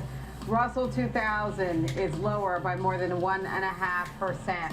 Here's the roadmap for today's show. We'll look at example option strategies for Adobe. It's got earnings due after the close of trading. Caught up in the SaaS apocalypse, was already under pressure ahead of that, though. Plus, the team from Likefolio will be along with new sentiment data on Ulta Beauty ahead of its results. And Lennar is also on our radar today. Now that we've got the roadmap for today's trading action, it's time to bring in my co-hosts. You've got Tom White in our Chicago studio and Joe Mazzola, head trading and derivative strategist. Charles Schwab joining us once again for the month. All right, guys, we've got oil prices higher once again. We are sitting close to $95 a barrel as these escalations in the Middle East rattle energy markets, rattle equity markets. Tom, your thoughts? Yeah, that's the theme that's been playing out here. Energy prices go up and equities take it on the chin, and that's what we're seeing. I think one of the key takeaways is, the S&P 500 is only 4% below its all-time highs. I would have thought that it would have been a lot lower due to the fact that we've seen this rise in oil prices, up another 8.6% here today, and Brent's back above $100 bucks a barrel. So, this theme's going to play out. The longer that it lasts, the more of an impact it's going to have. It still feels like everybody's kind of waiting for things to just turn on a dime, where crude oil goes back to 70 bucks a barrel, and then equities are off to the races to the upside. I just don't know if that's going to play out because of the pushback that we've seen. The new supreme leader in Iran came out with some comments today, basically stating that, hey, we're going to keep the strait closed at this point to put more pain on the U.S. and the global energy markets at this point. So, yeah, there's a lot to dissect here, but if you think this is going to be just a flip of the switch where we're going to start rallying and going back into equities, I think that's far-fetched at this point as this continues to get dragged out. Now, the Energy Secretary said that, hey, the U.S. Navy is not going to be able to escort ships through the Straits of Hormuz until possibly at the end of the month. That's a concern right there, as it's been basically stagnant at this point. And then you've got the 10-year yield getting back above 4.23%. It's the highest level in a month. That's putting pressure on equities also. So a lot to digest here today. You're seeing the volatility expand. We're off of session lows, but when you've got the markets led by energy, staples, materials, and utilities, that's typically not a good sign, guys. Okay, Joe, I'm curious to know your thoughts. Great point there. Look at that heat map there, where the green is. See it right there in energy. Looking at ExxonMobil, Chevron higher. Some of those staples. 6730s are doing good as well. Joe, your thoughts when you look broad strokes across the markets with this energy-led move here? Yeah, I'll tell you a couple other things that aren't boding well for the markets when you get the strategic reserves, petroleum reserves from multiple countries opening up, and you get changing of the Jones Act to allow for movement of energy and energy products on the different coasts, and you still see crude up 8% today. So that's those don't align. And /ES is at the VWAP. Really starting to see is you're starting to see corporate bonds yields starting to widen. That was the last thing where we were kind of pointing to and saying, well, you know what, corporate bond yields are still pretty tight, so it doesn't show that there's a lot of fear or extra supply. Well, here's the thing. Now you're starting to see more and more companies go to the bond markets looking for that supply. And there's got to be a push and pull, right? At some point, investors are going to require more for the risk that they're taking by issuing that money. And now those spreads are starting to widen. Those are one of the things that you see from the credit market when you start to see some signs of some cracking and some signs of concern. The other thing I would say is that this happened yesterday where now you have all four of the indexes from a technical level where the 20-day moving average crossed below the 50-day moving average. So whether it's the S&P 500, the Dow, the NASDAQ, and now the Russell, all four of them are showing some of that near-term to intermediate-term weakness rolling over. But as Tom said, we're still only 4% off the all-time highs. To me, that doesn't make a lot of sense. I think that there's probably some more room to go. I think that there's this belief that, well, since the U.S. energy market might be a little bit more insulated than what we're seeing with the rest of the world, U.S. markets are where we want to be. There's probably some truth to that, and you definitely see that in the strength of the dollar. So the dollar's made a huge rally and a huge comeback, but that's also affecting other things, as Tom mentioned, like the 10-year yield. And so there's a lot of pressures that are pushing on the market right now. As of right now, it's holding up. But the other thing I would say, Diana, is that even with all the bounce backs that we've seen, whether it's Monday's rally, off the lows that we saw in the opening print, we still haven't gotten back above that 6,800 range and that 68 to 7,000 range that we were in for so long. That seems to be a resistance level. And if we can't get back up above that, it's not that far for us to fall, maybe another 60, 70 points in the S&P 500 before we start testing those Monday lows. And if those go, well, there's more room to the downside. Okay, so guys, investors, we know this, and strategists I talked to have talked about how these higher energy costs could certainly reignite inflation, and then this makes the Fed's path more complicated on interest rates. We got PCE coming up tomorrow. Tom, you and I dived into the latest economic data this morning, and then CPI yesterday, which of course we know the CPI print is not going to matter. We've got PPI next week. Tom, your thoughts when you think about the macro picture? Well, yeah, as Joe mentioned, some of the S&P 500 levels that we're looking at, 6,800 on the upside, right? We can't hold that. And then what comes next? We hit resistance, and look at that. On a macro scale is that 200-day simple moving average down at 6,600. Maybe that's where markets want to go at this point. The lack of sell-off that we've seen due to even with all this uncertainty and oil prices going higher, yields going higher, it's kind of a head scratcher where maybe there is so much money sitting on the sidelines just waiting to buy any good news that comes out. This is a headline-driven market. You've got to take that into consideration. If it does turn around, does it hold? I think that's going to be one of the keys. We've seen that in individual names post-earnings where they'll move one direction and not be able to hold maybe any gains or any losses. They quickly reverse. We're seeing that in the overall equity market too. So it's a little bit dicey here. I think one of the things you have to watch as a trader or an investor is margin requirements. Margin levels are at elevated. They're near record highs. If we get a break or a further break in crude oil to the upside, if we see yields get that 10-year gets to 4.5%, 4.4%, does that start breaking some other asset classes? We're not seeing that push into the safety of gold right now. Dollar's firmed up. That's kind of capped gold gains at this point. But there's some curious things going on. I think you just got to be ready for anything to happen here. All right, let's talk retail. They're not taking center stage. If we, coming into this time period, retail would have been a clear focus for us, but they do give us some insight into how consumers are doing. So we're keeping an eye on Dollar General. Those shares are lower. Dick's Sporting Goods, those shares are higher right now. For Dollar General, the story looks like investors are a bit worried about the sales outlook, especially given its performance. That one had been a strong run. Joe, let's start with you. Your thoughts when you look across both of those retailers.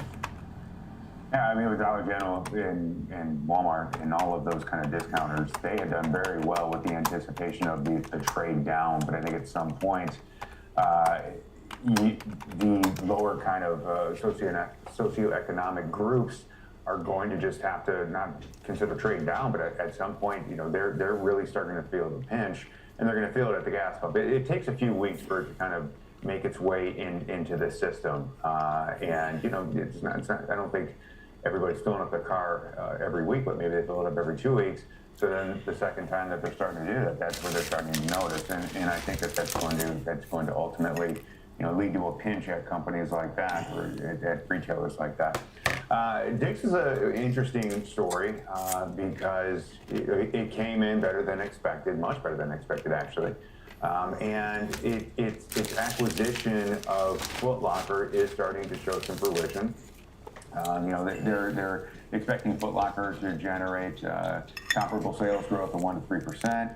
Dick's overall is expected to generate comparable sales growth of 2 to 4%. You know, we kind of think about that in terms of what we've been talking about with some of the other retailers, and that looks pretty darn good, you know, relative to the expectations that we've seen with the others.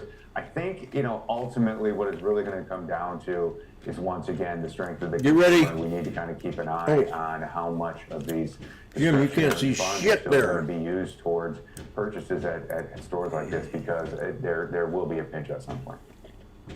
Tom, your thoughts on these two?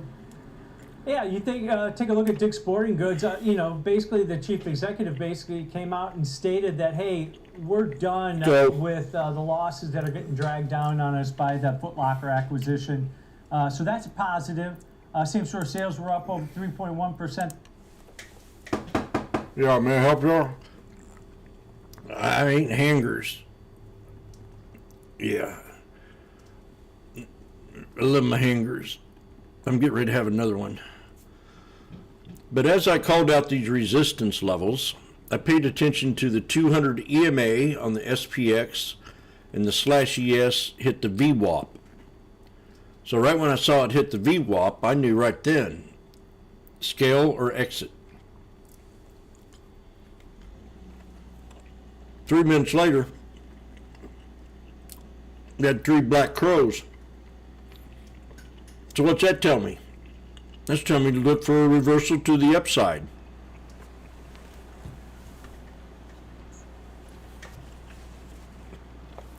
Now what I got to do? I got to wait and get some kind of indicator telling me that this thing's going to move to the upside.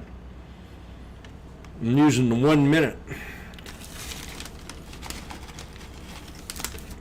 If I used the 5 minute, I'd be 5 minutes too late.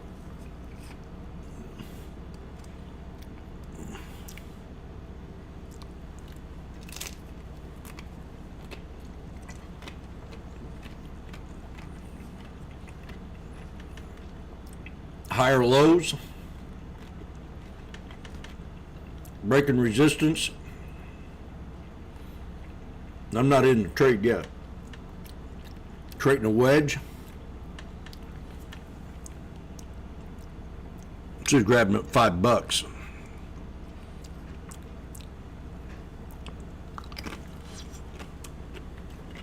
There's $80 right there.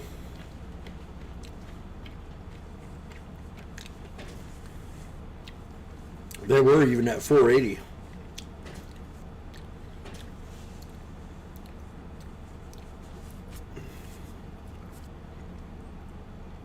Okay, well, I'm debating on another slider.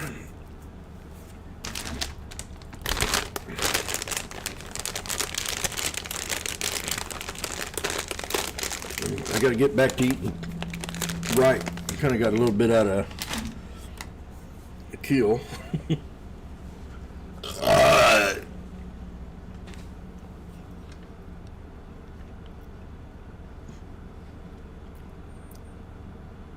God, that was 620. Oh, God. We can do it.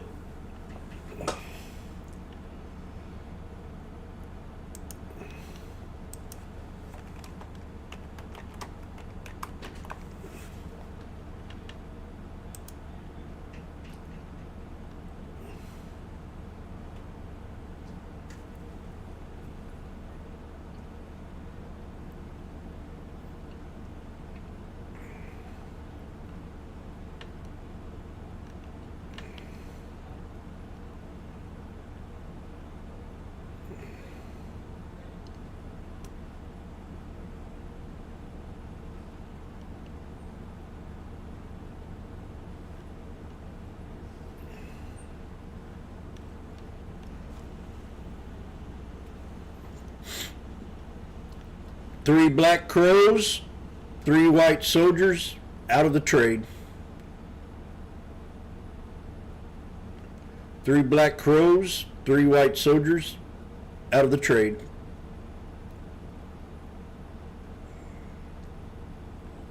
Three black crows, 3 white soldiers, doji, up, doji, out of the trade. VWAP.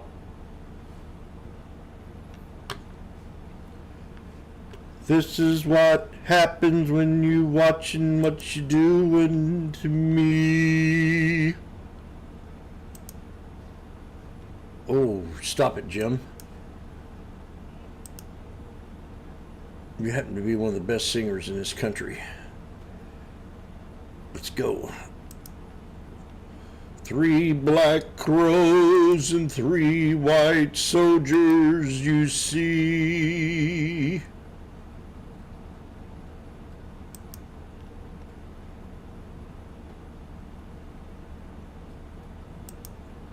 And the VWAP.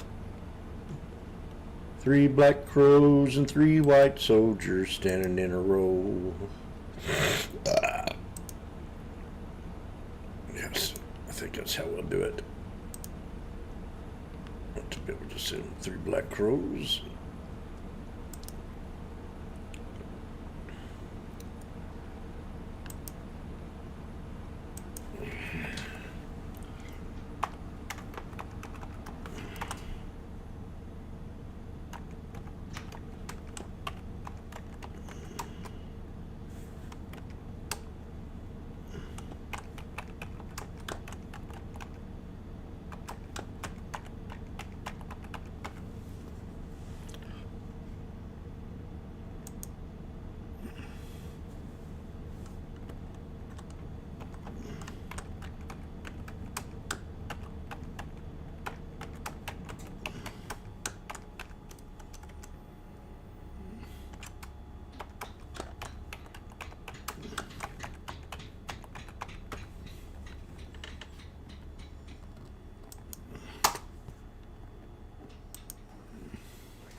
You're right, Diane. It's gotten kind of washed out with the whole.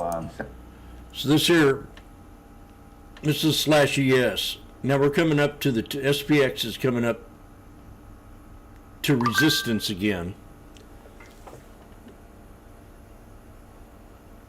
So I called this resistance out earlier. Then we had the 3 black crows, and I called out the crows. Then we had the soldiers back to the VWAP. Now we're back to $10. And we just now broke major resistance.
Yippee-day. Oh no.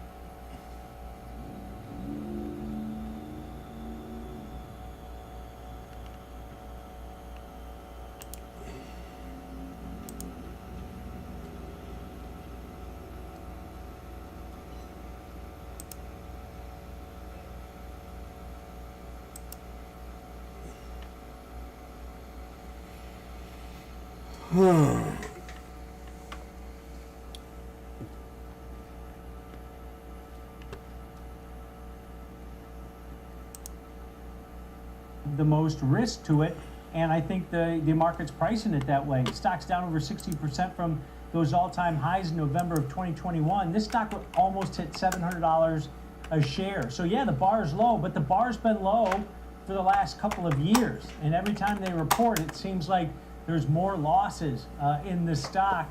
Valuation's going to be key here. You look at their forward PE, it's about 11 times. That's below their historic average of over 30 times. So yeah, it's cheap, but maybe it's cheap for a reason. So if those growth rates continue to slow down, nobody's going to reward a company like that until we see a basing or a bottoming in those. I'm going to save my burger. I think that's been the concern. But yeah, I mean, valuation-wise, I'm picking everything up, but I'll be right back. Software stocks out there. So is the Sassacre done? Cheap. That is the question going into its results later today. Joe, let's get into it. What's your approach for your trade example today? All right, so this kind of goes back to the steps that we normally take when we look at these trades. We want to sell premium, buy premium, strike selection, all that stuff. So first thing I did is I kind of looked at what is the implied volatility right now and where is it relative to where it's been. It makes sense when the stock sells off as much as it has. The implied volatility rank and percentile rank is high right now. It's basically in the top 80th percentile. So that means that if you're a premium seller, you're collecting a little bit more in terms of the credit, which makes it a little bit more beneficial to be a seller. So now the next thing you got to do is you got to figure out direction. Do I want to be bearish or do I want to be bullish? I went with the thought that if I can find a spread that I can sell, and it kind of looks at, all right, where's the relative low that we've seen? What are the expectations? And once again, it was kind of going back to that Oracle story. Are things so depressed that you could get a bounce? And so what I looked at is actually a 2-week trade. It's the 27th expiration. So it's not this week. It's not the regular expiration of the March 20th. It's the 27th. Looking to sell the 250, 245 put vertical. You should be able to collect somewhere between $1.20 to $1.30. So let's just say it's $1.20. That means I'm risking $380 to make $120. break even on that is going to be 248.80. Sorry, I had to do math in my head real quick. 248.80. Which is interesting because that's pretty darn close to where we saw that low point put in around 245. So looking at that, I was also looking at the expected move, which is just below 7%. That's around a $16.5 move, which would, kind of given where we're at right now, or at least theoretically, keep it outside of my short strike. But you never know what's going to happen in terms of these earnings, but you're kind of weighing risk reward. And when I see implied volatility as high as it is right now, I'm looking to sell. The other thing I looked at, Diane and Tom, is I looked at the skew on these, and it's kind of in the middle. So you're not seeing a lot of heavy betting on the put side or the call side. Investors are kind of evenly weighted here on both calls and puts. So I looked at that and I said, okay, well then if that's the case, let me try, to find something that gives me some cushion in case maybe there's a expanded move outside of what the market's already expecting. Yeah, let's take a look at this. This is 15 days to expiration, so not a pure earnings play, but as Joe mentioned, taking advantage of higher implied volatility. The IV percentile rank above the 80% level, so it's in the top, basically 1/4, 1/5 of what we've seen over the last 52 weeks as far as implied volatility levels. What does that allow you to do? Well, it allows you to sell out of the money verticals, and in this case, a neutral to bullish one, and collect more option premium. But let's break this one down. March 27th weekly option, sell the 250 put, buy the 245 put, short $5 wide neutral to bullish put vertical, collecting roughly about $1.20 credit. The credit you collect is what you can make, $120 per spread, and as Joe mentioned, $380 in risk on this one. Takes your break even down to 248.80 to the downside. So you do have that cushion to the downside. The option market pricing in about a plus or minus $18 move, but that's a one-day move. Out to this option's expiry, it's about $28 either way. So maybe in just within that one standard deviation move to the downside, but you've got a probability that short 250 strike put you're selling in this of about 71% that it'll be out of the money at expiration, which is what you want. You want that higher probability of success on this passive neutral to bullish trade here in Adobe. Joe made a good point about the technicals too. The 7-year lows on this stock are 244. It's bounced off of there. Remember, the stock has bounced about 3% so far this month alone, with a lot of those other software names that have gotten beaten up also. So there's your bullish example trade here. Joe, I went something a little bit lower cost that gives you upside exposure if you think the stock's going to maybe go up that one standard deviation. I looked at a call calendar to the upside here, or put calendar to the downside, excuse me. Well, this is the bearish trade, Joe, sorry. Going out to the March 20th monthly cycle, so 8 days to expiration. But I looked at where the stock's trading now, 270, about $15 below that. The 255 strike, buy that in the March 20th monthly options, and then sell that same 255 put in the near term March 13th weekly options that expire in 1 day. Sell that same 255 put 1 week wide. Put calendar, you're paying roughly about $1.80 debit on it. That's where it's trading. There's your risk, $180 per spread. While you're pinpointing that 255 line to get the most profitability out of this strategy, you still have a nice range on this one, probably between about 240 on the downside and maybe about 270 on the upside to be potentially profitable. So while you want 255 the stock to trade there over the next 24 hours, you still have that nice wide range to be potentially profitable. And Joe, when you look at a trade like this, we always talk about vol dispersion, buying about a 73% implied volatility on aggregate in the March 20th options where you're buying the 255 put, selling about 156% implied volatility on aggregate in the near term option. So that dispersion really lowers the entry point price on calendars. Yeah, well, that's why you can do that calendar spread for $1.90, right? I mean, it's on a $270 stock. That seems like it's a fairly low cost. Remember this though, what happens after the announcement is, since this is a long Vega trade, yes, the belief is that front month crashes faster, right? They're the one that expires on Friday. but that back end's going to feel a little bit, or that back month's going to feel a little bit of that alt crush as well too. So if this thing moves down towards that 260 to 255 level, it turns out to be a really nice trade. At that point, you have the optionality of either closing the trade, rolling it, right? You can get one roll out of there as well too, or actually get, you can get one roll out of there as well. And at the same time, you could even turn this into a long put if you think that it's going to continue to go further, or you could, you can roll down and turn it into a short put spread. That's a nice thing about the calendars, is it does give you that optionality where you can really adjust this trade if need be. Yep, and you got some assignment risk on that short put over the next day into expiration also, so keep that in mind also. So there you go, Diane.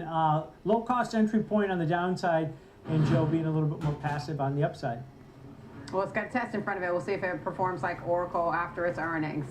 It's has to deliver today.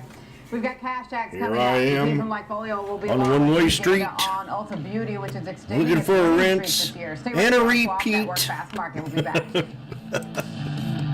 That's a good one. Heading down one-way street, looking for a rinse and repeat. Head and Shoulders. Let's get it. The crowd's going wild here at the sports arena. We got a 1, 2, 3 Forbes.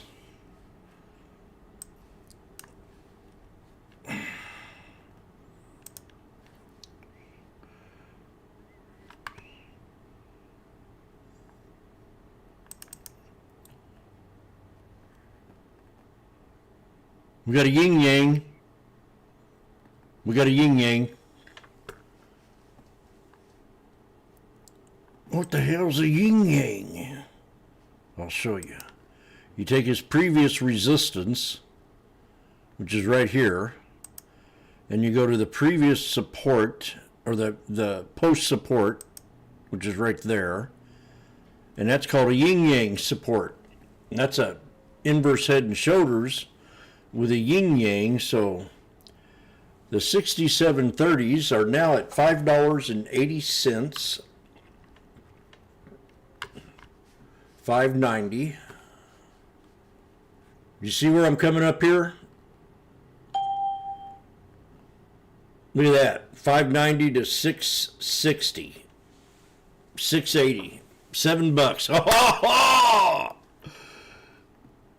I think I'm going to do a video on this.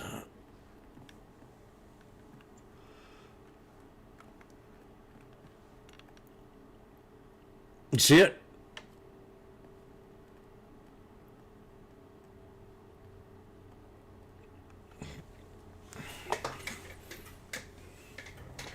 The most wonderful time of the year. Well, look at that thing go.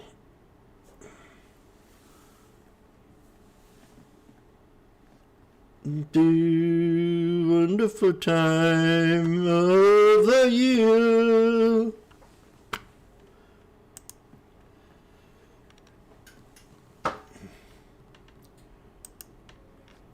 Oh my gosh. How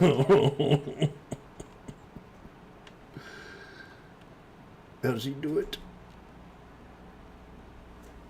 He takes a break, he comes back, he sits down, not even 20 seconds after a sit, he's calling out a trade. It touches the support line, then he jumps in it, and he yanks out three candles.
Okay, you're being difficult.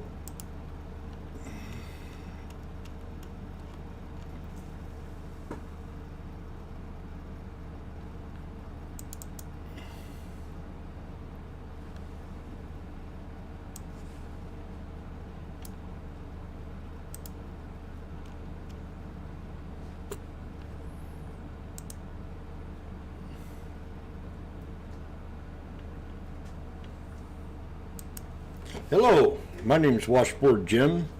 I'm the founder and strategist behind the Sneaky Snake trading strategy, where I love talking about chart patterns, moving averages, and being in the now.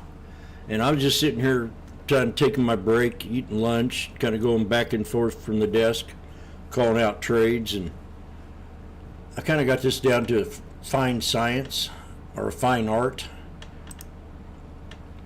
Having a little bit of issues here with the bears. You know, I'm a bull. I'm always a bull. I can trade it both ways, but I like trading in knives. That's how I come up with a strategy. So I got this bear leaning over my shoulder constantly, and then he got to breathing on me so hard one day that I turned into one. But after a little bit of tequila shots, I was able to get out of it. So I want to talk about this trade right now. When everybody's bearish, it's time for you to pull out your lethal weapon, start looking for some good setups, really charting them out real well, and get ready to go long in trade after this deal with Iran is over with. So we'll see what happens with that. But this is a trading chart that I use when I'm trading the SPY and the SPX. Especially when I'm trading the SPX, I'll have the /ES to the right of it set up on a VWAP chart. And then I'll have my different kind of chart setups for the SPX, from a TTM squeeze to the 1, 2, 3 or ready, set, go setup that I have developed. Right now we're breaking resistance. We're breaking past the 200 SMA and EMA. But I want to talk about me calling this trade out here just a bit ago on this bounce to the upside. And then I'm going to talk about these 3 black crows that we mentioned and the yin yang here into the 3 white soldiers back to the VWAP. So I called this trade out earlier right here, just out on a realm, or whatever you want to call it, limb, where I just took a guess, and she did bounce up and hit the VWAP and exited the trade.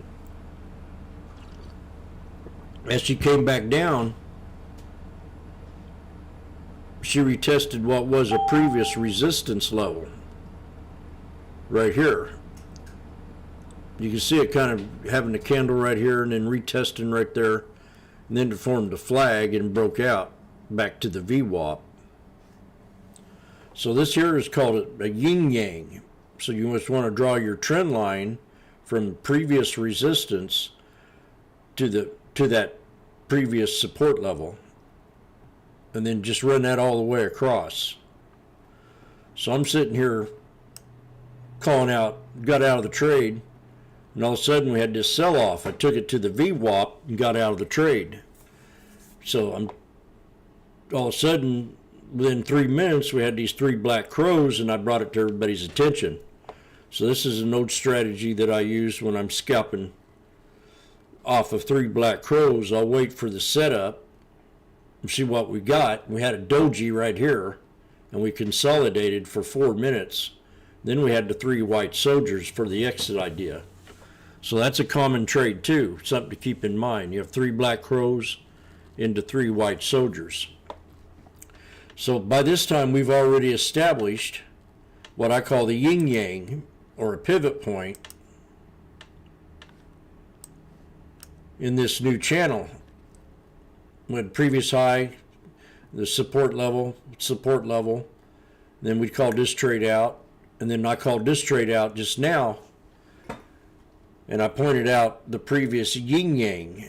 You know, people want to know, why are you taking these trades? I'm taking them off patterns and moving averages and being in the now. So that was a straight trade back up to the VWAP for an exit idea. You're in and out of these trades before anybody thinks about it. And by the time you're in it, you're already bucking. Then they find, oh, yeah, look at this. Then they get in. Then they don't know when to exit. So you got the VWAP on the /ES, and that's when you want to get out of this trade right here. Now you got 3 white soldiers, which is still bullish, and hit the 200 EMA for another trade. So that's it. I just wanted to show you these trades right here. It's called the Yin Yang, 3 black crows, 3 white soldiers, and how they create patterns. And then you can just kind of keep playing off the pattern. This support was the previous Yin Yang right here. Back to the VWAP, out of the trade. So you had like 1 to the VWAP, 2 to the VWAP, 3 to the VWAP, 4 to the VWAP in the past 10, 15, 20, 30, 40, last hour or so. That's it. Retail traders, have a great day.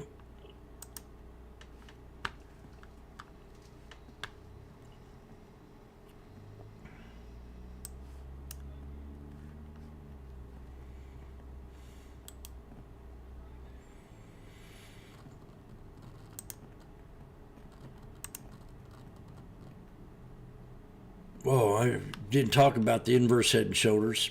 Damn it.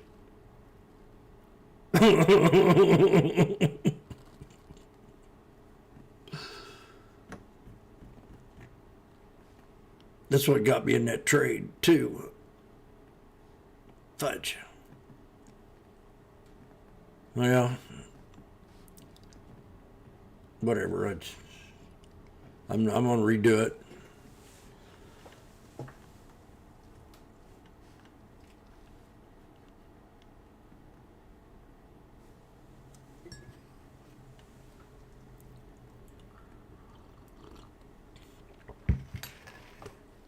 Damn it.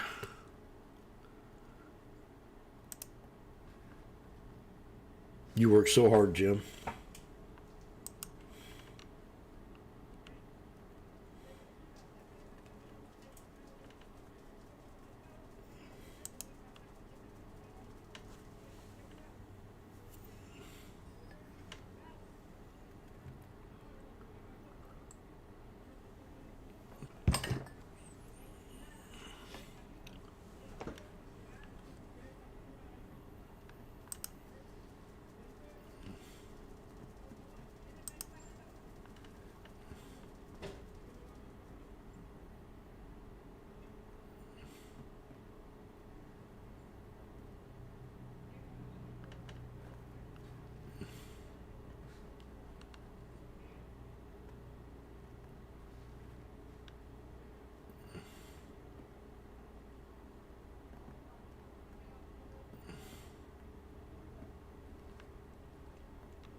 Setting up again, yes it is. $5, 57.30s, 480 again. So what time is it? Got to look at the clock. It's 11:47. What am I thinking about? Okay. I'm thinking about fat cats going to lunch.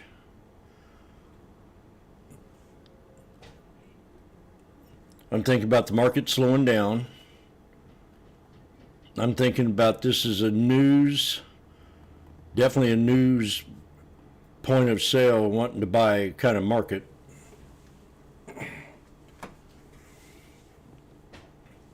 Jim, you could have bought them at $4.90, 70 cents. Why didn't you do that? Because I don't.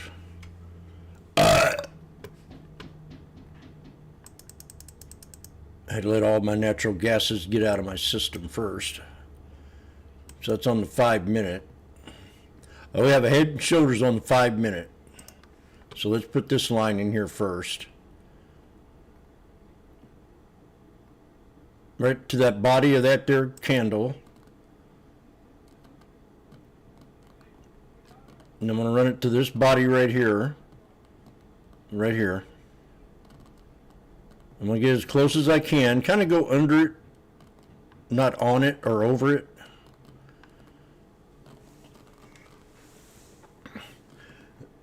So that's on the 5 minutes. I'm going to change this so I can remember there's a reason why I got that a different color.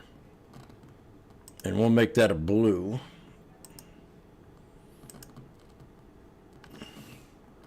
And that's going to be your support idea to get in this trade.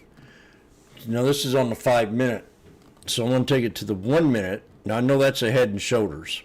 And that's powerful.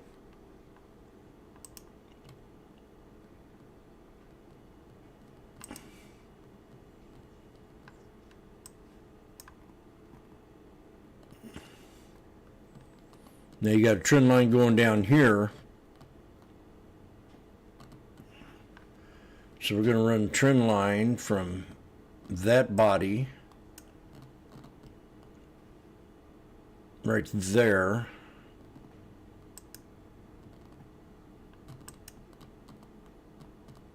to that body.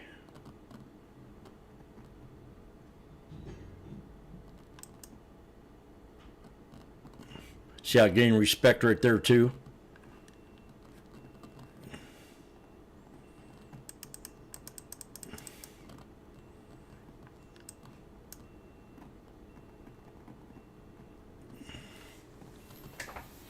So that's quite interesting there.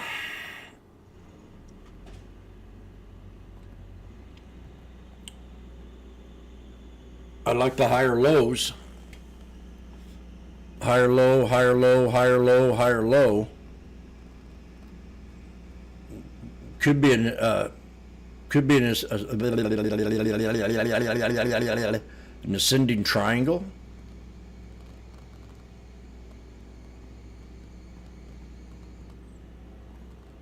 So the next time we come up to the 200 EMA, could have a breakout. That's the right side, the right side of this shoulder line of this head and shoulders.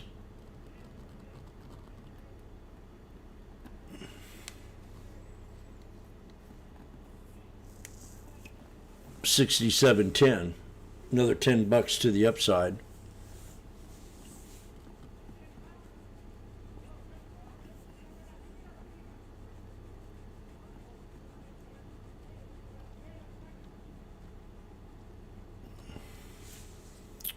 Okay.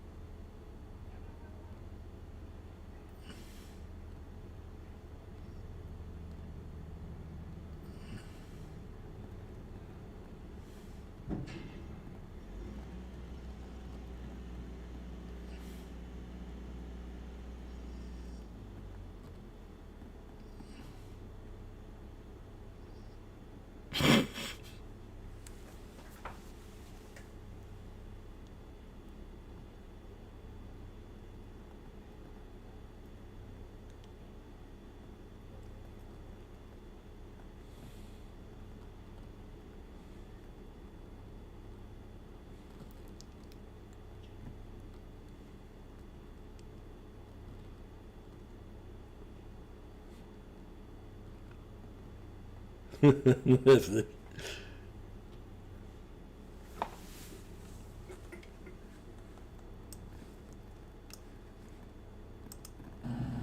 I'm down to go to Target.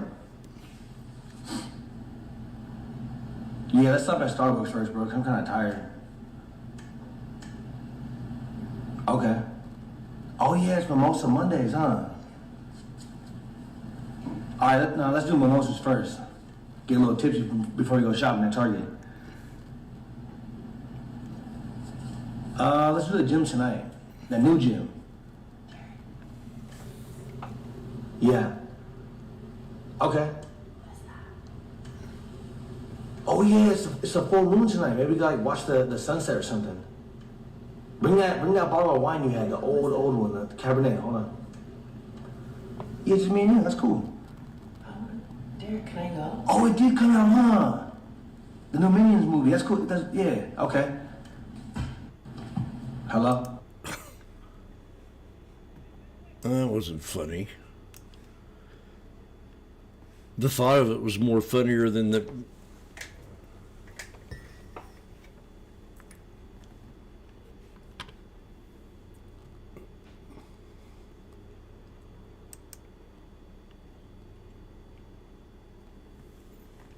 Today's losers.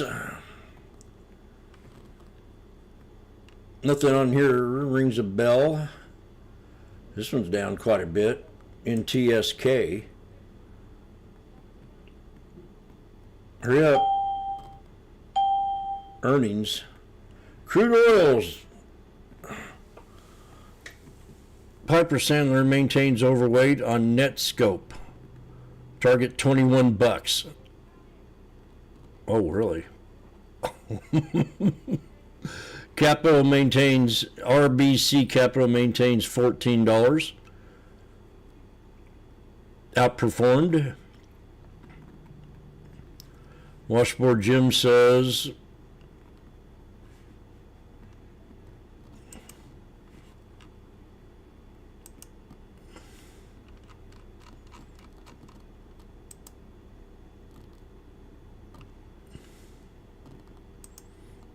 well, it's definitely looks like a new IPO.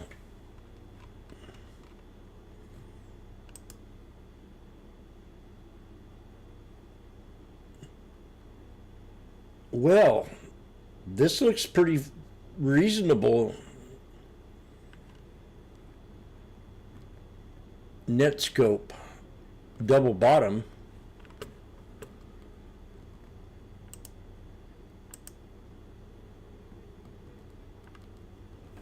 Okay, we got 3 black crows, small ones, on /ES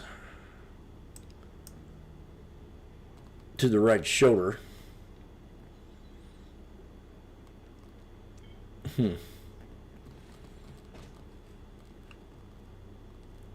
There we go.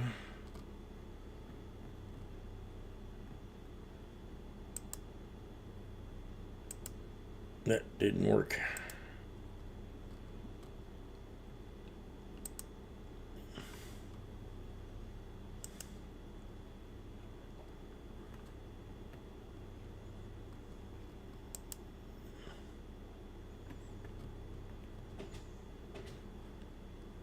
HIMX.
Wolf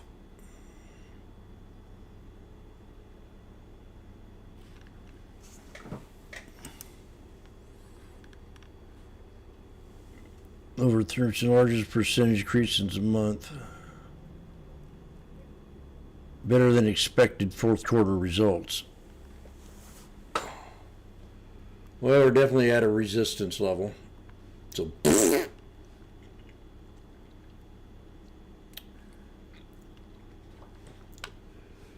Wolf got better than expected earnings.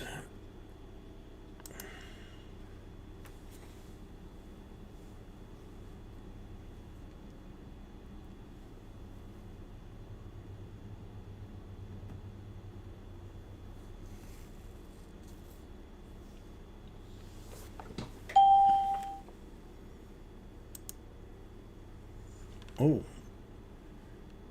there's a bike I'm looking at.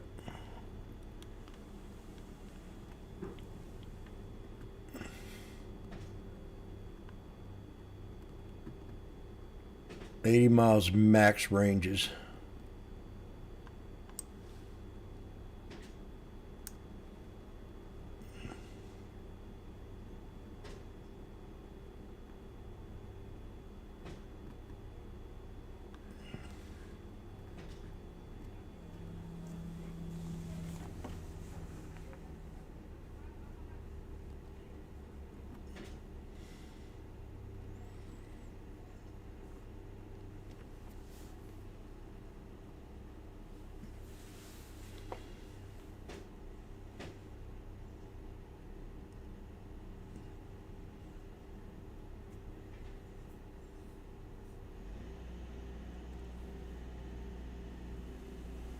Try and break resistance right now.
What are we gonna do?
Nursing degree is a win for you and for future patients. Learn more today at waldenu.edu.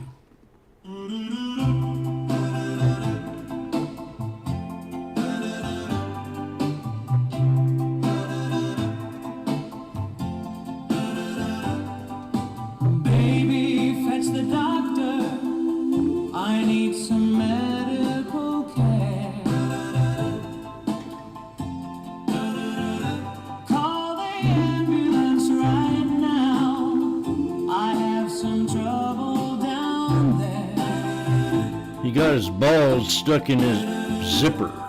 I zipped up way too fast. Oh, this pain is gonna last. I got my balls stuck in my zipper. He's got his balls. I got my balls stuck in my zipper. Woo! I got my balls stuck In my zipper. Why did this happen To me. I'm half the man I Used to be.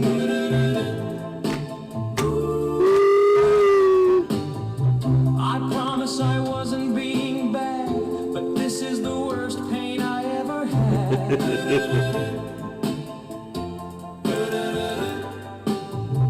It's putting me through its paces, like getting it from a girl with braces.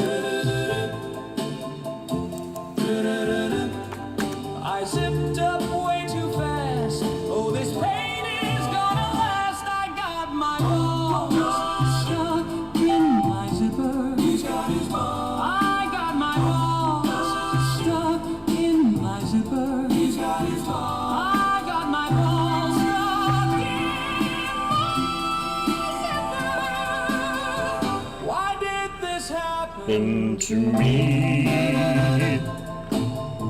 I'm half the man.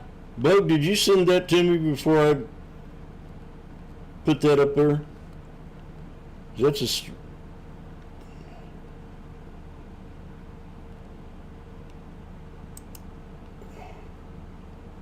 Wow, that's strange, because I was just going through YouTube. I didn't see your message. And I seen it on YouTube here. And I started playing it. Then I looked at your message and I said, well, that's weird. And I looked at the time and I said, that was before I played it.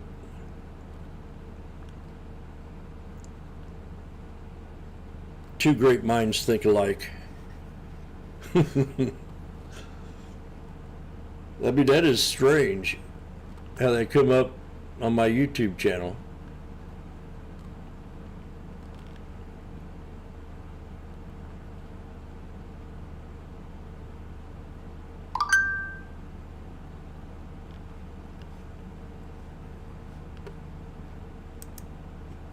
That's so strange, stranger than I used to be.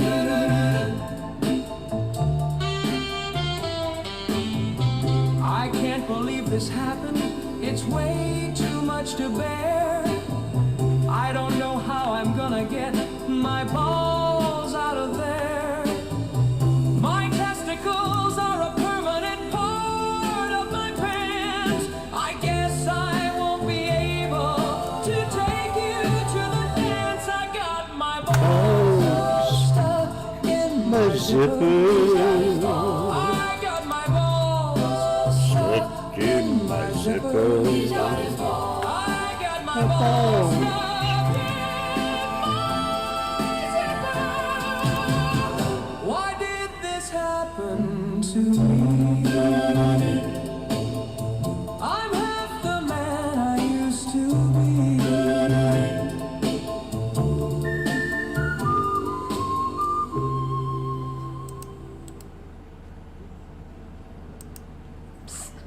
Hey, did you know that kid is vaping the same toxic chemical that's used in taxidermy? Okay, we got a knife here.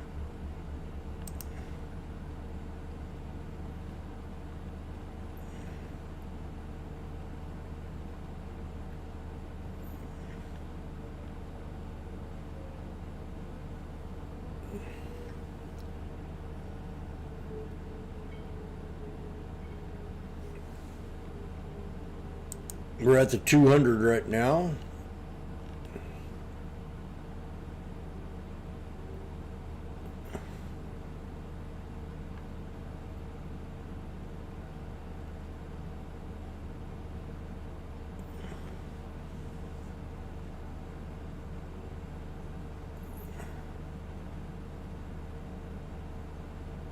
$67.30s. Oh, pulled back a little bit and it was at 5, but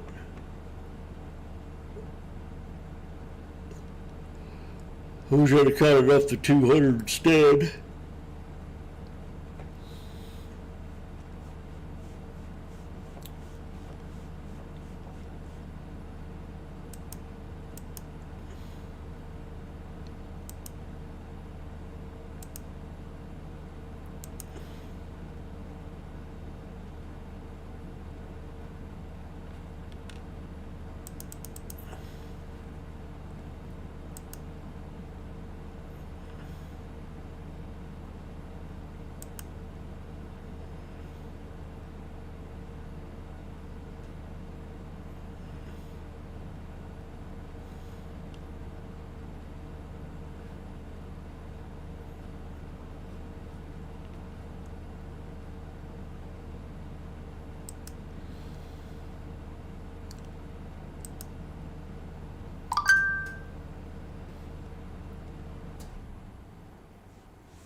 Well, I don't know what to think. We got our 3 black crows, tweezer bottom, pull back. So let's do it. Let's do it off the 63. 67.30s. I'll try to get 450. God darn it. No. You can do it.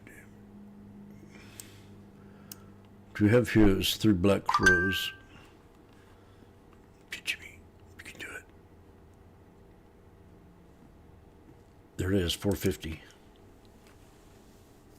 Boom.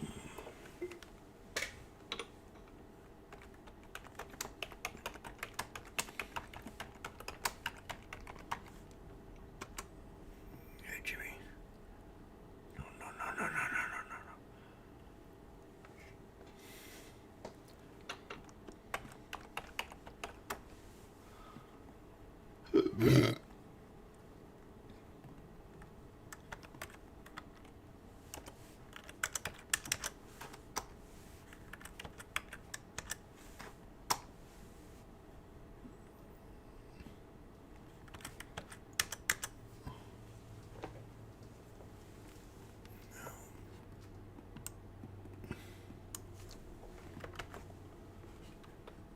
No. I feel like I might have got stuck in this one.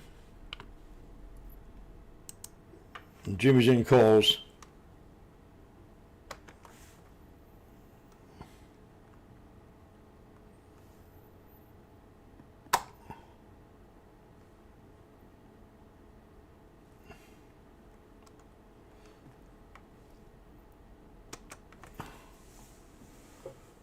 Might have to get out of him before it gets too, well, we'll see here.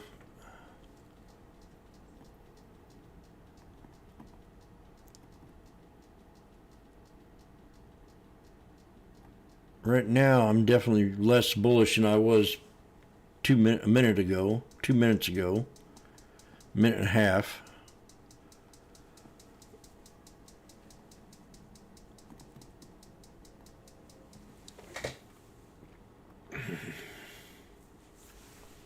I might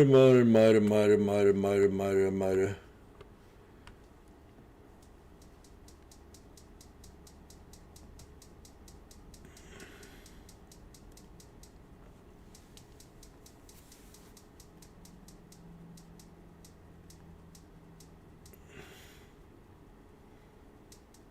Yeah, it might be a little bit too risky.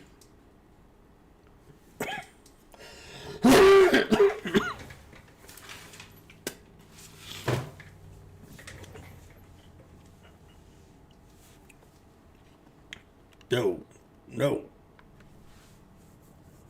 So you can get down to the spike can get to 668. Another 50-cent drop.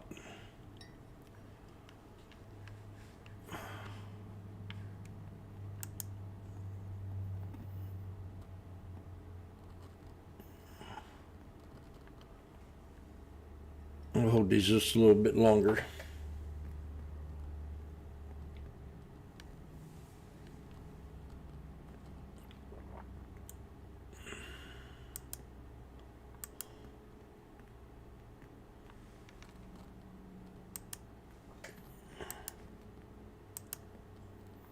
Yeah, we can drop a little bit more.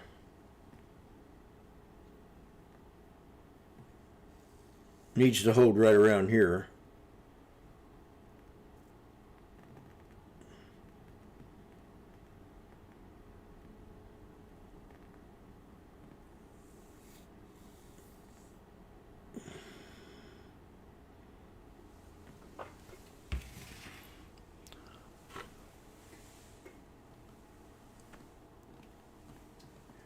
Jim, you're down $150.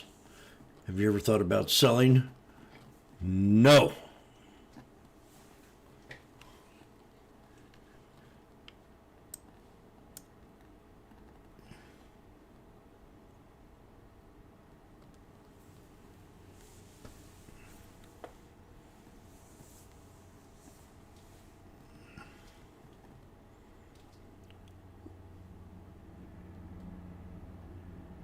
Oh, come on.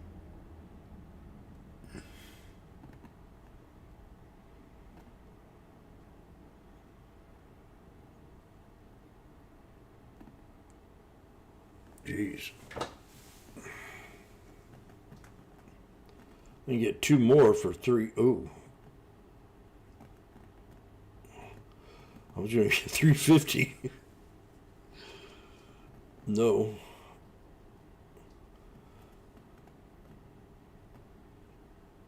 Okay, well, I still feel like I'm still have a chance of being safe here. Because if you look at the chart at the right, it's right at that pivot point area.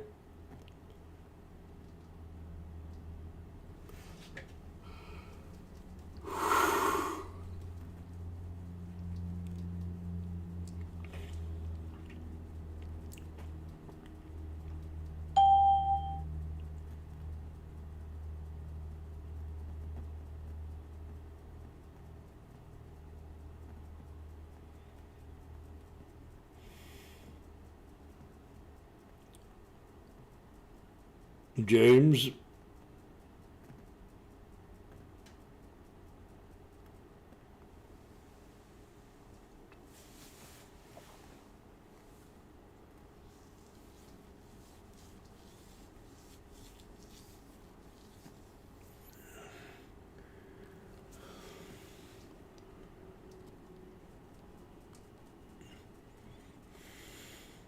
Jim, you're down $250. Have you ever thought about selling now?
Well, we got a triple bottom. The one on the right.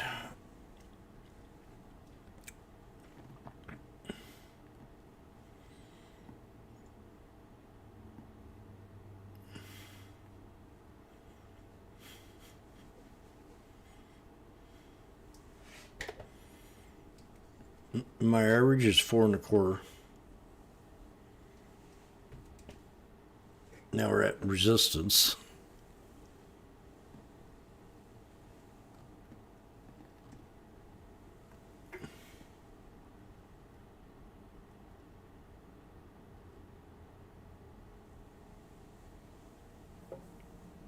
God, I thought about buying that dip. Damn it. Why do I Oh, I thought it over and over and over. I said, Jim, buy the dip. Oh, God.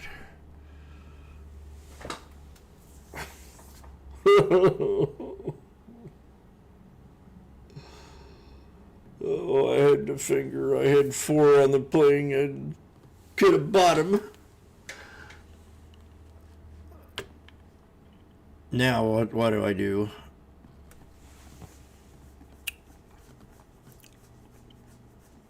Well, shit.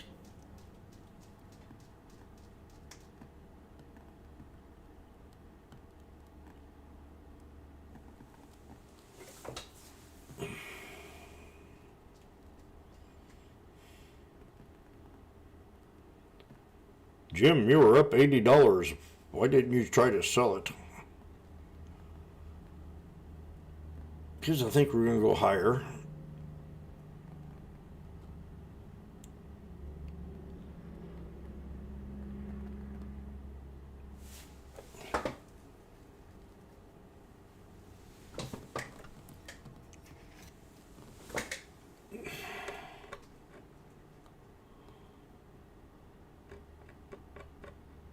Might have to have some chip and a salsa.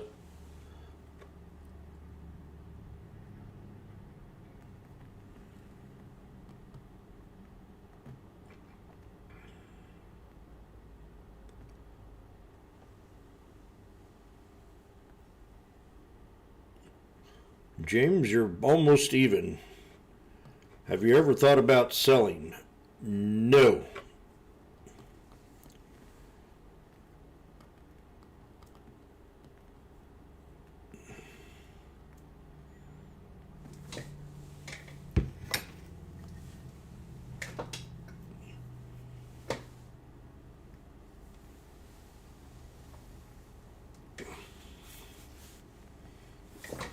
Drum roll, please.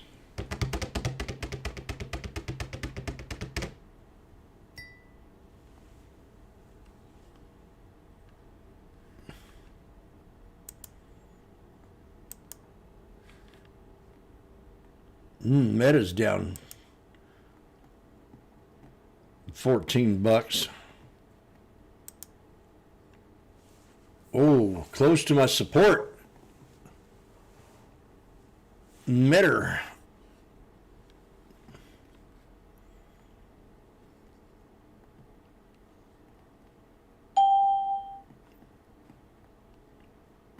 I think I need to put CCL on here.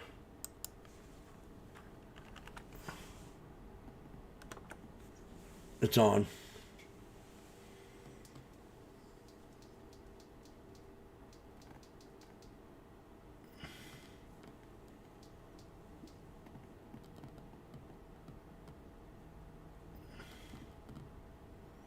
We got Joby earnings tonight.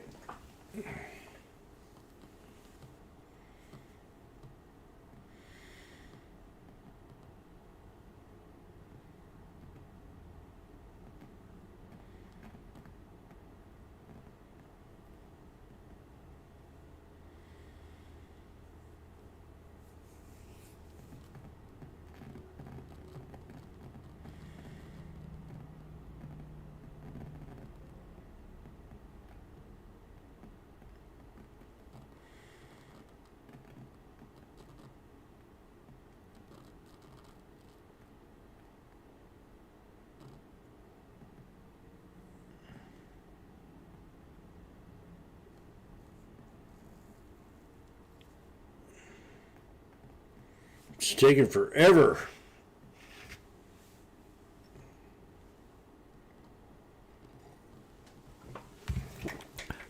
My name's Washboardjim. I don't like to wait. I don't like to wait. I don't like to wait.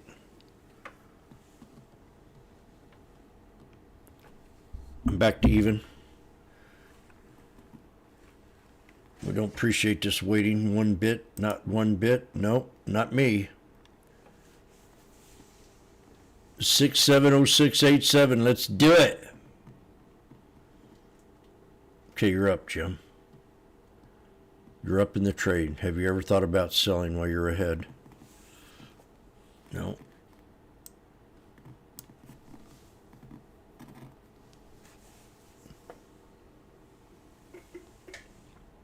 Okay.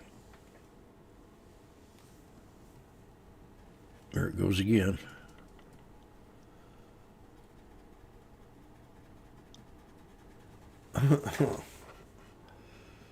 Well, I didn't want to do it. Move on to another one till I get Shopify.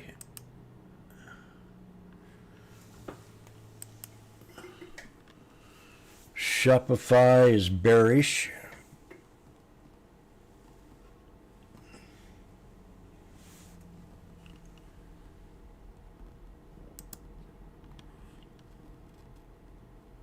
Ooh, Chipotle's down again. Not down as bad as it was, but it's getting close.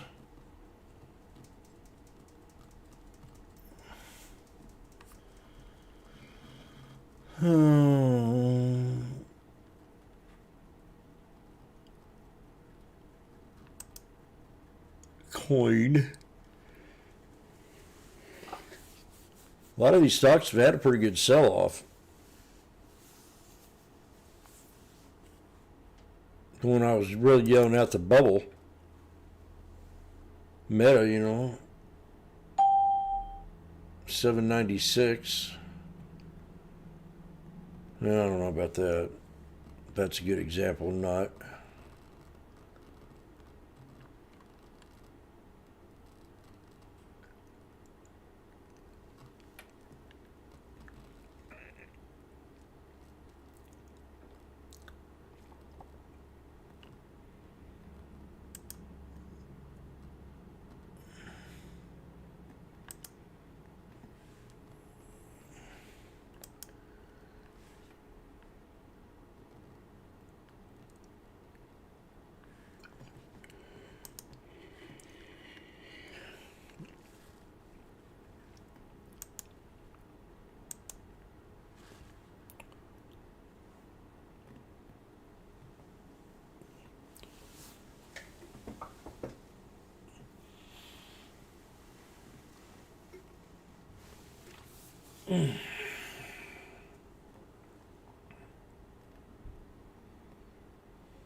About a snake breakout pullback. And it's 12:32.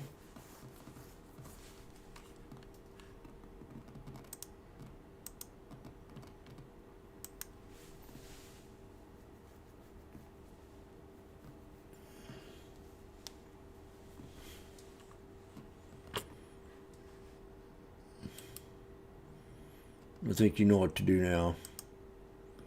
What you need to do is break out. $3.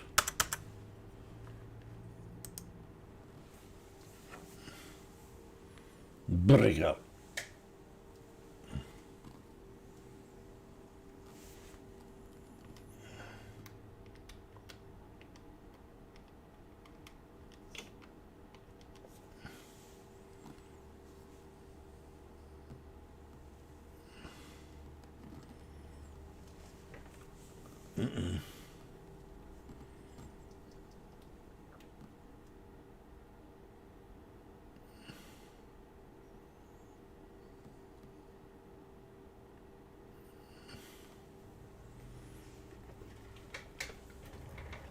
Take off my shoes.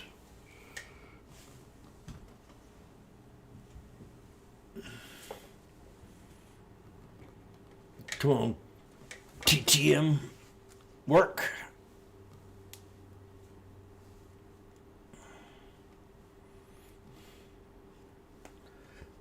NVIDIA down 221.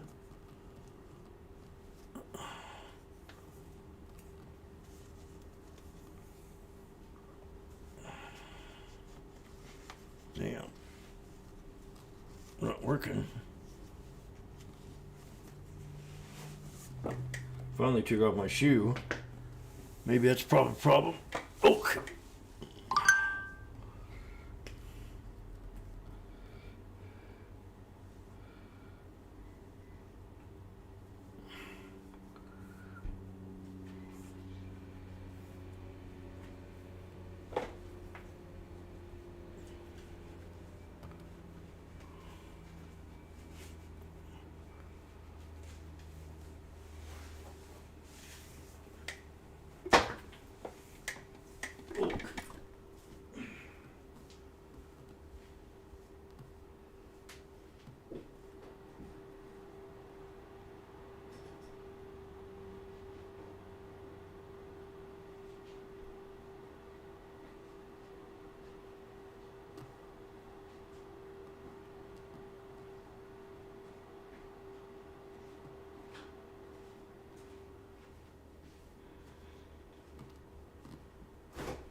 Oh, thank you, Lord. I knew it was in you.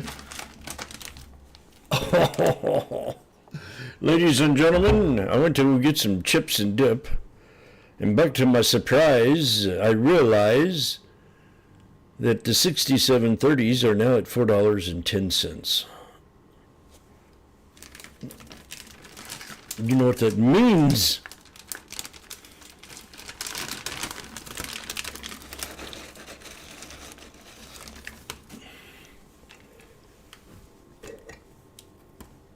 Oh, that's so pretty.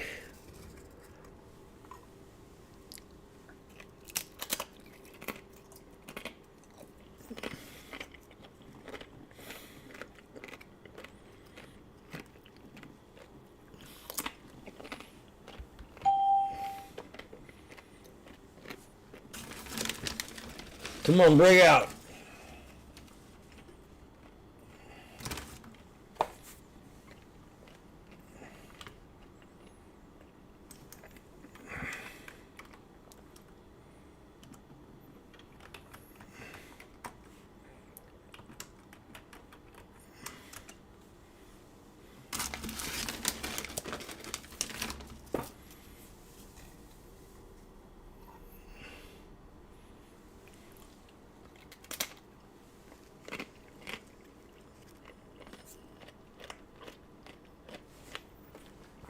So you're at two resistance levels. You got the VWAP on the slash ES. So if we break that, this could be a big, or you get out a little above even, or I do.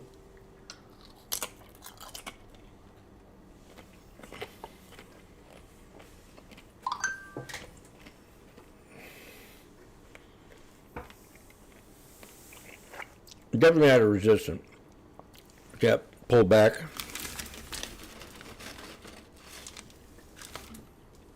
And it's that time of day. Plus another 20 minutes. I ain't gonna like to trade this hour. So I got a lot of reasons to just get out, take profit.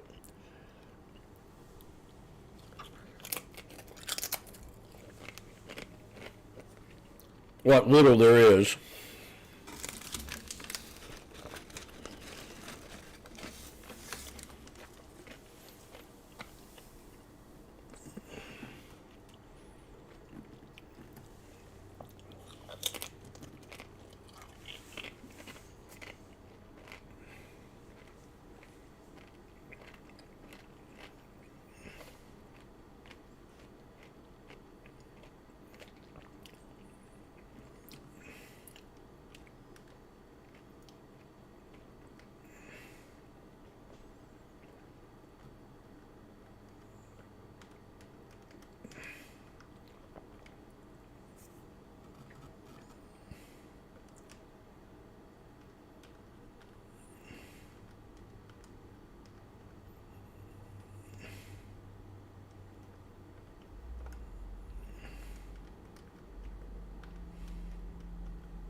Come on, break out. I have 6 contracts with an average of 342.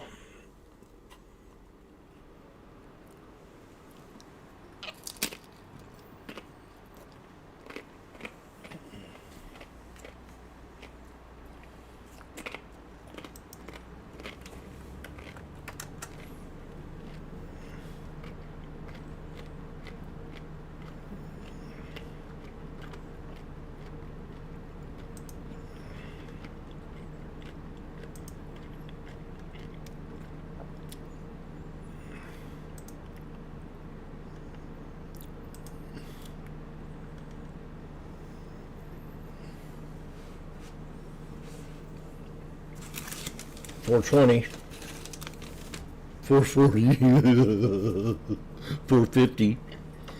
Now you're up quite a bit, so you make a big decision. Do I want to be like Uncle Jimmy and get out early, but always green?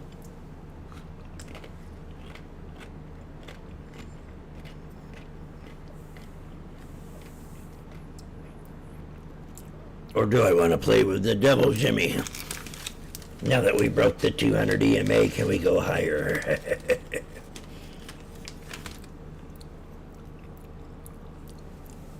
Don't eat that apple. Eat that apple. That apple's good for you.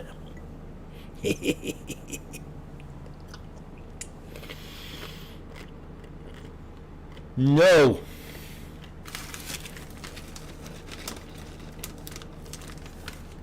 Just like that. He's back to even. He says one more salsa chip, and that'll be it.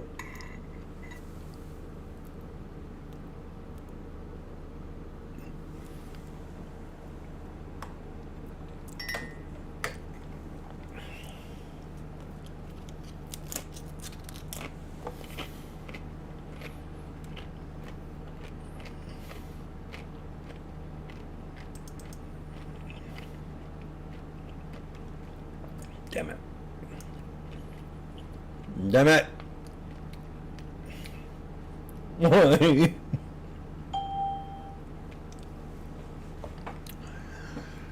Okay.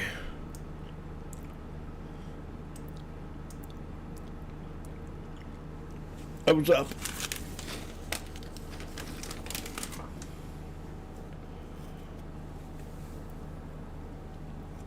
Now I have to have another chip.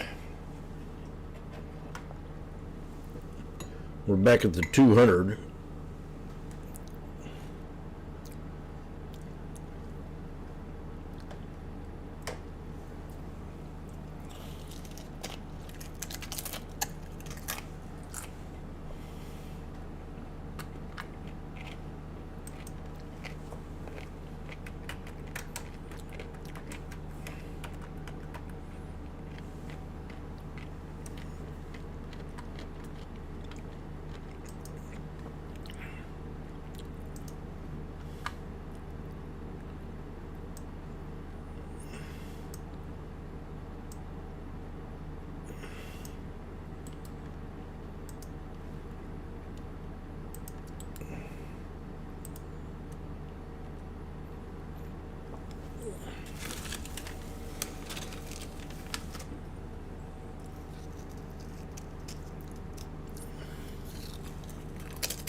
That's it, I gotta put these things up.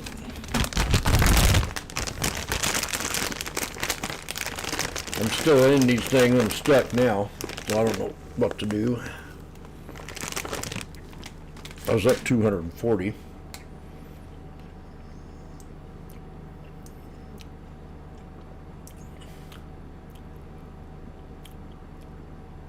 Hold on, Jimmy.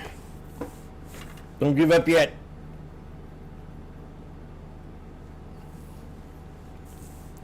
See,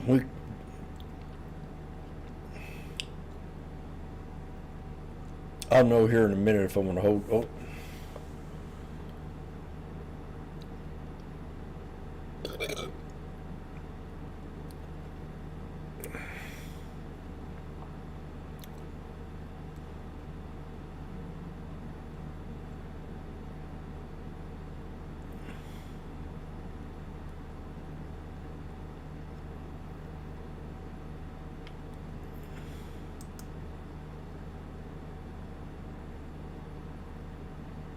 Definitely right down near the other trend line. Dang it.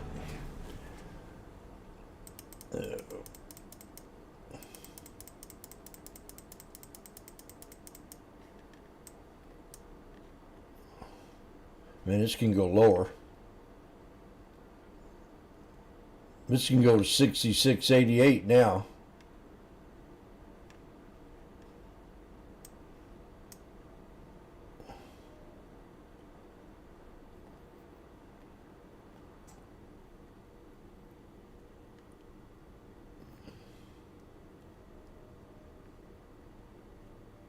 I wouldn't doubt it if we see it. 66.88.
Unbelievable. Go back up. Well, Magnificent Seven are down. Tesla down $10. And then Meta.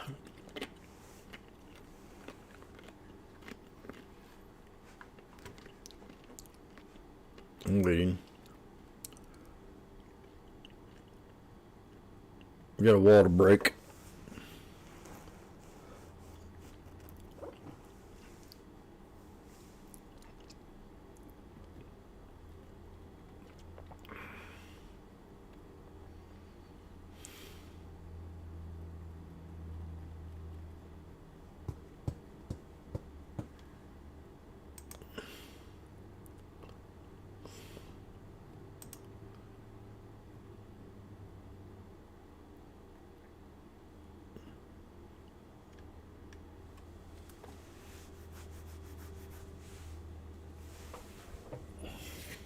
Okay, one more chip left.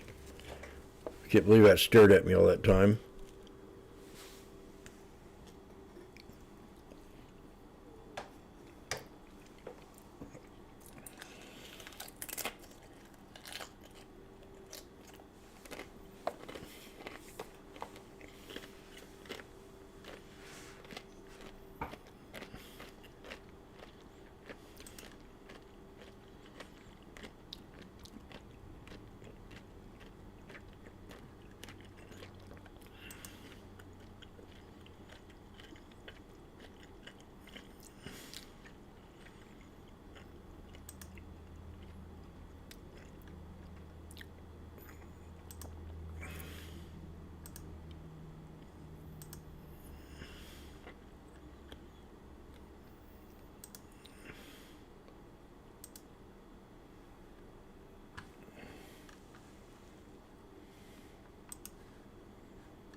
Well, eventually I'll get back there, I think.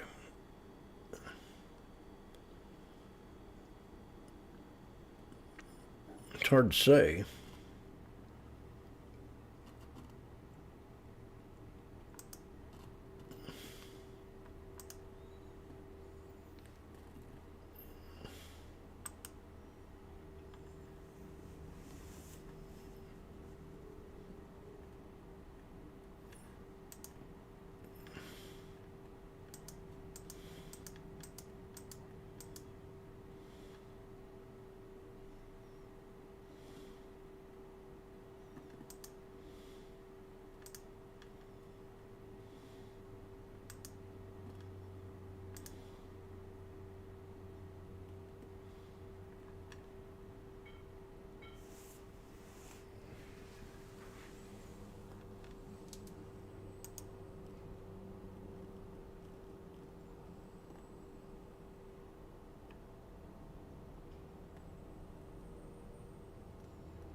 Come back down again.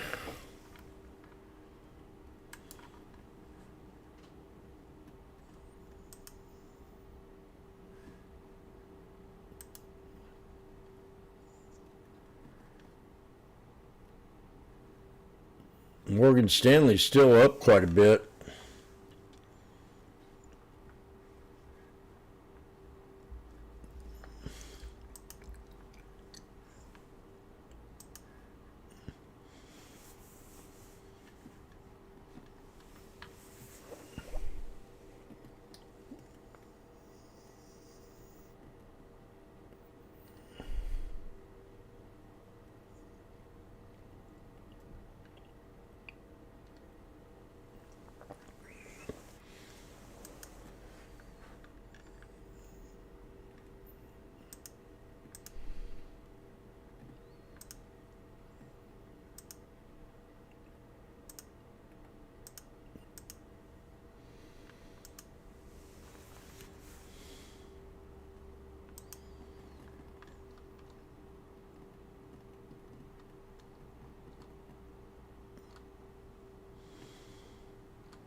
Oh, I better watch my trade.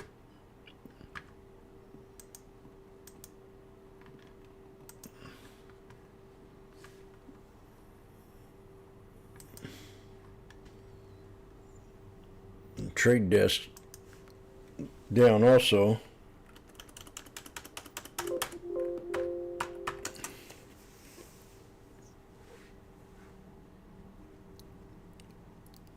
Well, SPX been a bottom feeder all day today.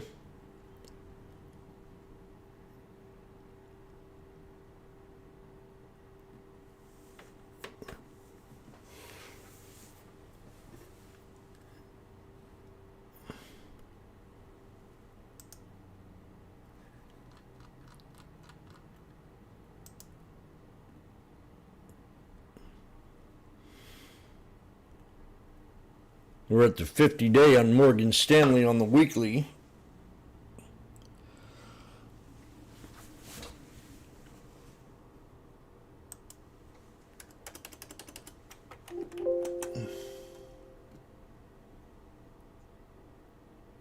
Bank of America is closing in on the 100 EMA.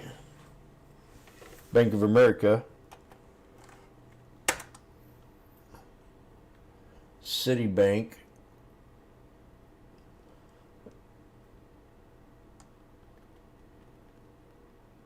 It's still up quite a bit in 3 years. 1 year it was up 100%.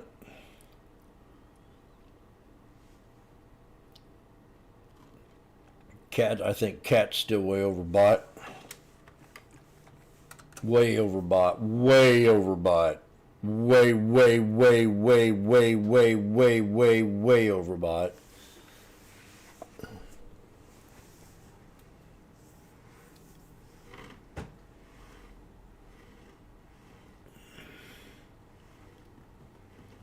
Wall Street may be underestimating the next stock market rally. When have you ever heard talk like that come from Goldman Sachs?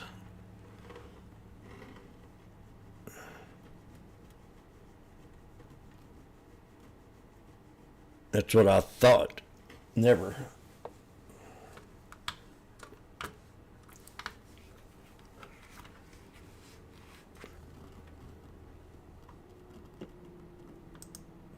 I'd like to see a rebound, please. Then Jimmy is a Jimmy or oh.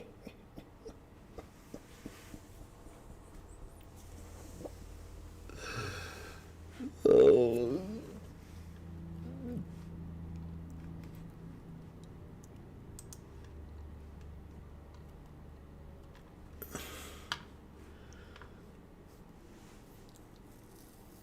We're having too much fun.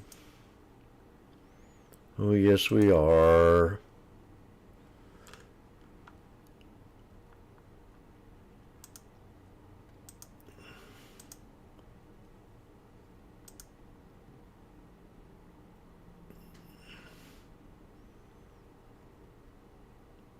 Beautiful.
Yuck.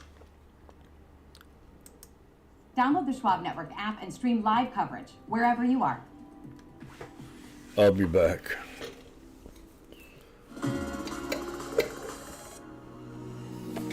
Debating where I want to eat tonight. Oak.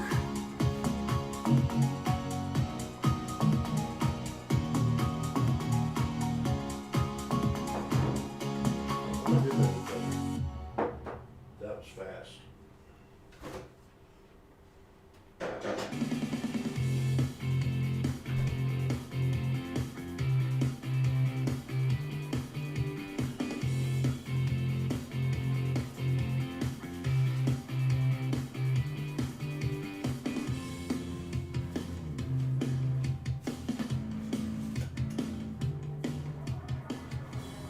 Good afternoon. Welcome to the Watch List. I'm Nicole Petalides. It's 2 p.m. Eastern Time. We're coming to you live from the floor of the New York Stock Exchange, and we are watching the VIX, the fear index, right now at 26. The Middle East conflict continues. Oil is moving higher. It's up at $94. So you can expect that volatility to continue. We'll have many conversations about this, and we'll examine this with multiple experts. In our Options Corner segment, Tom White is standing by and highlighting some real outsized trades that are worth watching on Mosaic, Capital One, and NVIDIA. And our panel is standing by to take a close look at the Chinese EV space. Tesla China sales actually got a jump, jumping more than 90% in February. So we have a lot to talk about when it comes to Elon Musk anyway. In the meantime, you have a lot of tough talk between Iran and the U.S., and the Strait of Hormuz remains closed, and oil is still elevated. Here's a look at the numbers right now. So you are seeing stocks down 5 of 6 days. The S&P is down 81 points, down 1.2% at 66.94. The Nasdaq 100 down 1.5% at 24,609. The Dow Jones Industrial Average down 577 points, 46,839, losing 1.25%. And the Russell, the small caps, down 1.5%, more than that. And we're seeing gold pulling back by $66 at $51.12 a troy ounce, and oil at $94.10 the barrel. You remember early on Monday, we were at nearly $120 the barrel. It's also worth noting the 10-year bond yield is at 4.25. These are the highest levels that we've seen since February 6th. I think folks are really expecting some rides here, not some, solidity or, a range. Right now, we've seen a range moving up and down and back and forth, and that's sort of what it is. Senior markets correspondent Kevin Green is with me. And you've been watching every headline, every surge, every drop. There was one day we had an 1,100-point turnaround on the Dow. People are getting a little more accustomed to this is what it is right now when you have a war happening abroad. What are some of the themes standing out to you, Kevin? Good afternoon, Nicole. Yeah, we continue to see a little bit of consolidation within this market, especially if you're looking at the volume, a little bit more risk-off tone outside of some defensive names. If you're looking at utilities, they are actually catching a pretty decent bid, as well as the agricultural names in general as well. ADM, Dow Chemical, we talked about that one earlier this morning. But if you're looking at tech and semiconductors, we are seeing a little bit of a fade here. Obviously, this is a news headline-driven market. We continue to see volatility trading at around 26, so we are implying more than a 1.6% move to the upside or downside. We've been pretty much hanging out at this level for a considerable amount of time here, a little bit unusual, and that's because of this geopolitical risk premium that we are seeing in the market, and we continue to see volatility actually as we speak. Starting to see the markets actually move up pretty decently here. Let's see if that's going to be able to hold. But overall, everybody's looking at crude oil. There's an inverse relationship between crude oil moving higher and equity markets moving lower. At some point in time, we will get a base there, but it seems like we're still kind of turning over, waiting to see if there's going to be any type of détente or any bright signs of a resolution to this particular conflict over the next couple of days or coming weeks. With the market starting to push out those rate cut expectations in 2026, Nicole, we actually do not have any rate cuts being priced in this year. So the bond market's saying that this could actually last a lot longer. It's interesting how, we were talking 2 to 3 rate cuts, and there were some people who came on and said, I don't see any rate cuts at all. There were even some who said I'd see a rate hike. It was really a wild card, but as you said, they're not really pricing in a cut. We'll have the March 18th meeting with the Fed. As far as volatility goes, I think we went as high as over 35 in the last week or so. What about now when you look at the VIX and what the situation is playing out?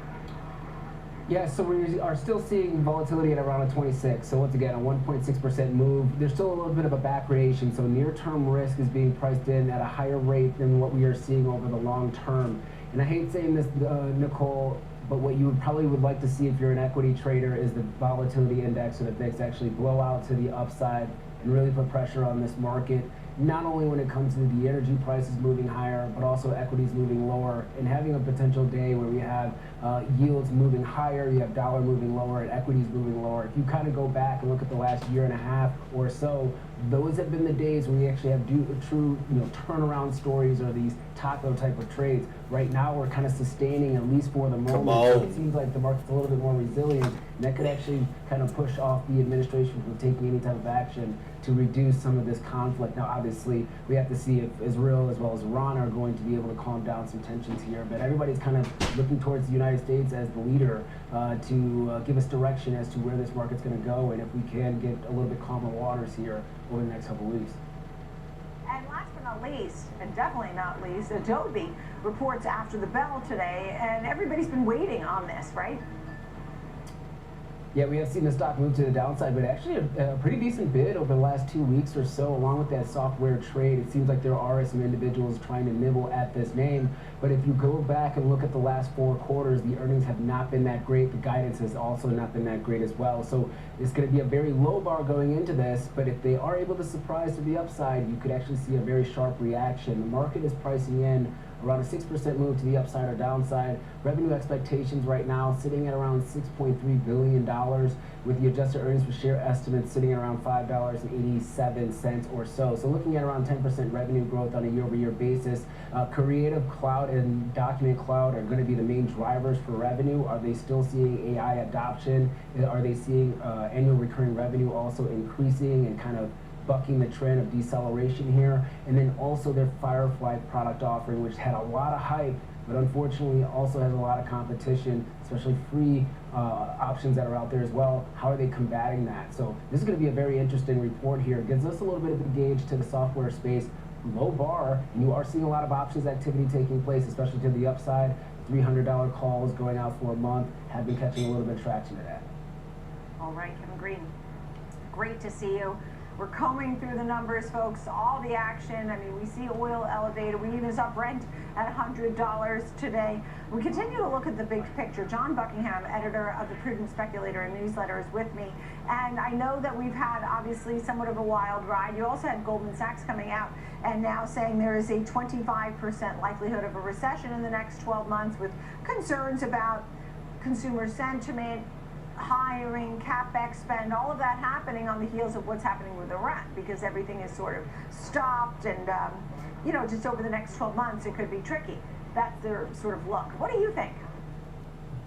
Well, there's always a risk of recession. If you look at statistics, Bloomberg puts out a number on recession probability. It's been 25% for a few months now. It had been higher, you know, earlier last year. So 25% is more in the normal range. I think investors have to understand that markets are always going to be volatile. You know, we have 5% downturns 3 times a year on average, 10% corrections, every 11 months or so, and even bear markets happen every 3 years. It's all part of the process. And yes, you know, the headlines today are very disconcerting, of course. We don't know what the future is going to bring. The old saying is the market doesn't like uncertainty. But, you know, even when the market's going up, there's still uncertainty. So there's never certainty when it comes to investing. So that's why we think investors should pay attention to the prices they're paying for stocks. You know, it's been a very good year so far on a relative basis for value. Value's outperformed growth by something like 800 basis points so far this year. And, you know, we like what we've been seeing in this market. Let's go. Look, I've had guests who come on and said, look, the fundamentals are great, earnings have been great. You don't need to worry because the growth story is still in play and value is still available. And, you know, don't worry as much as you need to worry, you know what I mean? And sort of with that sort of mantra and feeling somewhat bullish. Of course, it's a midterm election year, which sometimes can bring volatility. But, you know, when you think about inflation, we do know that within the Goldman Sachs note, they noted that a sustained rise in oil of 10% will actually lower GDP by 1/10. 10% rise in oil also makes inflation to the tune of 0.2%. You know, when you think about inflation and labor, tell me about both of those, particularly labor too. Well, again, you know, the stock market will do what it will do, often independent of the economy. And, you know, we're students of market history. So whenever someone tells me, oh boy, we're going to have inflation that's bad for equities, I scratch my head and say, why? Equities are a hedge against inflation. So, and if you look at market history, we study the numbers. When inflation is going up, value stocks have done fine. When inflation is going down, value stocks have done fine, on average. So, you know, all of the scary things that are out there sound, you know, very frightening when you put the numbers there. And clearly, boy, if we're spending more on oil or we're spending more on food, that means we have less to spend. He's the first guy I think I've ever heard think like I do. I mean, it's amazing. That stocks are going to plunge. If you look at market history, again, about the only time you will ever see stocks have a decline on average is when you have a recession. And I know you mentioned, you know, Goldman Sachs, 25% chance of a recession. nobody can predict when the recession will start or when it will end. And if you could, a crystal ball, and could go back in time, because they don't even figure that out until after the fact. But if you knew that, then yes, you could be out of stocks during the recession, and you might avoid a relatively modest, on average, 2 or 3% loss. The problem with that is that prior to recession, stocks have rallied about 9% on average, and coming out of recessions, stocks have had fantastic returns in the 40% range. You don't want to miss out on the good times because you're so frightened by the bad times. Yeah. The guy's a good thinker. And I wanted to, if I was do you remember when we had a recession? And I could only come up with one, and that was right after 9/11. And the one little bit before it. But I don't think we print so much money. It's hard. It's just hard to have a recession. It just I used to count them every 4 years. When I was younger.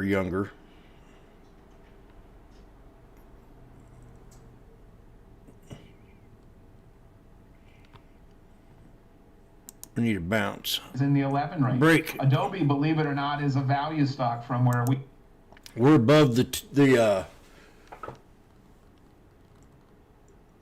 what is it? The 200 EMA and SMA on the SPX. So it's kind of, we've had a couple clear signs that we did break it. One real good one.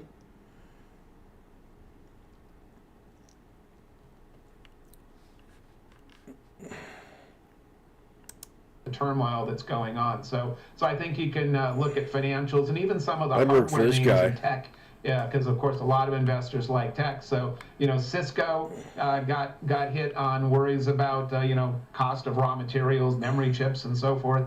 NetApp is another name, NTAP, that we think is attractive, and even a stock that had earnings out here this week, Hewlett Packard Enterprises, HPE.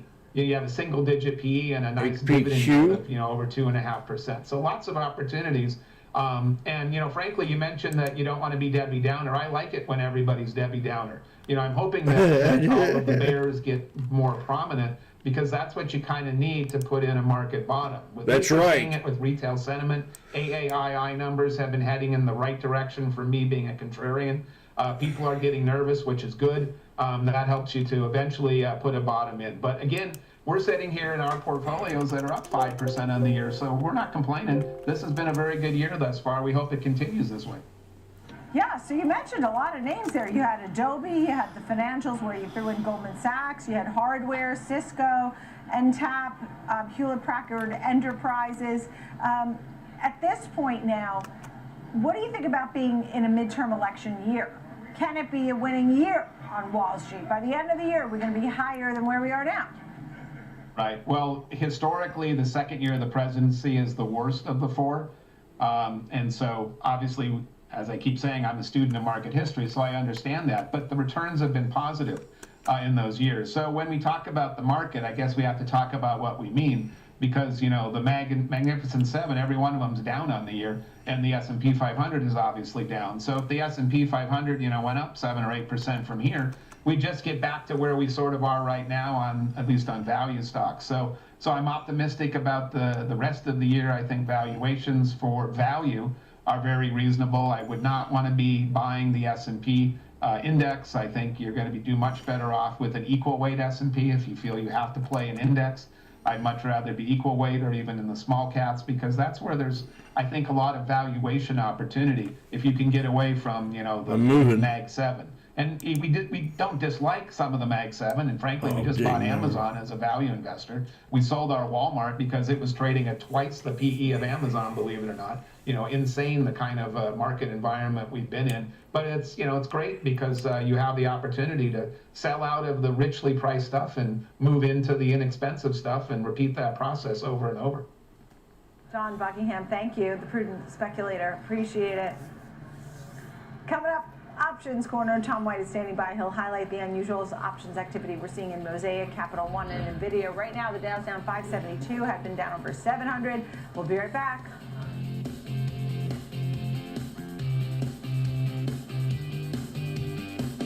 breakout. Need it badly.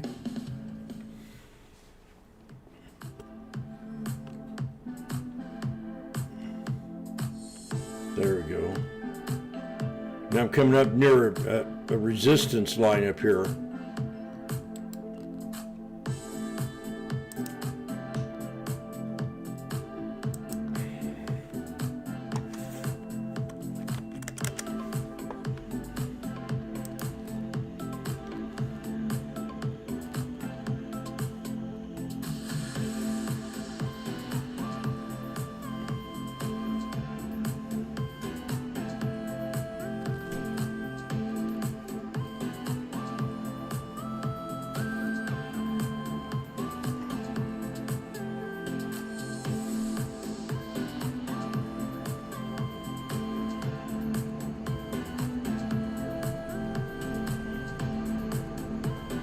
No, don't.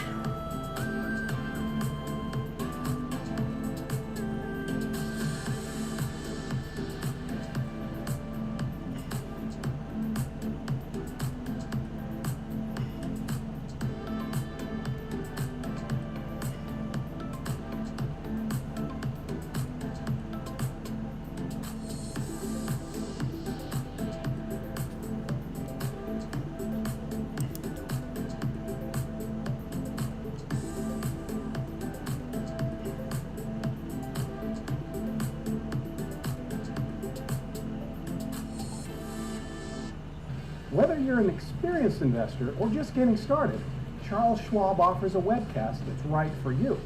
Are you a long-term investor? Our investing webcast series breaks down different investing styles, including growth, value, income, and more. Best of all, you can ask questions by chatting directly with an education coach. It's interactive learning at its finest. Tune in live or on demand. Head over to schwab.com/coaching and start learning today.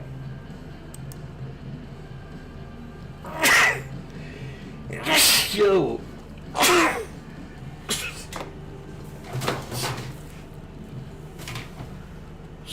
Excuse you. Real-time access, data-driven analysis. There was From a sneeze here. equities to global macro matters, Schwab Network connects the dots.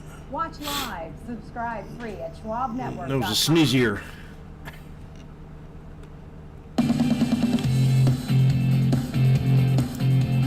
Well, There was a sneezier.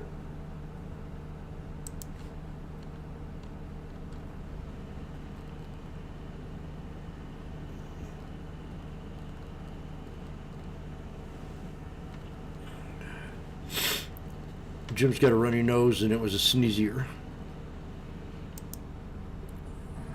Yeah, it continues. This theme that's been playing out, higher oil prices up over 8.5% today, equates to lower equity prices. And the longer that this conflict lasts with Iran, the more it's probably going to cause more pain for the equity markets. Yeah. A couple interesting notes, though. The 10-year yield at 1 month highs, that continues to push higher. That's also potentially creating headwinds for the equity markets.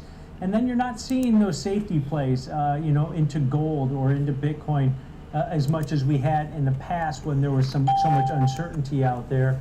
And then you look at the name or the sectors that are doing well today in the S&P 500, Nicole. Those are the ones that typically don't equate to an overall rally in the market, and that's why you're seeing the weakness when you're getting led by, energy, utilities, staples. That typically doesn't, make it easier for risk-on assets at this point. It's more of a safety play, and I think that's what's playing out. And we're going to continue to be constrained by what happens in crude oil at this point. and I was looking at the low Monday morning when we came in, 66.36 on the S&P 500, and while we've been selling off and seeing some down arrows, we're not crossing below that at this moment. So I guess some people would see that as a positive. Let's talk about Mosaic. Neutral to bearish. Kathy Woods loaded on Joby. So stock's up about 8% today, but all the names within this agricultural or fertilizer space are higher. CF and NTR are also rallying today, and this is on the back the supplies of fertilizers cannot get through the Straits of God. Hormuz. You know, it's not only crude oil, it's not only LNG, it's fertilizers. So who's taking advantage of that? A lot Where's of your American knife? producers, in Mosaic being one of them. It's up about 19% this week alone. So yeah, pricing going up for fertilizers and the stocks in that. And then also, sentiment's been boosted recently by the ongoing efforts to ramp up its rare earth mining exposure, and they're looking at Brazil for that. So that's also lending some support to this stock and why it's rallied so much. But we did see some neutral to bearish activity in here. Maybe somebody taking advantage of this, you know, this higher move in MOS here today. This is out in the April 17th monthly options, so 36 days to expiration. Traders sold 2,000 of the 32.5 strike calls, collected an average credit of $1.63 on these calls. So the breaking where this trader starts to lose money is above 34.13 over the next basically 5 weeks. That's about 9% above the current share price. In their call volume, about 3 times normal daily average volume. While 2,000 contracts isn't typically a lot in a name like Apple or Tesla or anything like that, it's pretty big size for a name like Mosaic. But this trader is either hedging maybe a long stock position by selling some out of the money calls, turning it into like a covered call position, or they're just speculating that the rally that we've seen so far this week of nearly 20% is going to start to sputter out.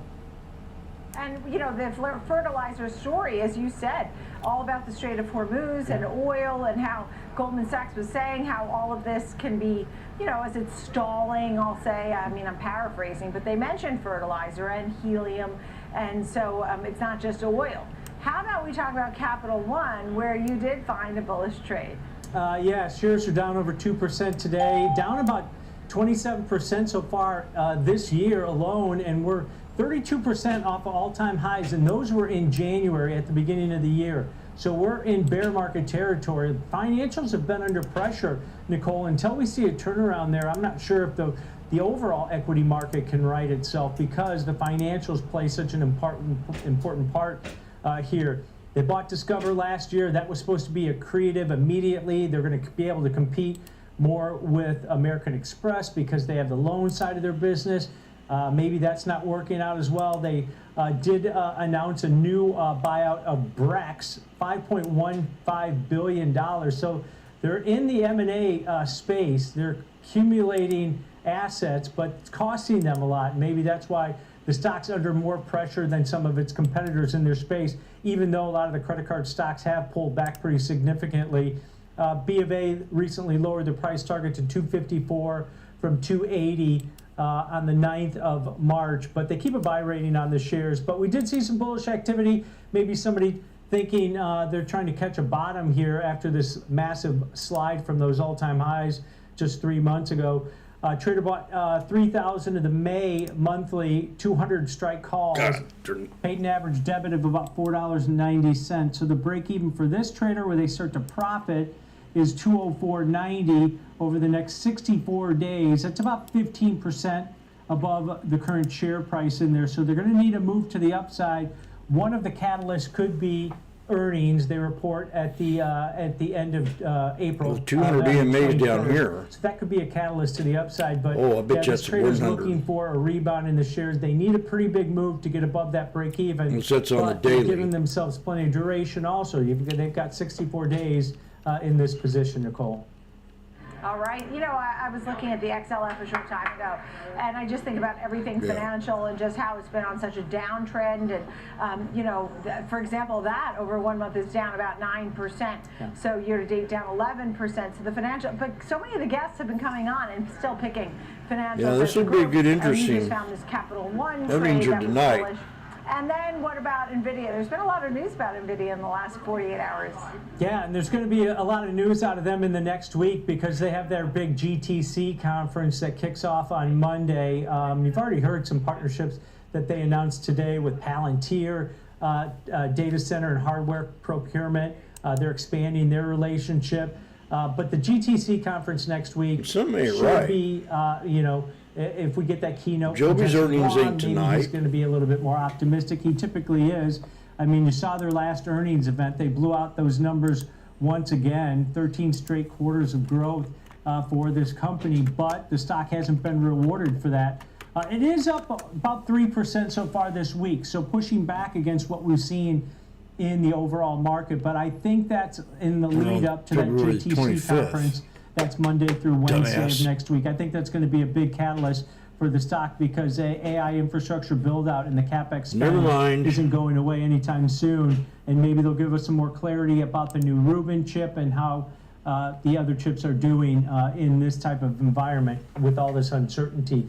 But we did see some bullish activity in here, maybe setting up for some surprise news to the upside next week. This was out in the May monthly cycle, so 2 months to expiration. Trader bought 27,000 of the May 195 strike calls, paid an average debit of about $7.70 for these calls.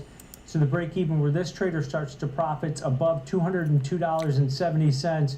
That's about 10% above the current share price. So expecting some gains here. They've given themselves plenty of duration. They got 64 days till expiration on this trade. But yeah, getting optimistic going into that conference next week, Nicole.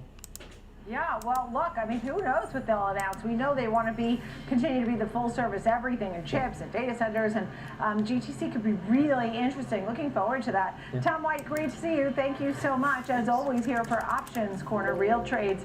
Tom White finds them for us. In that case, we just saw Mosaic, Capital One, and NVIDIA. Coming up, we're going to look at the state of the payment space. The CEO Payoneer will be with us next.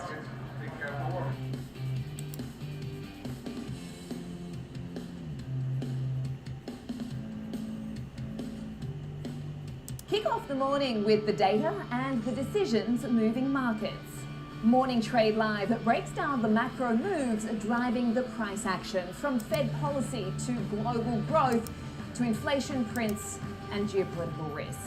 Smart, fast and always live from Wall Street to your screen. Morning Trade Live, where the markets meet the macro, weekdays at 10 a.m. Eastern on Schwab Network.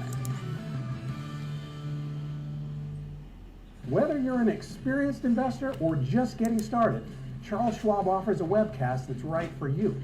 Do you like using charts when analyzing your stocks? Our technical analysis Spies retesting a snake. Different charting techniques like trend analysis, price patterns, Shows the moving SPX averages, here. oscillators, and much more. We got a Best of triple all, bottom on the you can ask QQQ. questions directly to an education coach. It's interactive learning at its finest. Tune in live or on demand. Okay. Head to schwab.com/coaching and start learning today.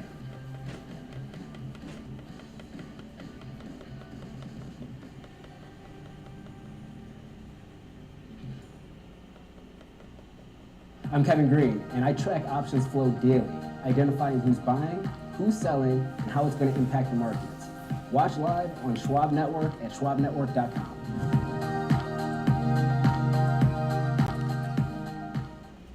Trading at Schwab is powered by Ameritrade, giving traders even more ways to sharpen their skills with tailored education. Snake, breakout, In an pullback, expanding double library bottom. filled with new online videos, webcasts, articles, See if we go courses, and more. where from here. All crafted It's just for 129, traders. 229 And with guided Eastern. learning paths, stacked with content curated to fit your unique goals. You can spend less time searching and more time learning. Trade brilliantly with Schwab.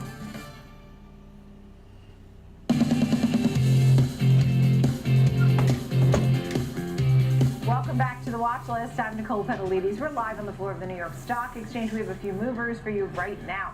Occidental Petroleum hitting new 52-week highs after both Piper Sandler and Wells Fargo upgrading this stock. Piper Sandler now has a $66 price target. Woo! Wells OXY. Fargo's price target is $69 after a double upgrade from an underweight rating, and right now it's trading at 58 and change. Dollar General moving lower despite beating the earnings estimates on the top and bottom lines. Fourth quarter comp sales grew 4.3% year over year, but it was the fiscal year earnings guidance that came in soft, with earnings and comp sales projections falling short of the analyst estimates. Let's welcome in our next guest, John Kaplan, Chief Executive Officer at Payoneer. And we think about the payment space and even, funds and everything, a little bit of everything here with Payoneer.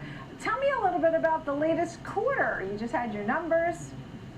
Yeah, so it's great to join you. Thanks for having us. The Payoneer is an incredible company. We delivered in 2025 14% growth, record profitability, and we guided for 2026 to more than double our core business EBITDA and deliver 12% growth at the midpoint. We are a global payments firm helping businesses in 190 countries and territories really have a financial operating account for their cross-border payments. And we are strong business with lots of momentum and are driving the innovation in the payment sector. Suite of services, funds management, working capital, multi-currency accounts, as you said, workforce management. What parts, do you see the most demand or bring in the most revenue? Yeah, so what's interesting for Payoneer is we serve multinational SMBs, businesses that are underserved by traditional banks, but are too big for their local bank in their home country. So if you're a Vietnamese exporter or a business process outsourcer in the Philippines or a software developer in Argentina, we are your first choice when you go to get the financial operating tools you need to hold multiple currencies. So when you get paid by someone who you sell to around the world, you pay into a Payoneer account, which is simple to use, in your mobile app.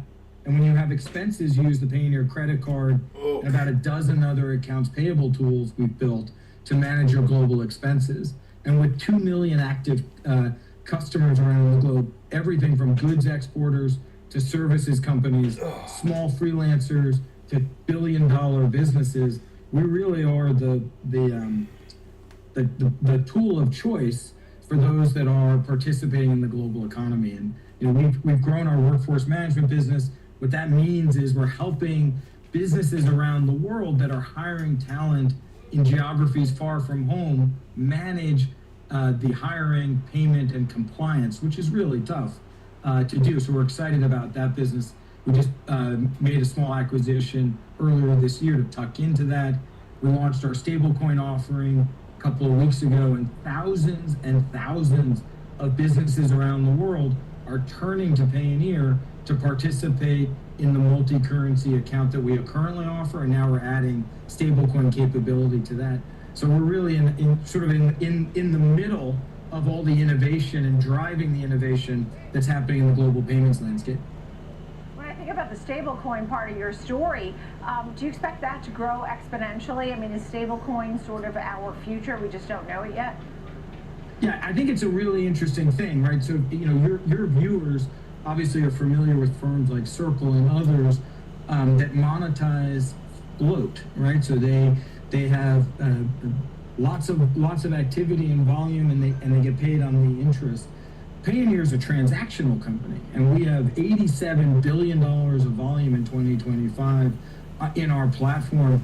Amazon payouts, Walmart payouts, Etsy payouts, eBay payouts, Airbnb, really the world's biggest companies and most entrepreneurial businesses around the globe using the Payoneer account.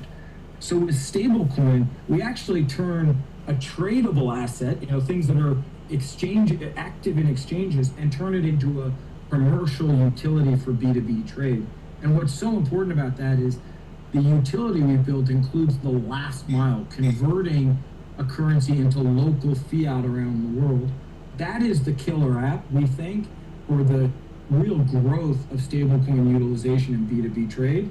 And we, among a few other firms, are really out in front delivering this capability. It's early, so we're bringing it live, learning from customers, iterating in our progress, but we feel pretty excited about what the potential is for the decade ahead. And how will you set yourself apart from the other fintech companies? Well, it's interesting. This is infrastructure, right? There aren't many fintech companies that do business in 190 countries that are regulated globally by regulators, or deeply compliant organization with a multi-currency wallet. So if you're an entrepreneur in Argentina and you're getting paid in USDC, you're going to want to convert that to local fiat when you go buy orange juice in the supermarket on the corner. You can't buy a hammer in Vietnam with USDC or XRP or anything else. You actually need to convert the local currency to be able to do that.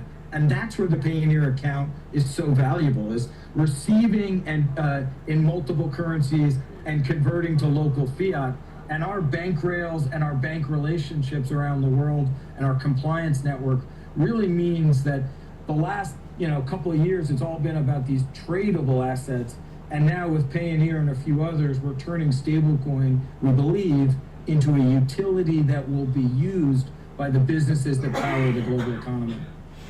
So you get paid across borders, you're working in many of the emerging markets as well, and multiple currencies all at the same time. You've worked also with Fund Park now, providing credit lines for folks. New more lows? When you see these different countries or where the demand is for your product, where are you seeing growth?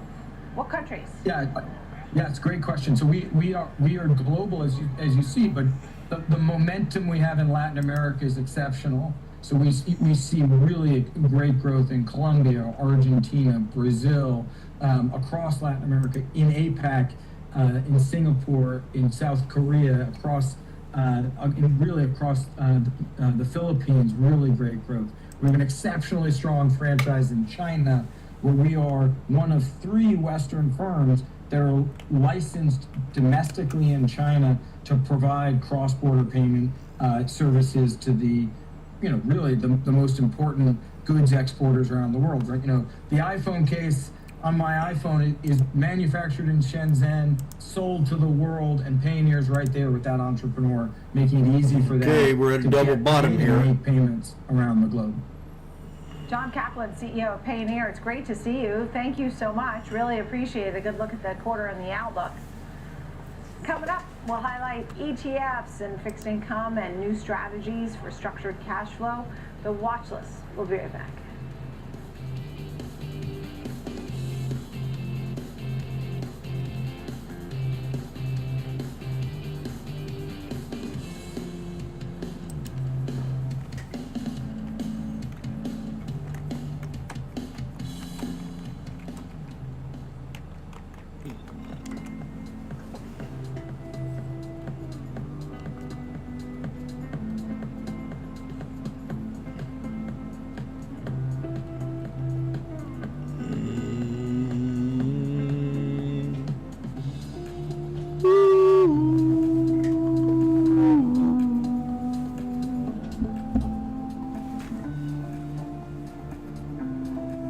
$6,700s are getting cheap again.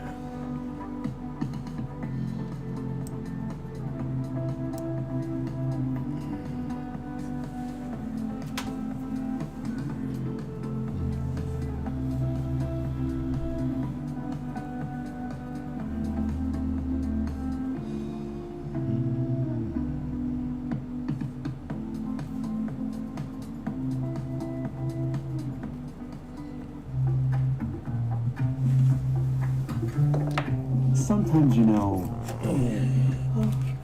you could have done better. Same goes for where you invest.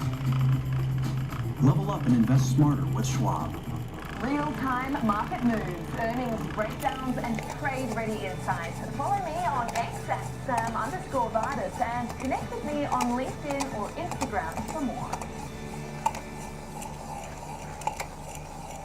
Trading at Schwab is powered by Ameritrade, unlocking the power of Thinkorswim, the award-winning trading platforms. Bring your trades into focus on Thinkorswim Desktop with robust charting and analysis tools, including over 400 technical studies. Tailor the platforms to your unique needs with nearly endless customization, and track market trends with up-to-the-minute news and insights. Trade brilliantly with Schwab.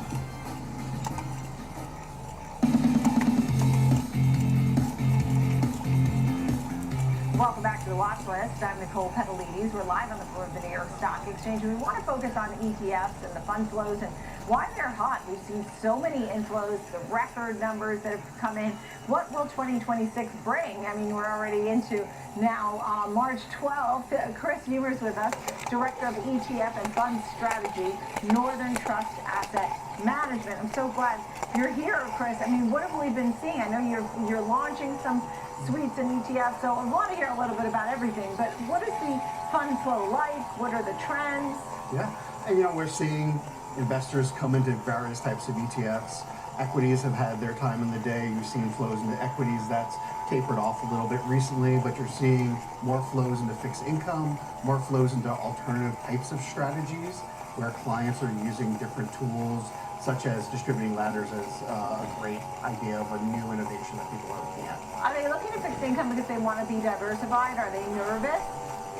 Yeah, I think one of the things you're seeing today is ways to hedge your portfolio. Equities have been on such a great run that looking to take risk off the table, whether that's using volatility strategies on the equity side or things like fixed income tools or real assets in the portfolio really across the board. Ouch. So you've been launching some new products lately, right? Tell us about those. Sure. We launched 11 ETFs last year. We've seen good growth in those.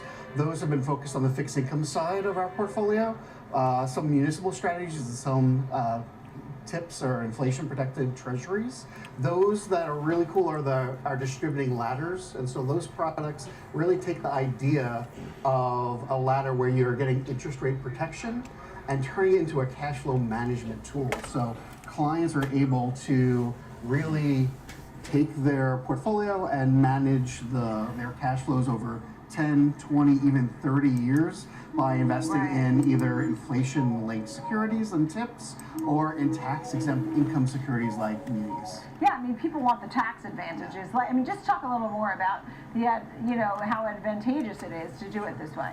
Yeah, absolutely. So when you're buying a ladder, you're holding bonds across every year, every rung. And so when those mature, you're getting them back at par value. So you're mitigating your interest rate risk. And then on top of that, you have those cash flows because we're distributing the matured bonds every year. So you're getting a plannable income stream. It's almost like you're building your own annuity or pension using securities from that standpoint. It's amazing how you have ETFs that, mature in 2030, 2035, 45, 55. It feels far away, but this is the way you do it, right? When we think about the current volatility environment, how we have this geopolitical sort of war underway, where does that fit into your story and your conversations? Yeah, clients are concerned about their cash flows. They're concerned about liquidity. They're concerned about defaults and really the growth and where that's going to come from. The nice thing about muni securities, if you look at investment grade securities, taxable corporates, default rates are 2.2% historically. For municipals in the investment grade space, that's 0.09%. So much more secure from a default standpoint.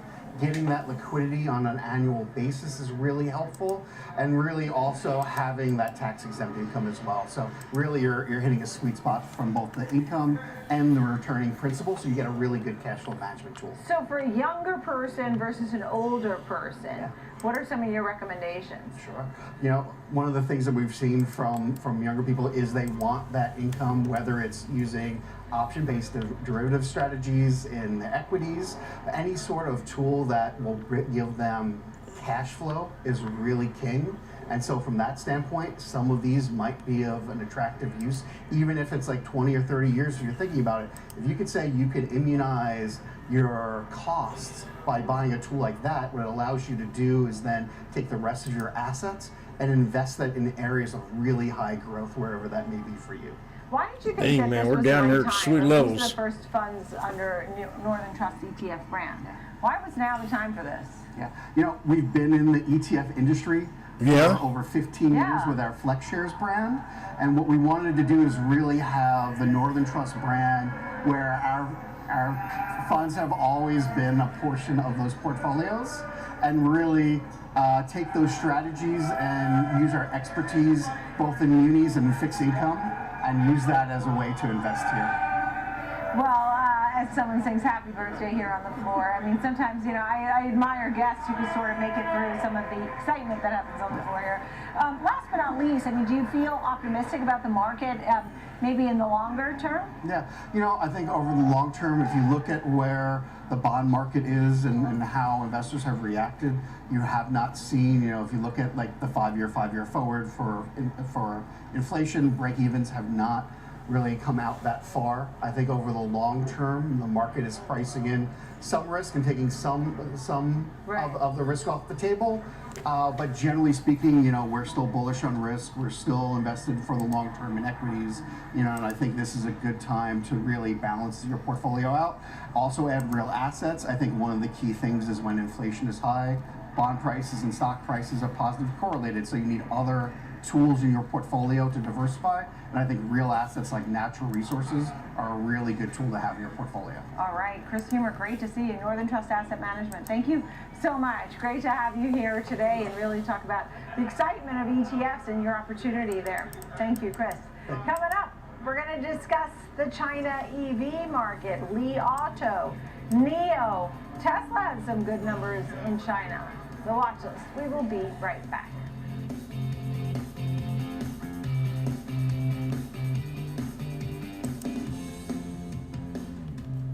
The final 90 minutes of the trading day, that's when markets make headlines and traders make decisions.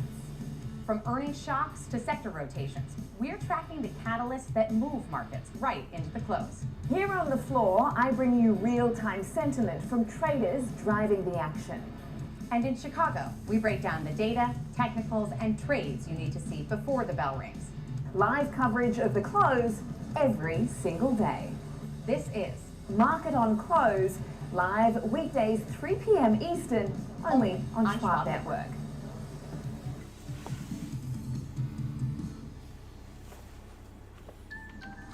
Opportunities don't stop when the market day ends, so neither do we. Schwab gives you round-the-clock access to over 1,100 of the most popular stocks and ETFs, plus a wide variety of futures markets. All with 24-hour support from trading specialists who understand the ins and outs of 24 hours. Another major support here.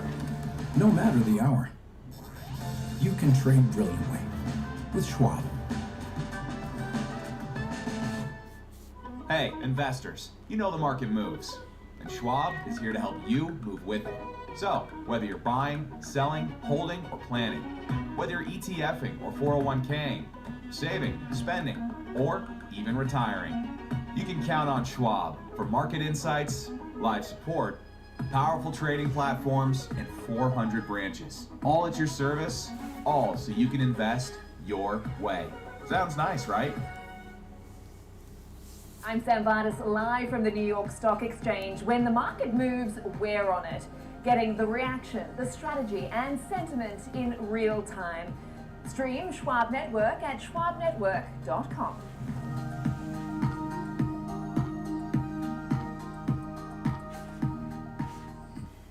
Whether you're an experienced investor or just getting started, Charles Schwab offers a webcast that's right for you. Do you like using charts when analyzing your stocks?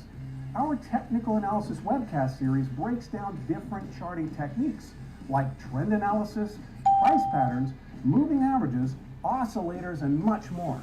Best of all, you can ask questions directly to an education coach. It's interactive learning at its finest. Tune in live or on demand. Head over to schwab.com/coaching and start learning today.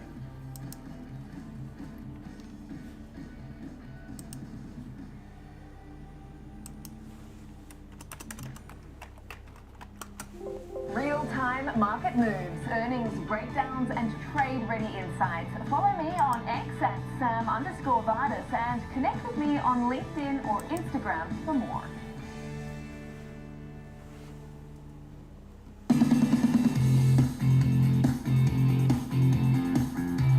Welcome back to the watch list. I just want to take a closer look at the EV market, the EV space. Tesla's China sales rebounded in February.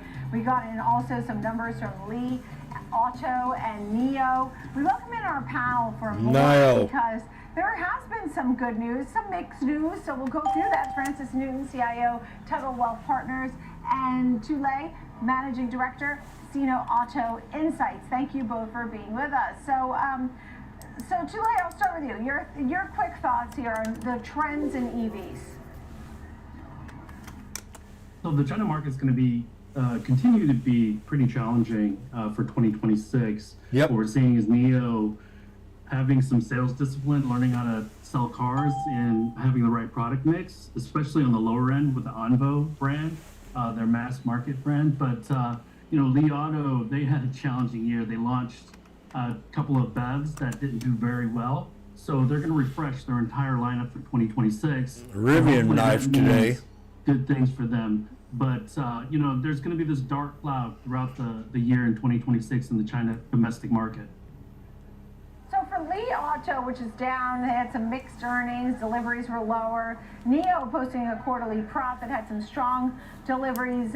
Also Tesla wowed folks with some of the sales numbers in China this last month, year-over-year growth. Francis, what do you say? Well, it's interesting because, the weakness in the Chinese market is coming from the government subsidies running out. So what's happening is the winners and losers in this equation, when there are so many EV companies, are coming about with aggressive financing, and that's where Tesla's $6,700 February, because it's doing very low down payments and it's doing 0% interest, and it's forcing BYD, the other largest company, to go ahead and follow suit. But when you think of the market capitalization of Tesla versus the market capitalization of BYD, you're looking at a very different scenario. So Tesla is able to do that just because it's sheer size. And then you've got oversaturation. And so, and you've got some questions around EV, even in our country. You've got some lower demand. You've got health questions and various narratives going around. But this market just grew ahead of itself, and running out of those government subsidies has changed the financing calculation. I know when I was reading about the big three, there was sort of a downfall in EVs. There wasn't quite as much demand. There was some demand for hybrid, but sort of like everybody who wanted an EV got one already. It just didn't have the same enthusiasm as it did in the years prior for EVs. At the same time, I saw Stellantis is exploring deals with XPeng and Xiaomi and Bloomberg saying that, maybe to overhaul the car maker in Europe. So what do you think is the outlook for EVs here, Tule? Well, if we look at export numbers from the China market, export numbers in Q1 have grown 50% from the Chinese brands to Europe. The Iran war creates a little bit of uncertainty on that. So in my opinion, the United States just missed that memo. The entire world is moving towards clean energy vehicles, and we're likely going to be the last major market that really hits our stride. But that being said, there's a number of brands that are launching more affordable EVs over the next couple of years. So we should start seeing more growth in clean energy vehicles in the United States, likely towards 2030. And what about, which names do you think, Francis, are really the leaders in the group going forward? We've had so many come and go. Which names are you watching most closely? In the U.S., I think it's going to be very hard to keep up with Tesla. It's not my super area of expertise, and I myself don't even have an EV yet. I see lots of them popping into my garage, but no, I think Tesla's got the diversification with AI.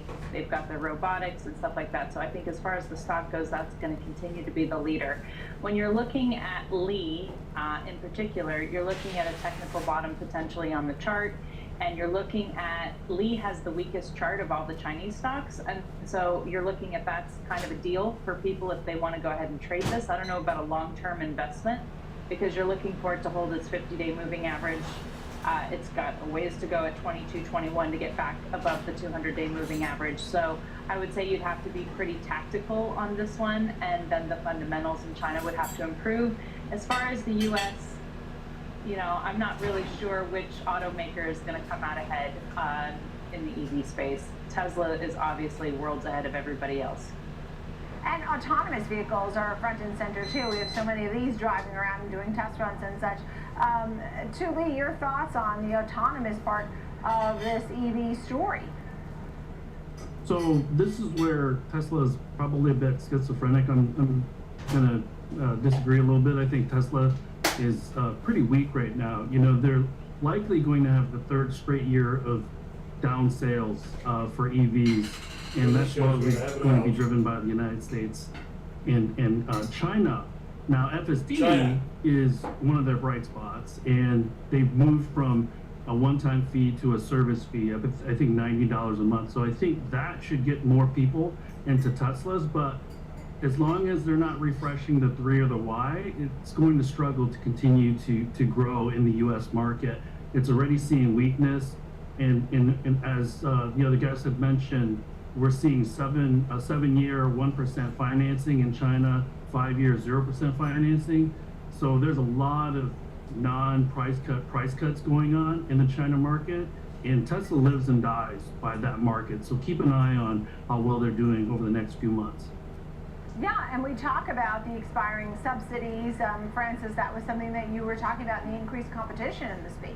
Yeah, and to be clear, he's right about the EV sales. I'm just talking about the stock because of all the other things that Tesla's got going for it that the other companies aren't as diversified from a stock perspective. Yeah, and a final quick thought here to Lee, you got 10 seconds.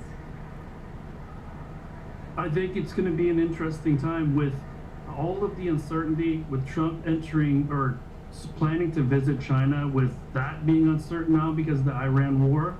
I think there was supposed to be some grand deal between China and the U.S. with regards to electric vehicles. We know that Canada has welcomed them now. So the United States is surrounded. Again, can the legacy automakers play catch up? Thank you, Francis Newton and to Lee. Great to see you both. I'm Nicole Petalides, every single day here on Schwab Network at 9 a.m. for opening bell, 2 p.m. here for the watch list. Thanks for being with me every single weekday here on Schwab Network. And right now, the Dow's down 667. Keep it right here. Market on close is next.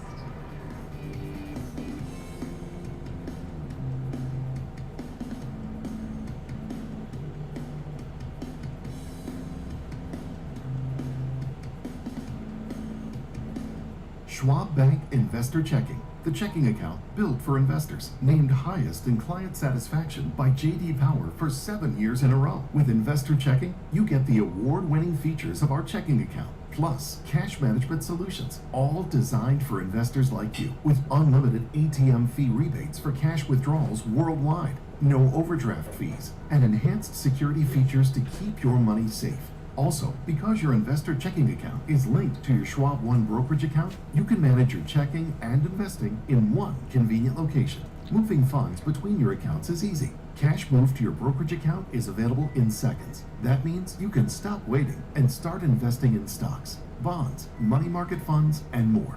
Get more with Schwab Bank Investor Checking, the checking account built for investors.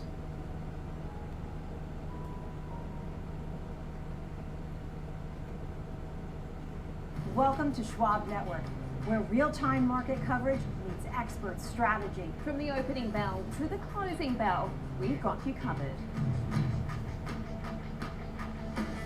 Get inside the minds of pro traders. My point is that they're getting a higher rate of change in sales based on their guidance, but not the same rate of change on EPS. Follow the biggest headlines, live analysis, breaking news, and sharp trade ideas minute by minute.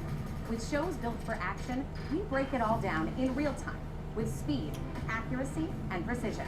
I think one of the most important things is you're making a play in a risk-defined way here going into earnings. So that would be a further downside area to watch. Smart insights, actionable data, veteran traders, and trusted financial journalists, streaming live and on demand.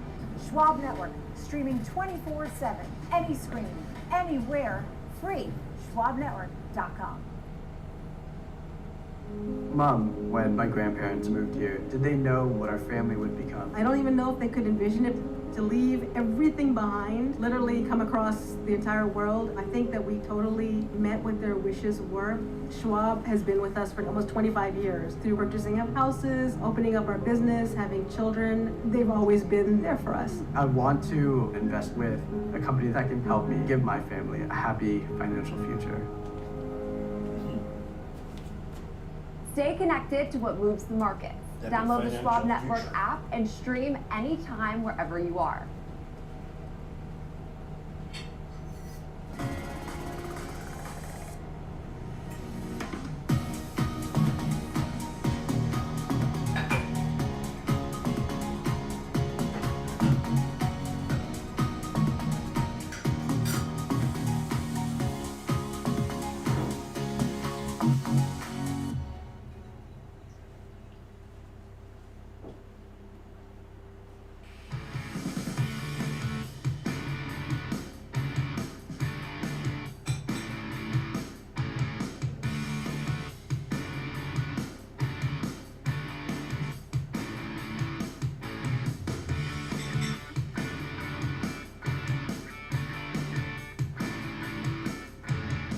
Good afternoon. It's 3 p.m. on Wall Street, and this is Market on Close. I'm Marley Caden, coming to you live from our Chicago headquarters. I'm Sam Vardas, coming to you live from the floor of the New York Stock Exchange. Let's take a look at what is coming up on today's show. We'll be joined by the team from the NASDAQ to discuss the recent performance in the index and what the options market is saying about investor sentiment. Later, we'll dive into the housing market and see if lower mortgage rates are leading to a boost in home sales. And after the closing bell today, we'll have you covered for earnings live reaction from Adobe and Ulta Beauty as soon as those reports hit the wire. But for now, Molly, take us through what you're watching today. Yes, Sam, chemical stocks on the rise today after Dow got an upgrade from Citi, plus a price target hike of more than 40+%. Dow, Mosaic, and CF Industries are the top performers on the S&P 500 today, as the war in Iran is driving up important components of fertilizer like nitrogen and ammonia. As much as 1/3 of the world's fertilizer also passes through the Strait of Hormuz, which remains closed. And Occidental Petroleum shares are up following a double upgrade from Wells Fargo. The firm bumped Occidental up to overweight from underweight with a new price target of $69, up from $47. The firm says that the company's oil sensitivity could create an opportunity. Piper Sandler also upgraded Occidental today to overweight from neutral with a new price target of $66, up from $54. And Dollar General moving lower after reporting quarterly results that beat on every headline metric, but its outlook for the year prompted the biggest sell-off in almost 2 years. We'll break down that full report shortly, but let's check in with the market. That ain't no good. Where we are as we head into the end of the trading day. Pretty much where we've been throughout most of the day, more than 1% down across all 4 of our major indices. We're looking at the S&P trading down 1% in the third right now at 6687.51. What's that? The NASDAQ, we're 1.5% lower, There's something. 24,593. For the Dow, we've shed close to 650 points today at 46,763, and the Russell 2K down 1.7% right now at 24.99. That's our laggard on the day so far. As we take a look at the 10-year here, ticking even higher, we're up to 427, getting closer to a 4.3. The dollar also higher on the day, 99.74. Gold is falling down a little bit. We're down about 1.5% at 5,098.80 a troy ounce. Crude oil, though, still ticking higher. We're at 96.60 a barrel now. That's up almost 11%. And Bitcoin backing above that 70,000 mark, that key psychological threshold. Nice even number here, but still down 1% from where we saw it yesterday. We're at 70,090. I do want to check back in with Sam, though, and see what top stories or themes caught her eye today. Sam? Yeah, look, I think this rotation continues to be intact here. Obviously, it has been a rotation very much back into growth this week, but then we saw that value for the most part of today, as well as energy continues to take us higher, as well as utilities, or at least other outperformers, I should say, because we are lower across the board. But then you've also got some of the consumer staples names that are higher as well. This is obviously a sector that has been performing quite well, very much a part of the catch-up trade, or had lost a bit of steam, though, throughout the course of the week, but seems to be back in play right now. We've got this game of ping pong, as George Sillis said this morning. I stole that from him because I thought it was a really good way to sort of explain the semi-V software spread that we continue to track here. And earlier this morning, we did see actually the IGV and a number of software names up, while some of the chip names, which had been well bid throughout the course of the week, actually down. So we did very much see that rotation back into more of the softwares, although they seem to have faded throughout the course of the session, although we do have that sales. Could have been a little bit lower, but not much. Palantir, Palo Alto Networks as well. But broadly, chips are down, memory is down. Obviously, we have some credit risk weighing on the financials as well, dragging down a sector that has really been the underperformer for the year. I mean, you know, you pick your headline, you've got Cliffwater, you've got Morgan Stanley, you've got Deutsche Bank, you've got Blue Owl today, and of course, that really seems to be weighing on the minds of investors. We've got this growing unease as well with the conflict in Iran, and that is driving up yields, not just oil prices as well. So it's a double whammy here. We've got the 10-year at 4.25 today, so we continue to keep an eye on that, but that's weighing on risk sentiment as well, as we do very much see investors uneasy, of course, with some of the deficit and the potential for the long-term inflationary impact from this war as it continues to drag out.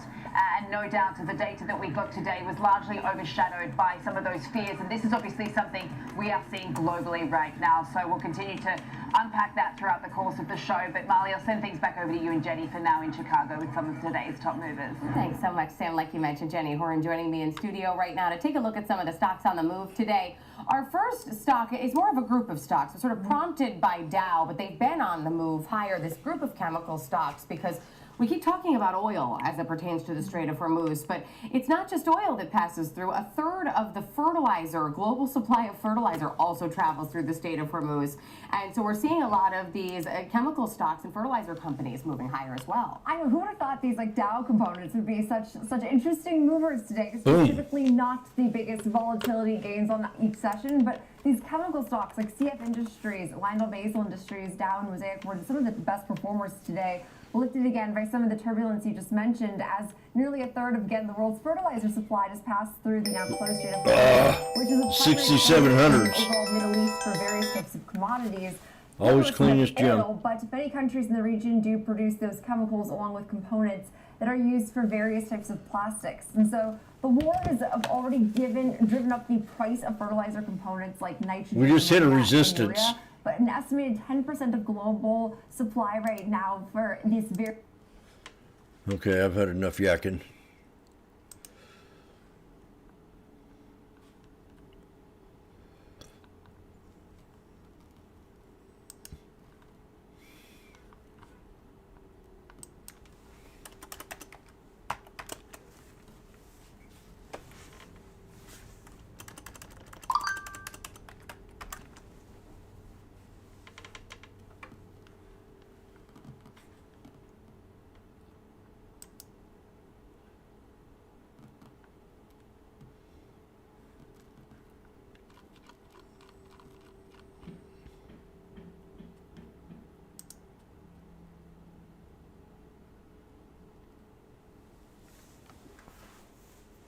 I forgot what I got that off of now.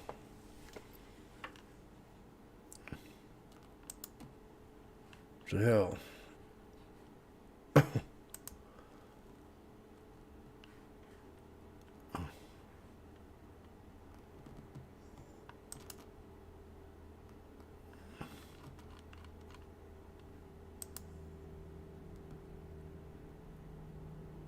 I can't remember what I got that off of.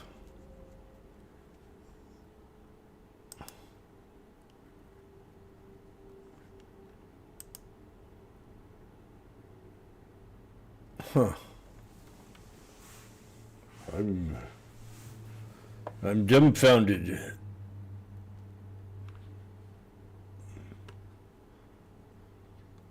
I can't remember what I got that trend line off of. I feel kind of stupid.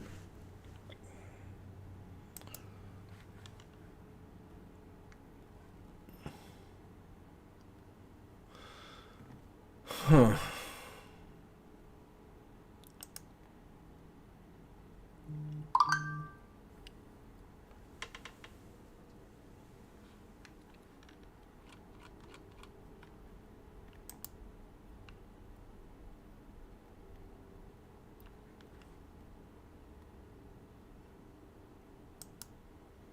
Maybe the 5-day, but no.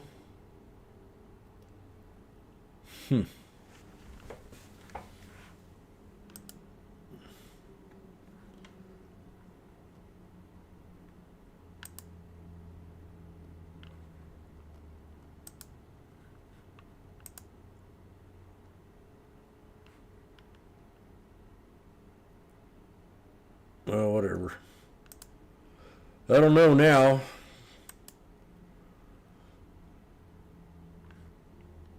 Oh. Dumbass.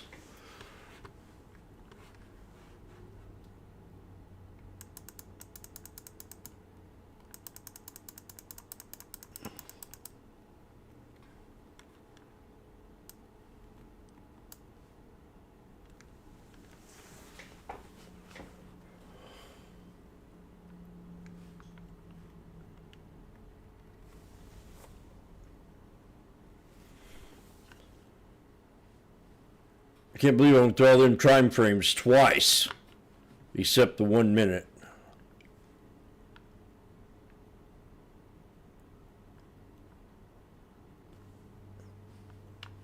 Randy?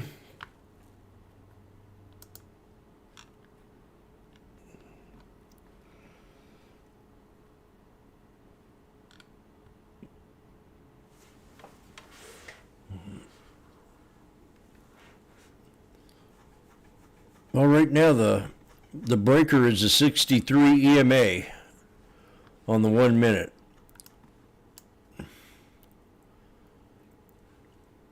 The 63, the 63, the 63, the 63, the 63, the 63.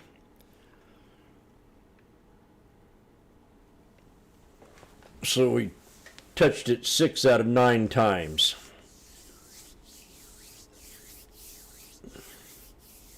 That's what I'm going to call close enough.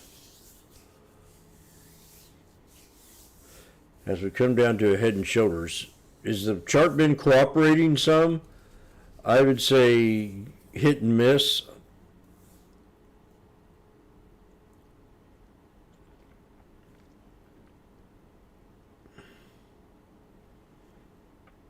That last one was a miss. That really screwed me up. Yep, that sure did. Now this one I want to take right here. It'd be a triple bottom. I mean, you can't go wrong, right?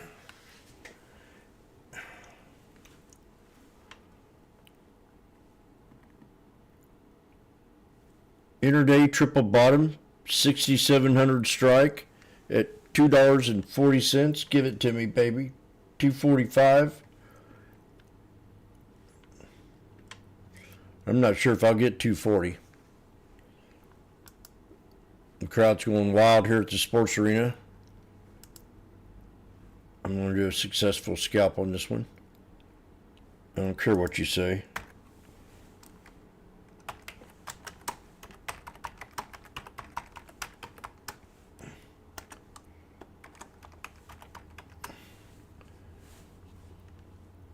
So I'm going to do it. SPX calls scalping the lotto. Strike is 6,700 at $2.60. And I had to chase it. And I chased it.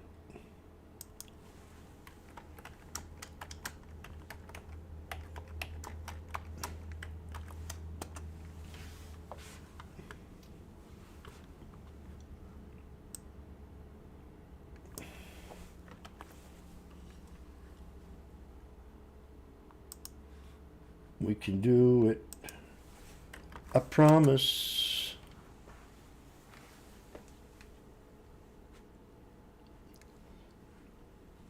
Could I ask a break, please? We got the 6,700 strike lotto on the SPX at $2.60.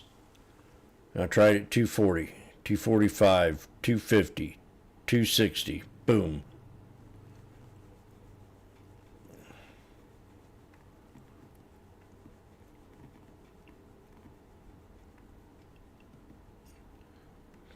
Would you please make me win the Cancun trip off this? Call peace in the Middle East.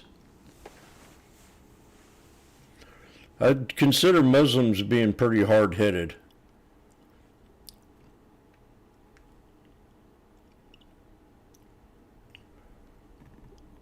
We are now at $3.10. $3.20. I could be happy with $60 a contract at 3 of them.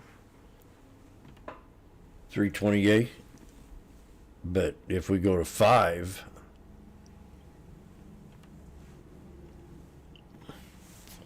now we're coming up to resistance levels. I always like to look at my moving averages and see which one's hitting the most. You know, like the 63, the 63. Then you got that 50 in here too. So I started looking at that 50 a little bit more. You got the 50 with the body,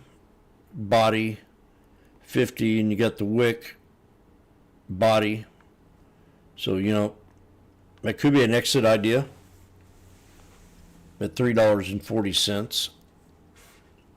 It wouldn't be to stick with that.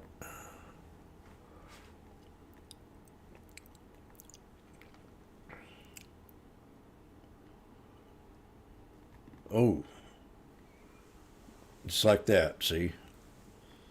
I'm sitting there 340 going body, wick, body, body, wick, body. I should be selling it at the body.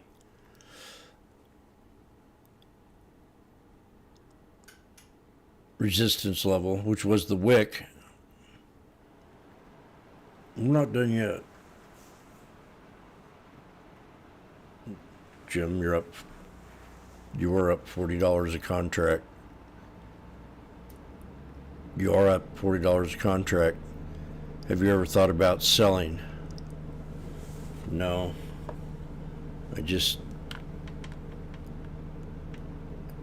After sleeping with Mrs. Turd, I just can't.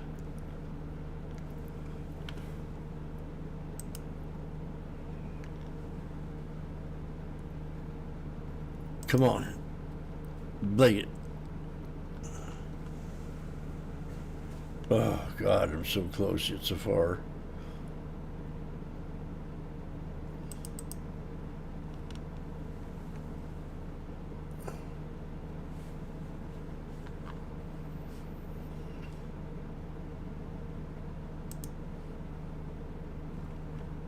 Damn. You ever considered selling?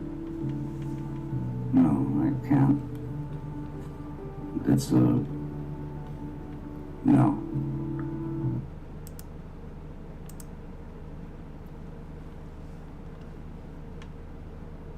You're down 95%. Have you ever considered selling? No, I can't. It's no.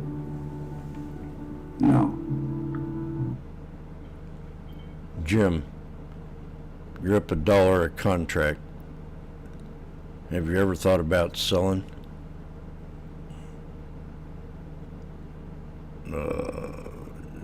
No, I can't.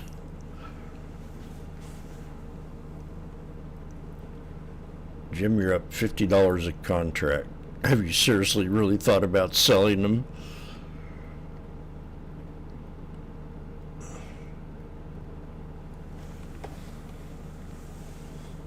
I got in right at the triple bottom. It's a strong chart pattern. Triple bottom.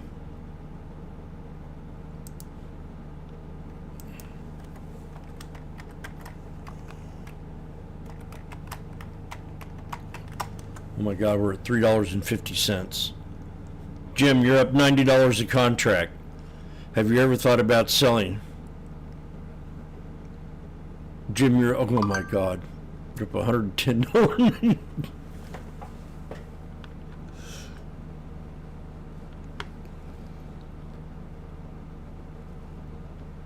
Okay. Shock treatment. I need oxygen.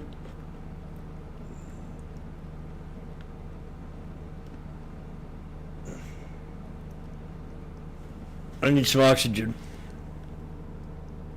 There's 370 right there. Oh. Okay.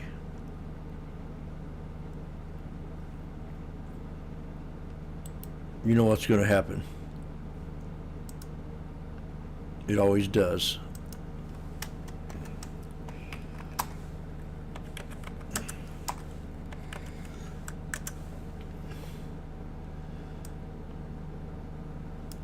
Okay, I can retire.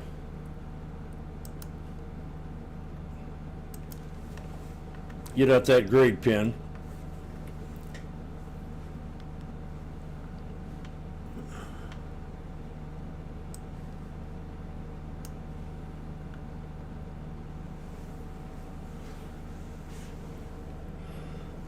Oh.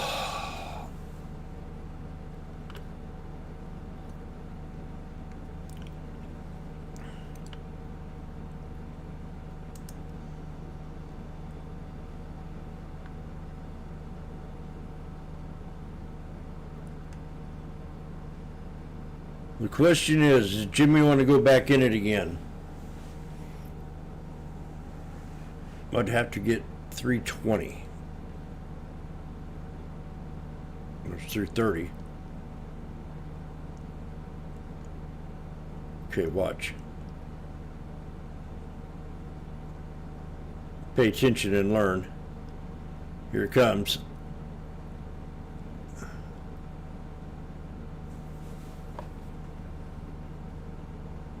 You're down 95%. Have you ever considered selling? No, I can't. It's a... no.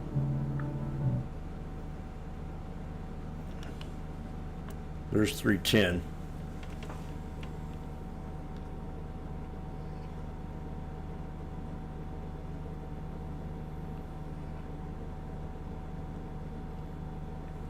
Oh, damn. It's there. It was there. No. I tried.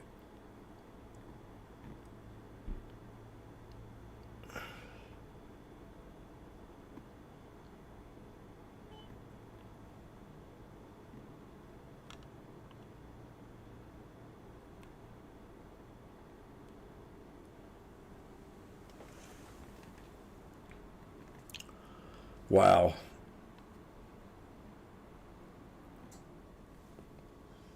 It was right there. That price I wanted.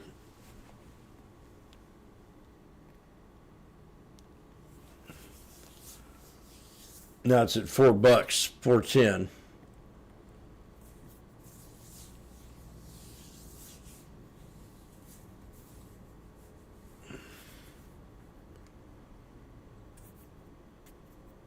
I guess it's almost like chasing opportunity, but we have resistance right here, and it's close to the 200, so I wouldn't even want to try to jump in right now unless I knew it was going to be a short payday. You know, 15, 20 bucks a contract, maybe 30. So let's just see here. At 470, it was at 460. Could have got 460, but now I can get 460. Yeah, see, that wouldn't have been good chase. Not when you're so close that that's got to be a double top. Yeah, I mean, it is a double top. It's a little bit shy of it, not much. Yeah, I wouldn't have jumped in that. No way.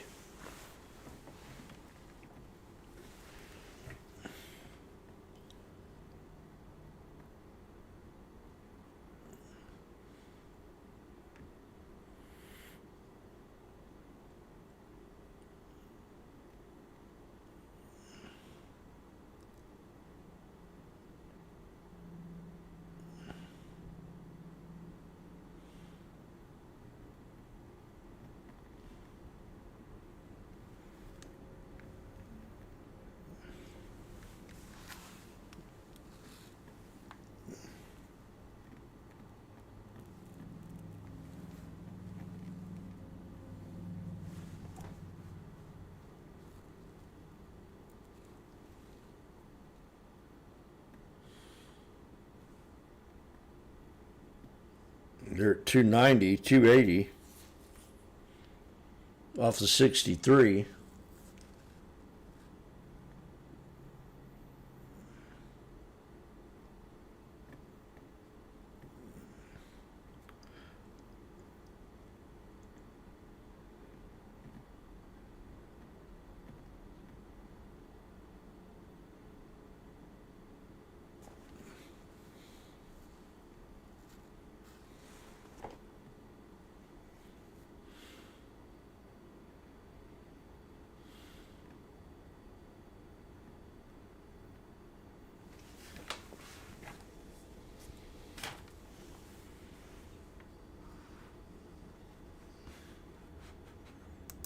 Very good.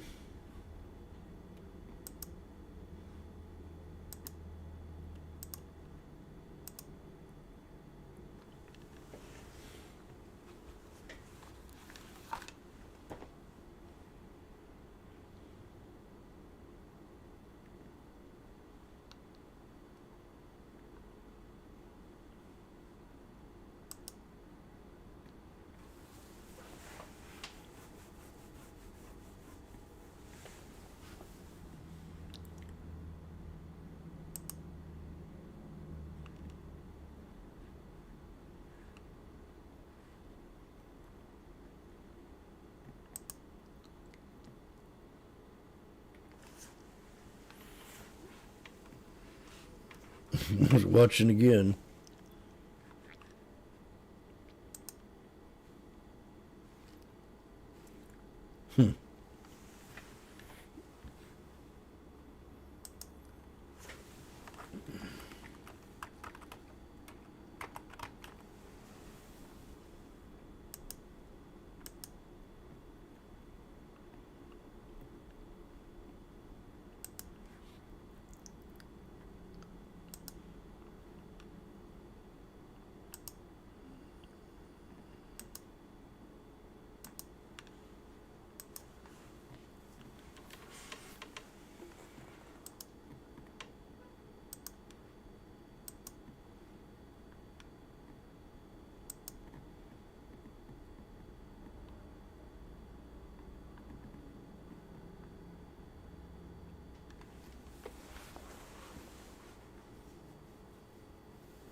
So many squeezes down here at the bottom. I mean, it looks so good. We only got like a half hour left. You just feel like something will come in and just go bing. Volume's real slow.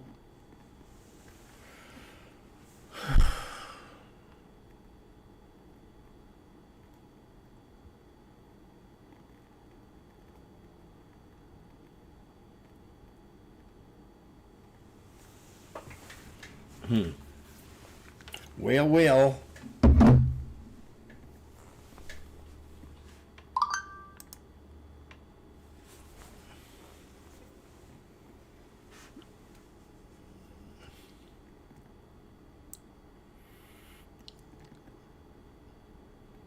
I haven't jumped back in. I don't know if I want to.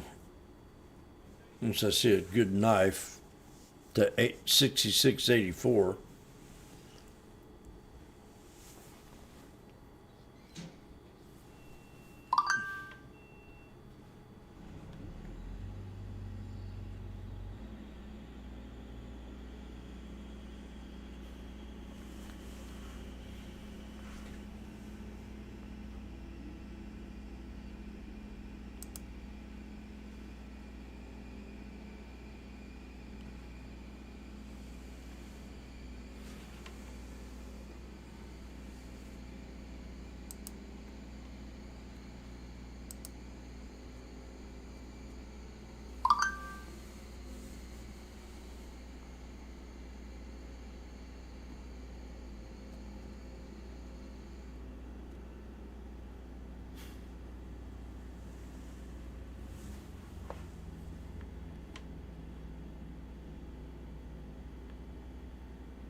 Boing.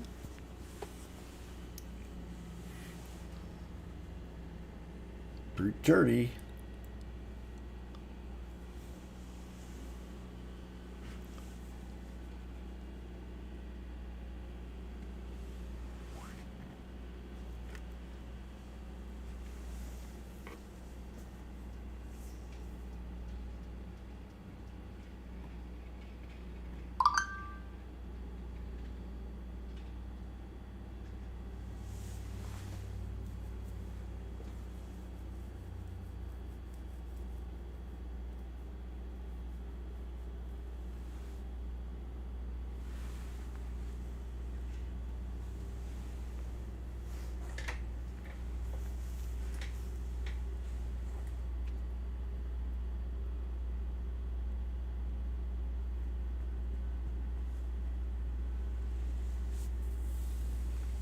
We'd have to break the 200, I think, before I'd get in it.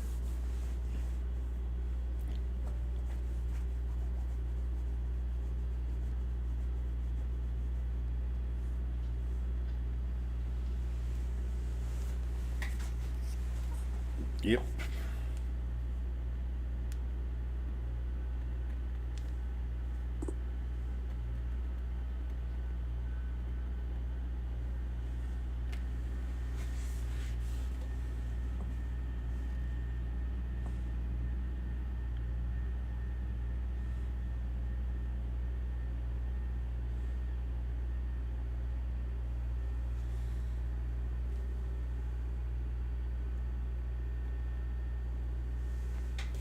Oh, there she goes. Oh. Wow, I could have jumped in that and made 80 bucks. Hmm.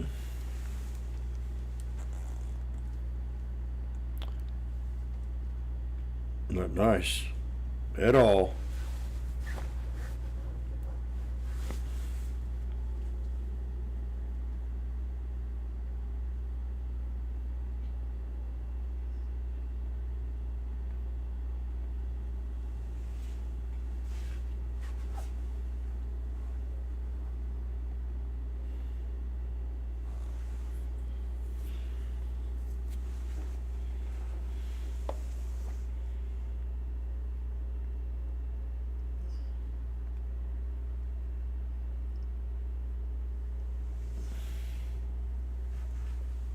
Dadgum, man.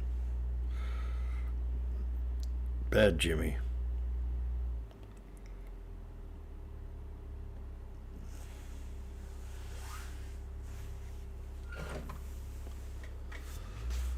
Okay.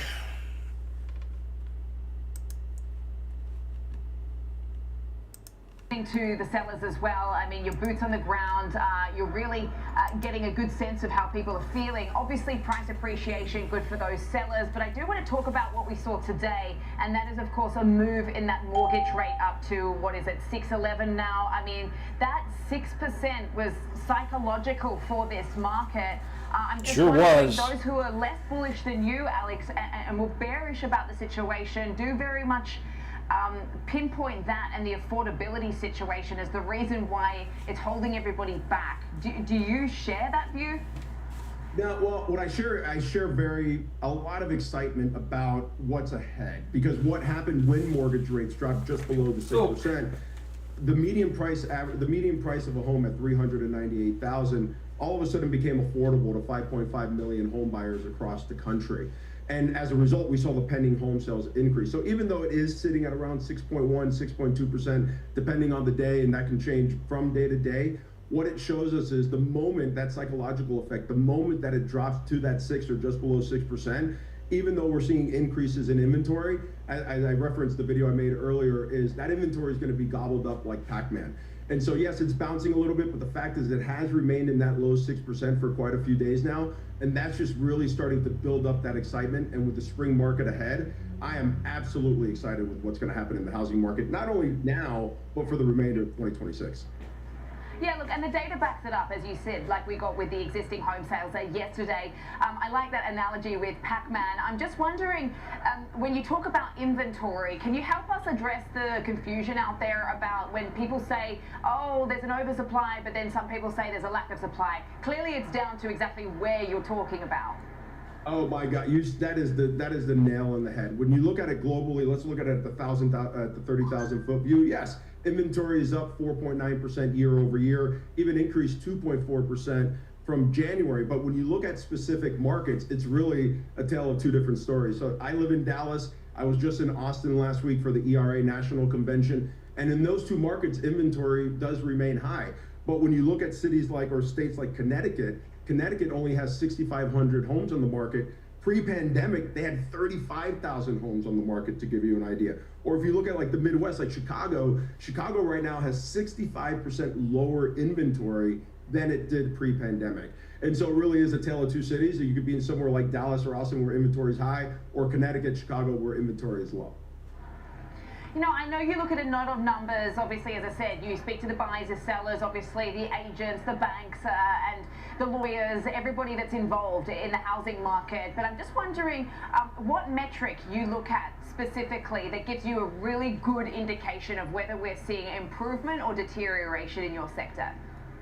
That's a great question. There's really two things I look at. I love to look at the pending sales report because that really just shows me what's happening in the future, what's going to be closing, and what we can look forward to in March, April, and maybe even into May a little bit. But what I also look at is what am I hearing from the field? Give you an idea, I traveled 174 days last year traveling throughout different ERAs across the country. I think I'm already up to close to like 35, 40 days this year that I've traveled visiting different ERAs.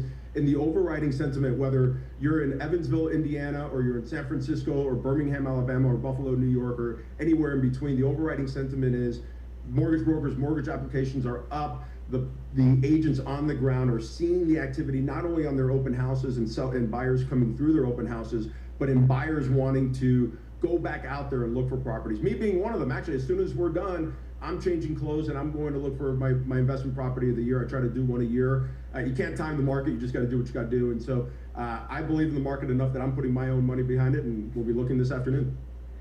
Yeah, it's nice to hear some optimism, Alex. Let's wait and see. Thank you so much for breaking that all down for us and giving us a bit of a perspective and window into the real estate space. Alex Vittle, who's the president of ERA Real Estate. Marley, I'll send things back over to you in Chicago. Thanks so much, Sam. Coming up next, we've got Options Corner. Rick Ducat will join us here in our Chicago studio to take a look at the options activity on Adobe ahead of earnings after the close today. That's next. Stay with us.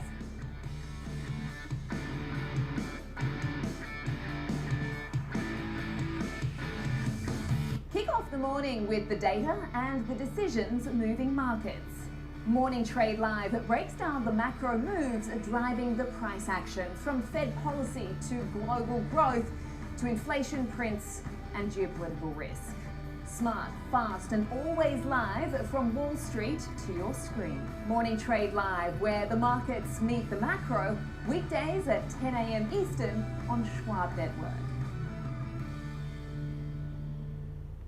Whether you're an experienced investor or just getting started, Charles Schwab offers a webcast that's right for you. Do you like using charts when analyzing your stocks?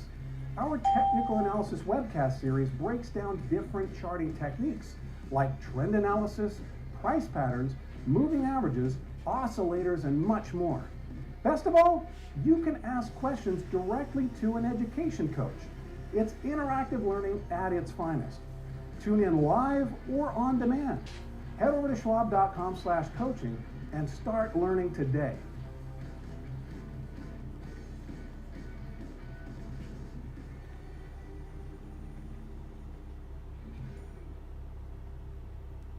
I'm Kevin Green, and I track options flow daily, identifying who's buying, who's selling, and how it's going to impact the markets. Watch live on Schwab Network at schwabnetwork.com.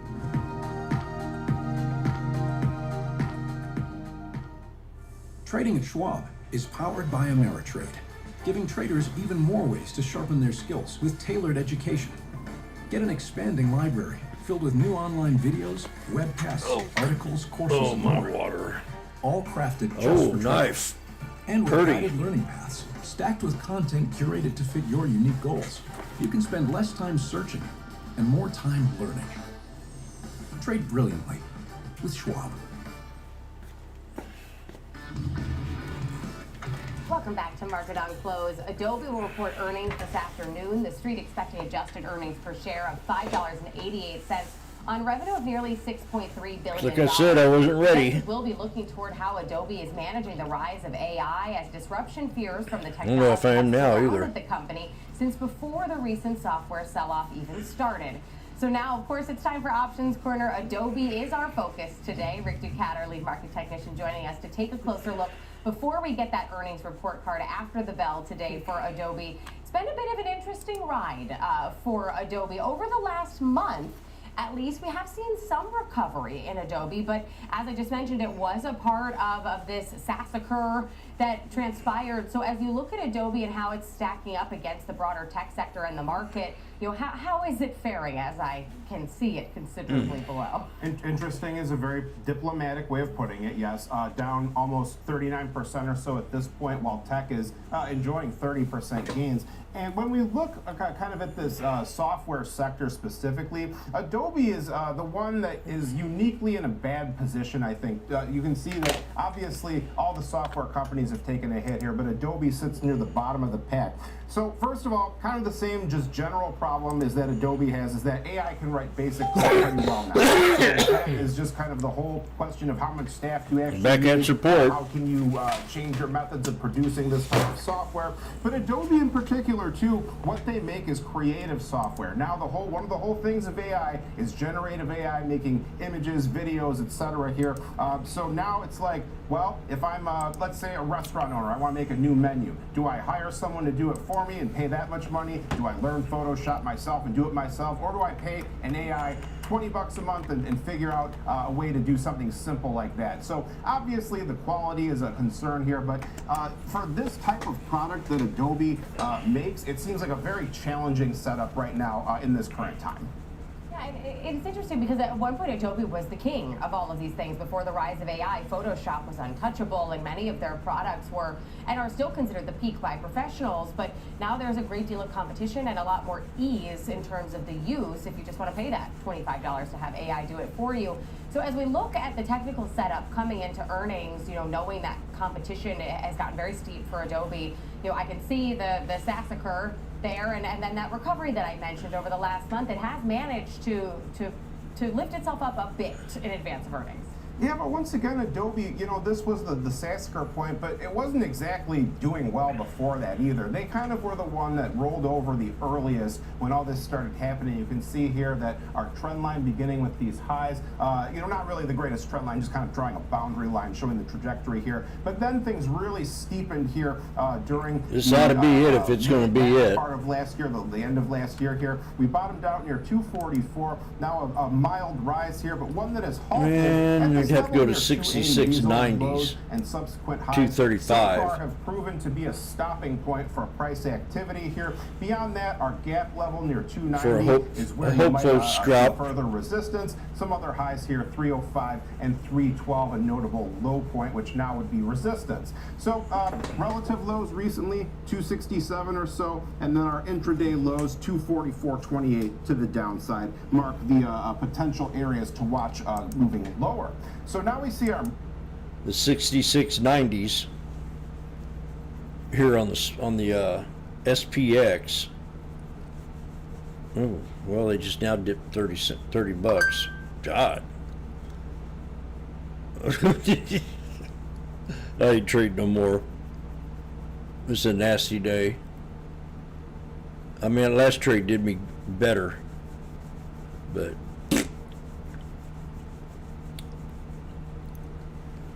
this one's got me.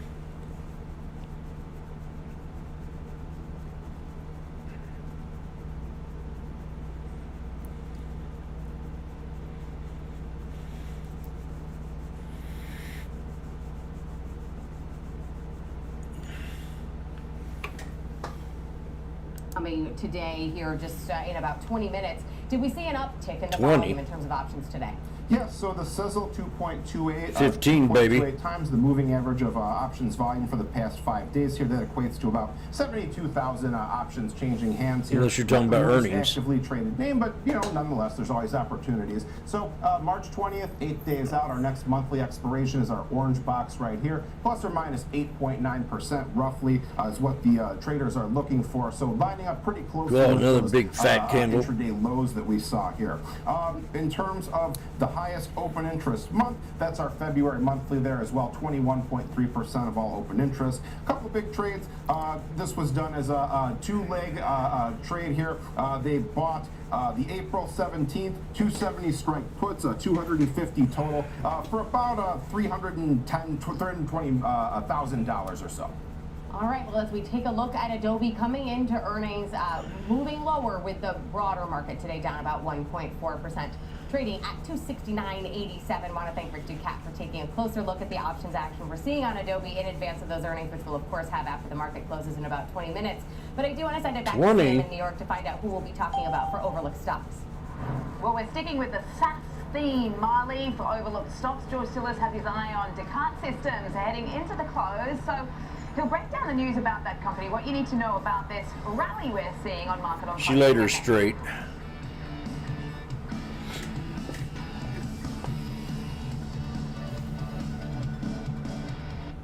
Whether you're an experienced investor or just getting started, Charles Schwab offers a webcast that's right for you. Are you an active trader? Our active trading webcasts are designed to help you develop a deeper understanding of technical analysis, options, futures, and more. Best of all, you can ask questions by chatting directly with an education coach. It's interactive learning at its finest. Tune in live or watch on demand. Head over to schwab.com/coaching and start learning today.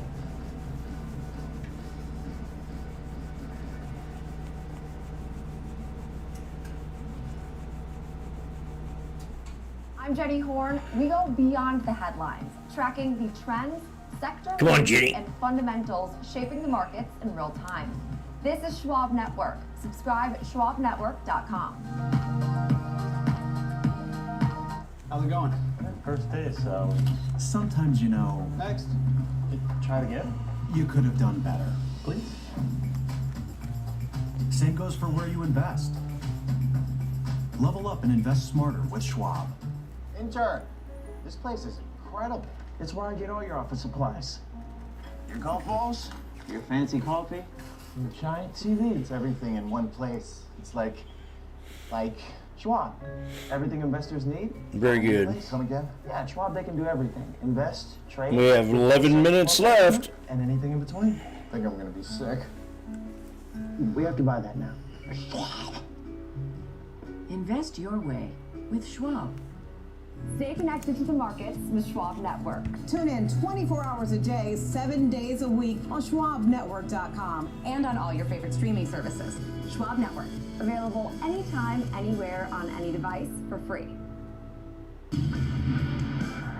Welcome back to Market on Close. I'm Sam Vardas, live from the floor of the New York Stock Exchange. It's time now for overlooked stocks. Shares of Descartes Systems are on the rise today after earnings are topping estimates. I'm joined by George Sillis, senior markets correspondent. We've seen a lot of tests for software lately. It looks like this has emerged as a bit of a winner here. George is excited. Details of this report. Yes, and it has. This is an interesting company. I suggest Descartes Systems is a Canadian company. It's essentially an application software name, so that may explain why overall in the last 6 months or so it's down about 30%. But they actually specialize in things like global logistics and shipping infrastructure, transport and e-commerce management, tracking freight and tariff payments and so forth.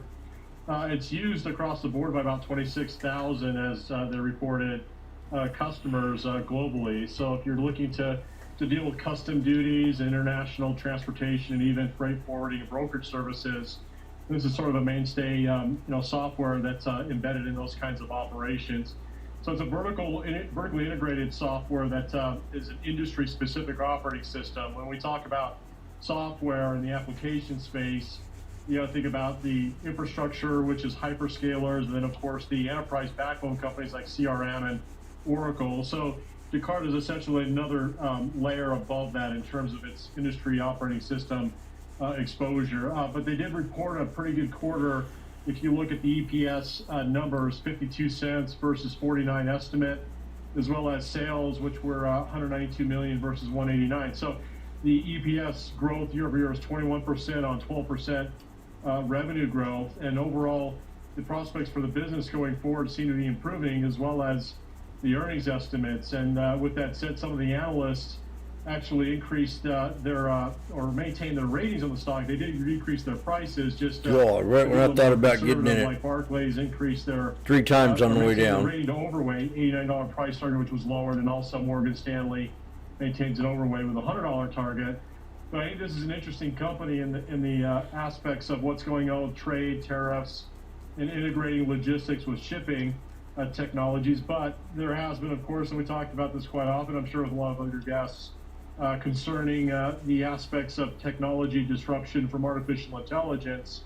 Descartes Systems does, operate, like I said, in an industry application operating system framework, and they do compete with some of the heavyweights in the enterprise backbone names that include Oracle and SAP, both domestically and globally. Yeah, so there seems to be two kind of parts to this story, as you mentioned, George, with the headlines coming in thick and fast around tariffs, and then obviously a lot of the confusion around rates, but also at a time when we have this energy and supply side shock. No doubt a company like this would be very much in demand, but at the same time you have these AI disruption fears. With an earnings like this and a reaction like this today that we're seeing from the street, and I see that, amongst the ratings, the analyst consensus is, pretty favorable here. I mean, there are quite a number of them in the sort of buy camp. Does that sort of suggest to you that this isn't a business that could be sort of easily replicated as far as what the analysts are saying behind their thesis here? Well, that's a good question. I think the notion of easily replicated, one, we have to, look at AI can replicate a like software, but it's also challenging for AI to replicate the user base. 26,000 users, and these are merchant users globally.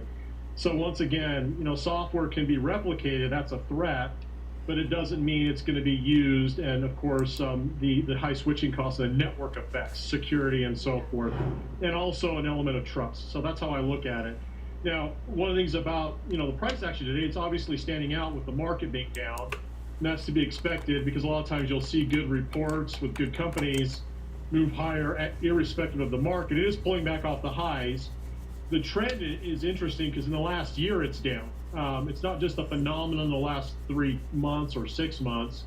And that might be based upon the tariffs, being initiated all the way to the Q1 of last year, which created the big drawdown in the markets from February to April of last year. But it's still going down, I think, because of the competitive threats, plus the earnings multiple revision that the market is giving the software names. So this is not a company that's immune to that. It's falling as a result of that re-rating of the multiple. So in terms of the multiples, if you look at the guidance the company's provided with $3.22 for next year, it's trading at 21 times next year's earnings, which is significantly less than 47 times 5-year average. And what I did also notice is sales are estimated to be down to 11% on a forward basis from 15% 5-year average, but they are expecting better EBITDA than their 5-year average. So if you just look at the EBITDA growth at 14% on a 21 times forward multiple, one would say maybe it's trading cheaply based on a cushion or a margin of error or safety in the stock. So that's why I think that the analysts are still bullish. The challenge is we have to see the market confirm that. And unfortunately, right now the stock is still down. And lastly, it did touch the 50-day moving average from below. So my whole thesis is if it's trading below the 50-day moving average, watch it. If you should watch it. Closes above that, that might be a place where institutions start initiating larger holding positions. Yeah. It's almost too funny. Interesting. It's come off 120 odd bucks or so at the back end of 2024. So as you say, I mean, this sort of downward trajectory sort of started before this whole sort of broader sell-off in the software as well. Yeah, none of these are any good. George, thanks so much for breaking down the details 5 more of that minutes. kind of reaction today. George Sillis there. Molly, I'll send things back over to you in Chicago. Thanks so much to Sam and George for that one. We are nearing the end of the market session. We'll be bringing in Kevin Green to break down the levels he's watching on the S&P 500. Plus, we've got earnings from Adobe and Ulta Beauty coming your way. That's all next on Market on Close.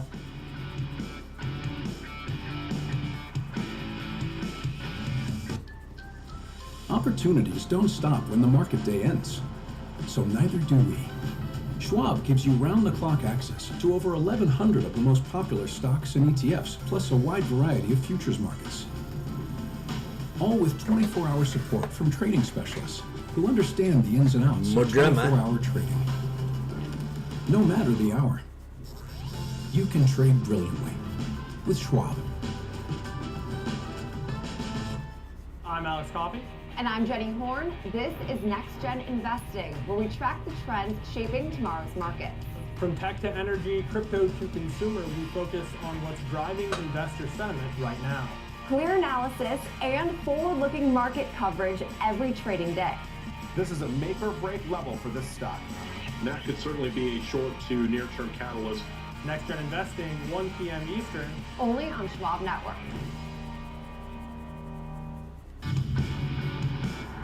We're back here on Market on Close. I'm Sam Vardas on the floor of the New York Stock Exchange alongside Marley Caden over in Chicago. There's just a few minutes left to go in today's session, which has been a mostly down one. So let's get to Kevin Green, Senior Markets Correspondent, to help close out the day. We weren't able to hold that 6,700 level in the S&P 500 KG, but just walk us through what you're thinking as far as the levels right now.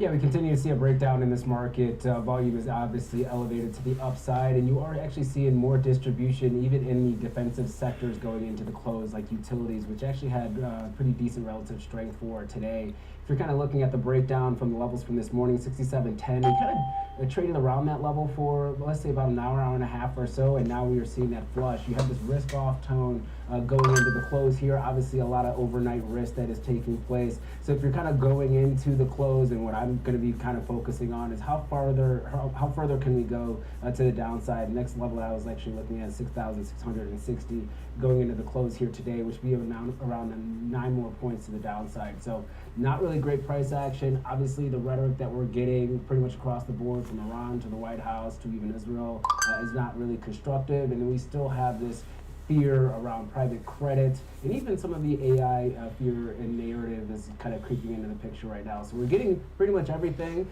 We are very close to our 200-day moving average on the S&P 500. We tested it for the E-mini S&P futures about maybe 2 days ago or so. Let's see if we test it overnight and maybe some buyers really do step in here. But we are definitely rolling over, and this is not really a good setup, given the fact that we also have rates trading at around 4.3%, and the dollar about to cross that 100 level for the Dixie. And at KG, obviously we have to talk about oil prices. As I'm looking at oil, we are higher. We're now, we were teetering right around $96 a barrel, give or take, through most of the day, up close to 10% on both U.S. crude and Brent, on these headlines. What are you seeing here in terms of any technical observations? Well, the perceived risk when it comes to oil is still obviously there, but one thing to note, we have actually not received any type of strikes or attacks on tankers that have been listed for today. So that's a little bit of a different trend, which is why it's a little bit surprising that you are still seeing oil kind of aggressively re-rate to the upside for today, even though the technicals kind of show that it makes sense. Now for WTI, you're looking at the $100 level, next area of resistance, 120, and then you are seeing some positive call flow on the crude futures at the 150 level, and that's going out over the next 3 weeks or so. So the market's still kind of bulled up right now, but the price action, even if you're looking at the energy stocks, especially refineries, going into the close, is really not that great. So you got to have a little bit more direct exposure if you're trying to trade oil, probably direct exposure. All righty. Well, that's it for me, folks. I got to do dishes.